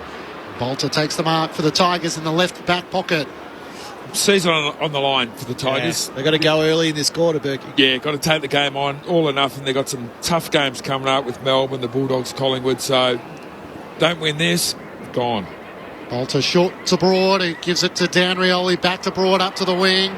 Miller was downed off the ball, and Frost takes the intercepting mark. Would Andrew McQualter have a rocket in him, Rammer? Oh, well, I think some inspiration is absolutely needed because they've played flat for a lot of this day, the Tigers. Frost for the Hawks, up towards half forward. Mitch Lewis got it off the hands of Bolter. Hand pass to Moore at right half forward, trying to link up with McInnes. Hand pass is wide of Water, goes out of play. Richmond fans want deliberate, they won't get it. A throw in. He's paid worse. Tigers fans venting a bit of their frustration, no doubt. Hawks by 30 points. Stoppage at half forward for them here. Reeves knocking it out towards Ward, who gets a high left foot kick inside 50. Pack forms. Broad stands underneath it, takes the defensive mark. Kick dicey, it just gets to Ross. Weddle was closing. Ross fires a handball away to Baker. At right half back, he'll wait his kick out towards Coulthard. Spoiled away by Amon, and Coulthard comes again with a strong tackle. Glenelg in the NFL mid-season draft pickup. Throw in here on the wing. Hawthorn leading by 30 points, opening couple of minutes of the final term. It is the modern day dream, isn't it? Once you're playing in the sample, next minute you're playing in the VFL, and next minute you're in the AFL, all in the space of 2 months. All day, can't break away, and Prestia lays the tackle. Nice place to debut as well. MCG, in front of a big crowd. 22-year-old Matthew Coulthard, who no doubt would have a lot of his family over from South Australia. Soldo wins down the tap for the Tigers to Ross, up towards Revolt, spoils it down in front of Sicily. Martin's there, hand pass to Cochin, kicks into the middle of the ground, and Shea Bolton marks. Looks inside 50, not really a great kick in the end. He was looking for Coulthard. The intercepting mark was taken by Frost. Releases Carl Amon, sends a long and searching kick up to the southern wing. McDonald marks, they're out the back here. Bruce in the right forward pocket. He's got it. What a kick. That's great transition. But it was a poor kick by Shea Bolton going inside forward 50 for the Tigers. Kicked it straight to Frost when he had options, and then they were just away then, the Hawks. Carl Amon to the wing, to Connor McDonald, to inside 50, to Luke Bruce. Oh, hang on, he's got that. And we're just going to work out as he snapped across the body. Did it clip the left goalpost on the way through? Adds to the anticlimax. He's got 2. He's searching for a 3rd. Some of the kicking from the Tigers, Bolton is going at 40% by foot. Cochin going by 14% by foot. Prestia is the best. He's going at 50% by foot. Taranto just 36% by foot. So their major ball winners have been butchering a lot of it throughout the day. Plays are set up like a kick-in. Snicko. Got a second Snicko. All the doubters. There's a spike. A behind is registered, and the Hawks lead by 30 points. Make that 31. What about umpire Jacob Mollison? I've just noticed he's wearing a GoPro on his chest. Yeah. Why not? With some good footage there. Well, is it a teaching aid? Is it for... it'd be teaching aid, but also for broadcast too, I imagine. Yeah. Probably like Iron Man. I haven't seen it on the broadcast too much, I didn't think, as Rioli takes the kick in long towards the wing. Sicily going up, he can't quite claim it. Now they fight after it at ground level. And the umpire to come in and ball it up. Have you seen it before, Ram? Yeah, I have. Yep. Umpire puts it up. Trying to knock it down, Soldo. Onto a Day. He's wrapped up quickly. I think the more and more we get of footage like that, players mic'd up, all that type, it's just fantastic for learning, for coverage. Day drives it long inside 50 for the Hawks, but Loston's there. Marks at fullback. Hawks by 31. 8th goal for Charlie Curnow. Carlton very much in control. And Docklands. So the Blues setting themselves up for a top 8 race. So quiet, this crowd, Berkey. Yeah, I think the Tiger supporters have put the queue in the rack too. They're a bit scared. Baker on half-back. Kick was smothered by Moore. Spills out the way of Ward. Hand pass to Connor McDonald. Hand pass to Newcomb. Out wide to Moore at right half forward. He looks to load up and send a high ball inside 50. Winker back with a fly. Bruce the other way. Spills down. A chance for McInnes. Hand pass straight to Baker. Clearing kick to half-back. Coulthard takes the mark. The young South Australian is away. 2 bounces around the members' wing. Looks up to half forward. Kicks to Dustin Martin. What a dream. Give it back to him. Coulthard kept running. Gets it at right half forward. Kicks to Cochin. The Tigers Army will enjoy that. Cochin plays on. Into the pocket for Revolt. He marks around 25 metres around from the city end goals. Jack Revolt hard in the right forward pocket. It's not quite your first kick for a goal, but your first kick giving it to Dusty Martin, hitting him on the chest, and then Trent Cochin hitting him on the chest. You remember that one? Yeah. Wasn't dissimilar to Bauer, who did his hamstring. He had 2 or 3 involvements. Jack steps out, snaps on the left. Can he curl it? He can. The iconic Tiger trying to lead from the front. Jack Revolt with his first to start the final term. And the Tigers, through 6 minutes of the 4th quarter, have the opening goal. Margin back to 25 points Hawthorn's way. 15-4-94 to Richmond 10-9-69. And maybe some inspiration from the youngster to try and set the Tigers alight. I just want to remind you that I did say the Hawks would get off to a flyer and the Tigers would come storming home. So, all set up. You scoffed. Oh, look, it is all set up. But right now, that's the most energetic play that we've seen from Richmond in this whole second half, and it's from their first gamer in Coulthard, where takes the ball deep in Hawthorn's forward line, then really takes the ball all the way himself to inside forward 50. Shocking bounce from umpire Mollison. I hope the GoPro captured that one. We'll raise it. Coulthard didn't even have to change his jumper from Glenelg moving across to Richmond. Same sash, if my memory serves me correct. Free kick out of the middle. It'll go to Warple. Hawks with it. Stabs it short today. Still inside the centre square. All day assesses what's before him. Nothing he likes initially. So pulls his kick towards the pocket, looking for more. Up he goes, hands to it. Lands like a cat. Weddle there in support. McDonald receives the handball. Snaps to full forward. Bouncing ball. McIntosh slips over. Still gathers. Handball away to Soldo. Handball to Banks, and he dribbles it to left half back for Richmond. Yeah, the hand pass inboard to Soldo. Just missed it from Cochin. A chance for McGuinness. Hand pass forward, picked off by McIntosh. Switches play into the outer side. Ross gathers. He takes the bounce on the member side. Hand pass to Coulthard. He looks up. He missed Mansfield. He kicks it long. And Jack Revolt takes the mark. Mansell keeps running. Revolt can poke it over the top. He ignores that. He's going to centre it. They've got options of plenty. He missed Graham. Graham races back after it, gets it away to Taranto. Hand pass back to Coulthard. He goes to the barrel towards Mutt, who marks 5 metres out. You don't have to draw a picture, but it wasn't pretty. And Dusty steps out, snaps across his body, puts through his second, and a couple of the old-timers is trying to lift the Tigers off the tarmac. And Hawthorn's lead, all of a sudden, there's 19 points. 15-4-94 to the Tigers 11-9-75. The Tigers with back-to-back goals for the first time since early in the second quarter. Well, made hard work of it. James Sicily did really well on the mark. He pushed right to the nth degree, whether he was standing, going back. The umpire just let him put enough doubt into Jack's mind whether he was going to smother the ball, and he missed that kick inside 50, but they managed to clean it up, and attempted torp from young Coulthard into the forward line. Read well by Dusty Martin. He's been a fire starter since he's come on, though. 2 score involvements from 2 passages of play. Just giving them some spark. You love to see it. Bounce back in the middle. Marlon Pickett against Frost in the ruck. The 2-second stringers. Taranto clearance. Here's Coulthard again. Bounces off his chest. Spills to Graham. Pokes the kick inside 50, and running back, the mark's taken by Mansell. 40 out, 45-degree angle. Tigers lifting. He actually got a free kick then, young Coulthard, but they played on. So potentially have another score involvement. He's everywhere. Pickett and Frost in the ruck. I don't think I'd pay good admission to come and see that, but it's working.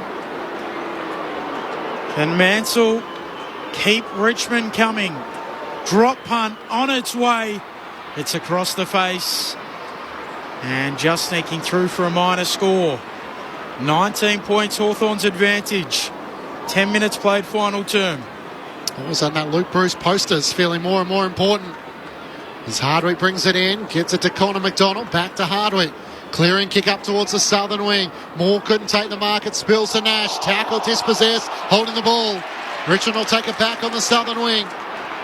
Graham wastes no time. Chips it forward to McIntosh. He's at left half forward, heading to the city end. Veers out to the right. Kicks it inside 50. Long towards Revolt. Nudges Impey under the ball and takes the mark. The experience on display there. Rami, you've got to wonder, of all the teaching that Sam Mitchell has been doing with this team, how much time do you allot to actually how to save a game when you're in front? Probably not much with this young group. Revolt for his second, steps out, snaps across his body and misses to the right-hand side. No, very little, because I imagine it's all about ball movement and defensive structure, not about, well, what do we do in a tight situation, how we saving a game. So it'd be very interesting here for the Hawks. Still plenty of time in this game. 17-point lead Hawthorn's way. Jack Graham with the blood rule. cut seemingly around the ear. We saw that last night with Adam Treloar. You see Doc Zimmerman went to rub it all off and Treloar sort of winced and said, stop doing that, it hurts. It does hurt. Yeah. I never had a cut here. I imagine it would. Sicily kicks into the middle of the ground for the Hawks. Well, there you save the game. No mark taken. It spills down to Ward, who gives it off to Weddle. Holding free kick. Going Richmond's way. Mansell wants to give it off to Rioli. Umpire says no. So Mansell will have it. The Hawks fold back. Mansell able to chip it short to Banks. Goes out wide to Bolter. 55 out. He's not going to think about having a shot. The man marks 55 out. He is a long kick, Noah Bolter. It's a kick at 60. It looks like he is. Bolter.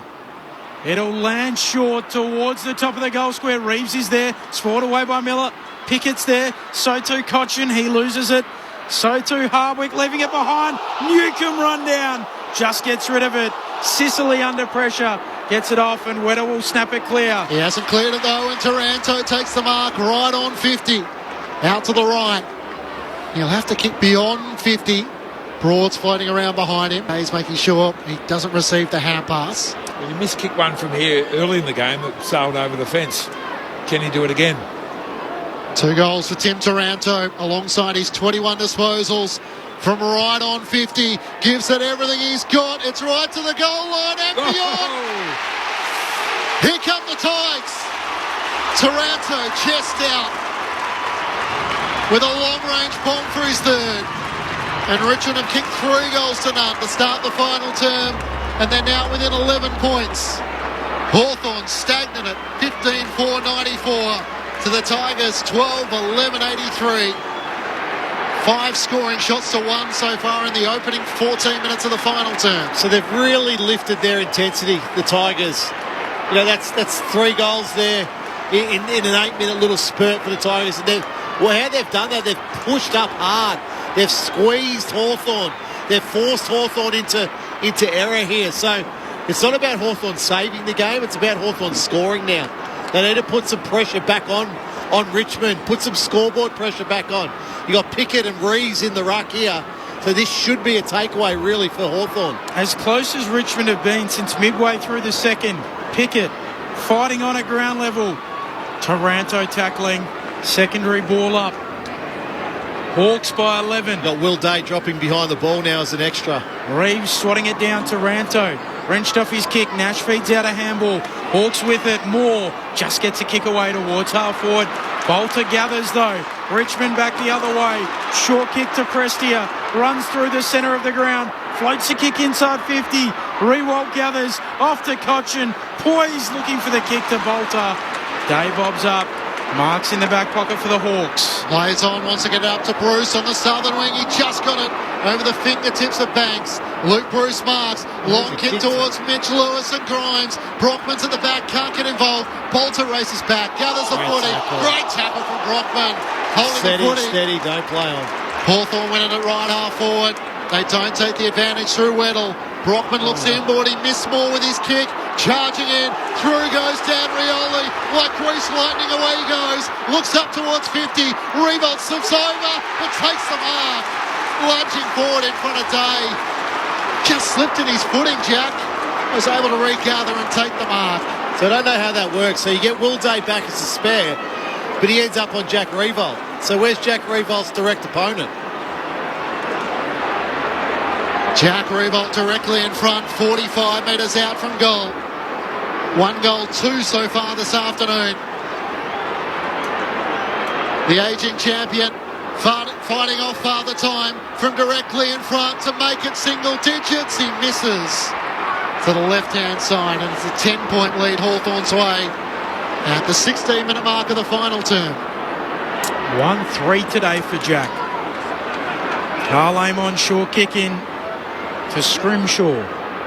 Left back pocket. Hawks holding on for dear life. Wants to switch it. Scrimshaw to Sicily. Overcast afternoon all of a sudden. Sicily short today at right half back. Feigned the handball and Shea Bolton sort of shuffled on the mark. Short kick, lateral infield to Weddle, who instinctively runs away with it. Then chips short laterally to Seamus Mitchell. Runs down towards the members' wing. Nothing he likes, so he puts on the accelerator. Runs away from an opponent. Handball away to McDonald. He's corralled. He'll turn and kick inside 50 for the Hawks. Looking for a marker. Broad spoils it down. Bruce gathers. Runs into the pocket. Cuts back onto the right. Snaps on goal. It'll go across the face. Minor score. Hawks by 11. 17 and a half played, final term. Grandstand AFL. It's better by the Hawks. Just took the game on a little bit more. Got them all out into space. It's at the Hawks 2 scores, which have both been behinds to start the final term, and that last one 3-3 Richmond's way to Hawthorn's 2 behinds. The Tigers through Bolter, hard against the boundaries, bumped as he gets a kick away. It stays in play. Will Day gathers at left half back and cuts around Pickett. Swings onto his right hand side. Kicks along towards Bruce. Bolter in from the side. Couldn't hang on to the mark. Spills down the way of the kick inside 50 from Long. A bouncing ball. It clears Baker. He has to fight back. Taps it straight down. Still a chance for Brockman. He can't gather. And Baker's eventually over the boundary line. Left forward pocket for the Hawks. That contest by Luke Bruce with Noah Bolter, absolutely critical. Bolter should have taken that mark. Bruce just got in there at the last moment to spoil it, get the ball down.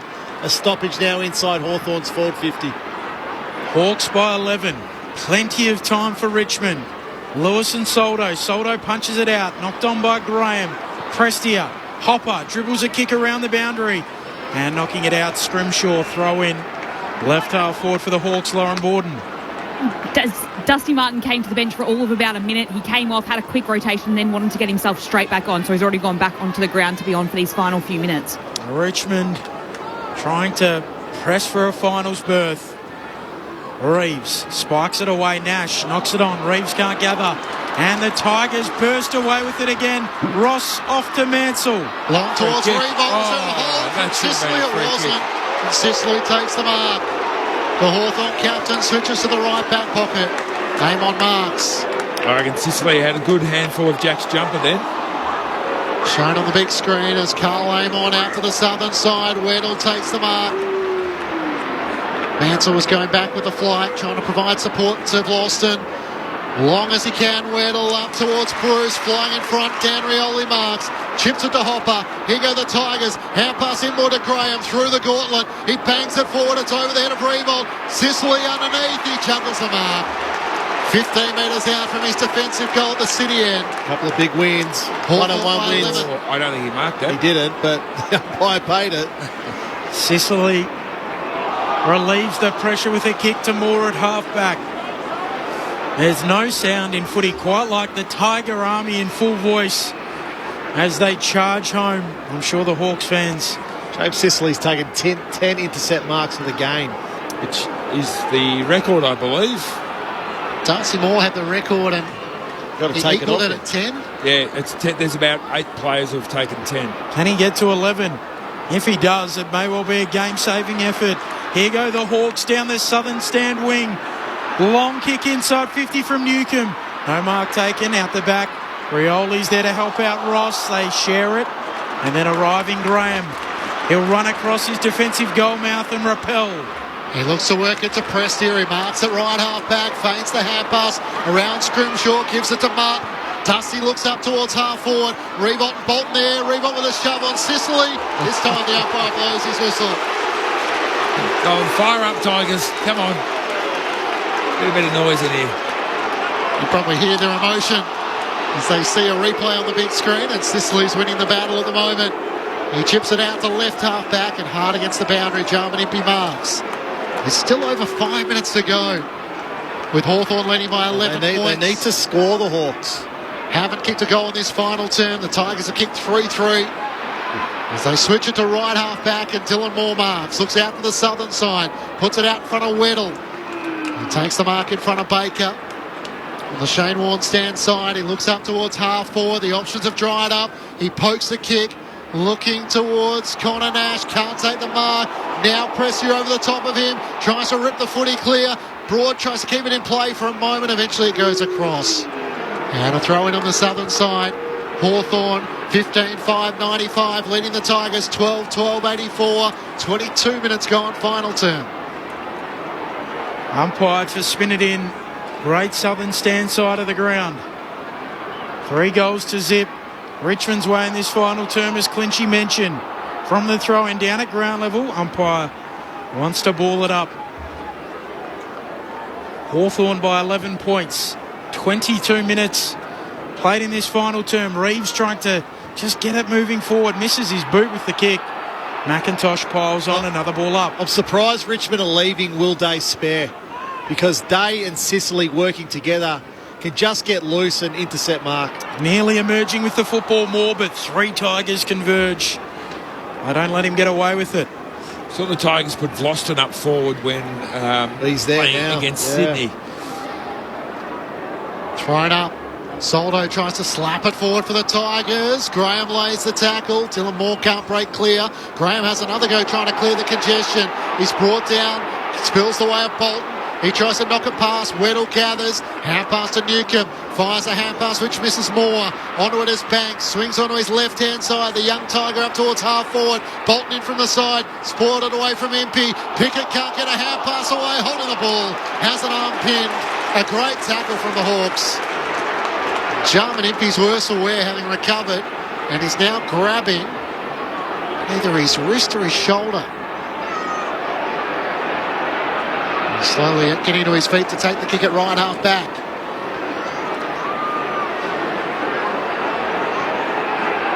Jarman Impey will kick a high ball to neutral territory on the wing. Massive pack forms. Offhands out the back. McIntosh picks it up. Couple of Hawks on him. Lewis, also Hardwick, and they roll him out. He'll get a throw in on the wing. Desperation belonging to the Tigers. 57,654, a good crowd. Umpire brings it in. Reeves slaps it down, but straight to McIntosh, who does a U-turn, then kicks as long as he can. Rewalt there, out the back. The Hawks have Impey, who will chip a kick towards Newcomb, and Graham spoils it out. Still time for the Tigers, 24 and a half played. Final term, Hawks by 11. She's got that wrong. I thought there was 30 to 40,000. 57 in the house, showing they still like Saturday afternoon footy. Thrown back in. Soldo wins down the tap against Reeves. Spills to Moore. Hand pass away to Nash. Links up with Newcomb. Hand pass to Mitch Lewis on the wing for the Hawks. He feeds the hand pass to Hardwick. Unloads with a long kick towards half forward. Banks getting back. Flying back with a flight. Takes the intercepting mark. He turns and kicks inboard. Prestia marks at the back edge of the centre square. Into the middle of the ground for Dustin Martin. He looks out to the members wing, wants to switch it, a dribbling kick. Taranto has to gather. Bruce lays the tackle. Somehow gets a kick out to Ross on the members' side. He's trying to lock the footy in with Amon over the top. Dustin Martin now coming in to try and lock it up. Hawthorn leading by 11 points. Time now starting to become their enemy. 25 minutes gone for the Tigers. Can they find a goal? Reeves hooking it straight down towards Nash. Gives it off to Newcomb. Dribbles the ball to half forward. Attacking it, Rioli. Waits for the bounce. It doesn't sit for him, but he just wants it. He wins it. Handball away to Ross. Handball to Banks. Banks will cruise around the members' wing boundary. Kick a long ball to half forward. Dave puts his fist through it. Straight down front square. Hopper loops a handball over the top. Bolton on the boundary. Eyes the goals or pulls the kick. McIntosh in the goal square. He marks, wheels, snaps and goes. Richmond alive. They're within a kick. 26 minutes into the fourth. 15-5-95 Hawthorn. Richmond 13-12-90.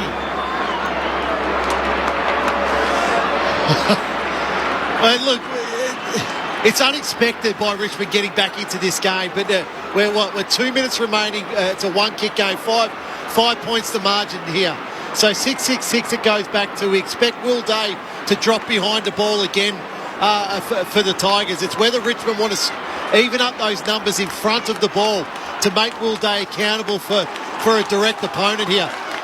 Hawthorn have been dominant at centre bounce all day. So this centre bounce now, get the ball into your territory, into your half of the ground. If you're the Hawks, lock the ball in and try to score. Don't try to save the game. Try to score, Hawthorn. 2 minutes to go. The Tigers are winning a kick. Reeves wins down the tap to Nash, who volleys it forward. Inside 50. Bruce tries to juggle the mark. Spoiled away by Broad. Baker's onto it. He looks out to the members wing. Kicks for Ross. Can't take the mark.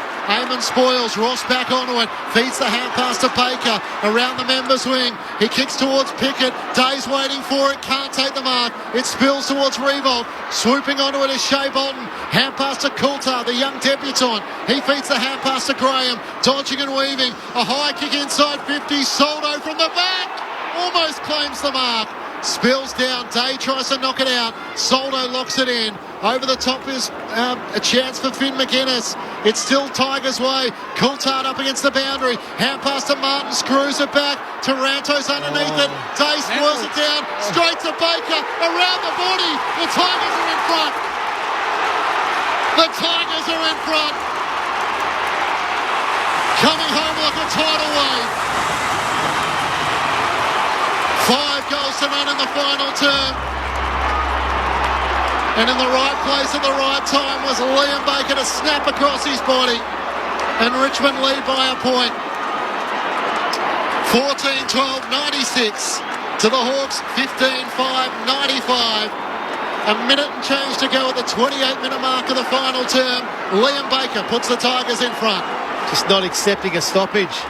Yep. Berkey, they just wanted to keep the ball alive. And in the end, it ends up with Dustin Martin, who swings it over the shoulder to a dangerous spot. I don't know what Will Day was doing there, but that spoil needed to go to the boundary. It came back to the middle, and Liam Baker just beautiful on the left foot. Composure to kick that goal. There's time for the Hawks. Richmond's season hanging in the balance. They're a point to the good. James Sicily's gone forward for the Hawks.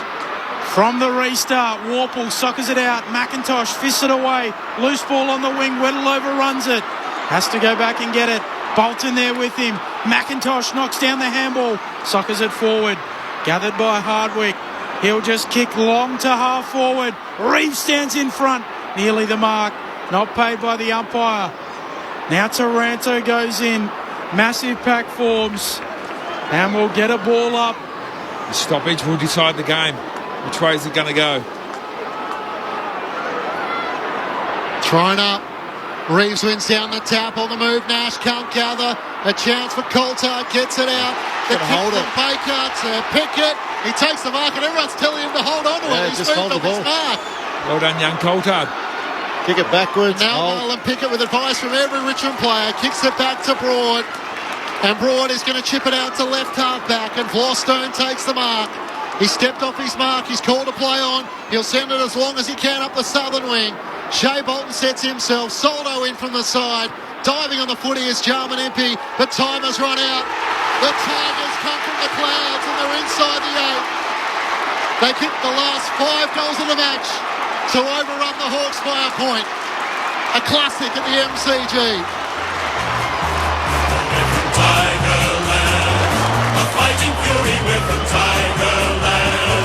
In any weather you will see us with a grin, risking head and shin. If we're behind then never mind, we'll fight and win for every Tigerland. We never weak until the final siren's gone. Like the tiger of old, we're strong and we're bold for with the Tiger.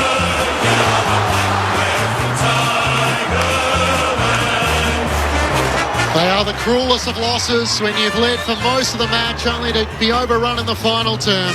The Hawks led by 6 points at quarter time, by 21 points at half time, by 30 at three-quarter time. Luke Bruce had a shot which hit the post. They would have led by 36 points, instead it was 31. And the Tigers booted the last 5 goals of the match, including Liam Baker, his second at the 28-minute mark, as the Tigers jump from 11th to 8th spot on the AFL ladder. 14-12, 96 to the Hawks, 15-5, 95. Tigerland, a fighting fury with Tigerland. In any weather you will see us with a grin, risking head and shin.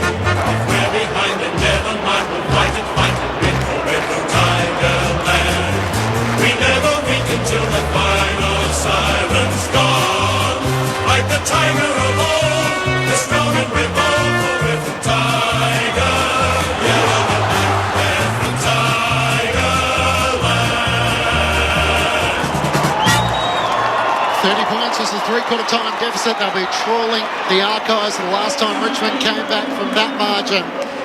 And under the interim coach, Andrew McQualter, the Tigers are still inside the finals race. They're in the 8 as of round 19 as they overcome the Hawks late here at the MCG in front of 57,654 fans. Adam Ramanauskas and Nathan Burke on ABC Sport. Oh, well, it's the old one. Save the game, win the game. And simply, Hawthorn tried to save the game, and Richmond went and won the game in that last quarter. Dan Rioli, who I thought was well held for a lot of today, but his last quarter was terrific. He had the 8 disposals, but it was his courage to run. And then Liam Baker, another one, smallest man on the ground, but just courageous, gets to the right spots. And then the old champion in Dustin Martin, just plenty of football in that last quarter. Jack Revolt was great in that last quarter. Richmond in that last quarter, 67 kicks, 29 handballs. They wanted the ball to move at speed. It just seemed flat. It took them 6 minutes to kick that first goal in that last term, and you thought, oh, can they do it? And they kicked that last goal in that third quarter at the 32-minute mark in that last quarter. That's the one that's I think is going to cost the Hawks the game.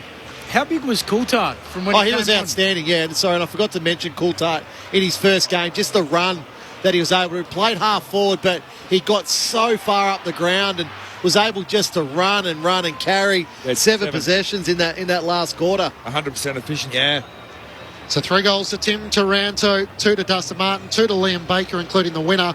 Individuals to Revolt, Soldo, Hopper, Bolton, that is, Shea Bolton, McIntosh, Graham and Miller. Meanwhile, for the Hawks, 4 goals to Mitch Lewis, 3 goals to Chad Wingard, 2 to Luke Bruce, individuals to Newcomb, Warple, Moore, McGuinness, and I missed Tyler Brockman with 2 as well for the Hawks. Tigers victorious by a point. It's funny how you can play so poorly at times and then come home in the final term and end up running over the top of the opposition. Yeah, 3 words. I tipped this, but it's not about me. It's about the Tigers. Have we got a rapid 3-2-1 for the ABC Football of the Year? Because this is run overtime. We're off in 30 seconds. Oh, I'll give 1 to... I'll give 1 to Liam Baker. I thought he was a terrific player for the Tigers today. I'll give 2 to Tim Taranto for his game today, and I'll give 3 to James Sicily. 3 to Sicily, 1 to 3 to Sicily, 2 to Taranto, and 1 to Baker. That's it. What a finish. Richmond prevailed by a point. We went overtime. We're off to the Gabba. Those in the ACT.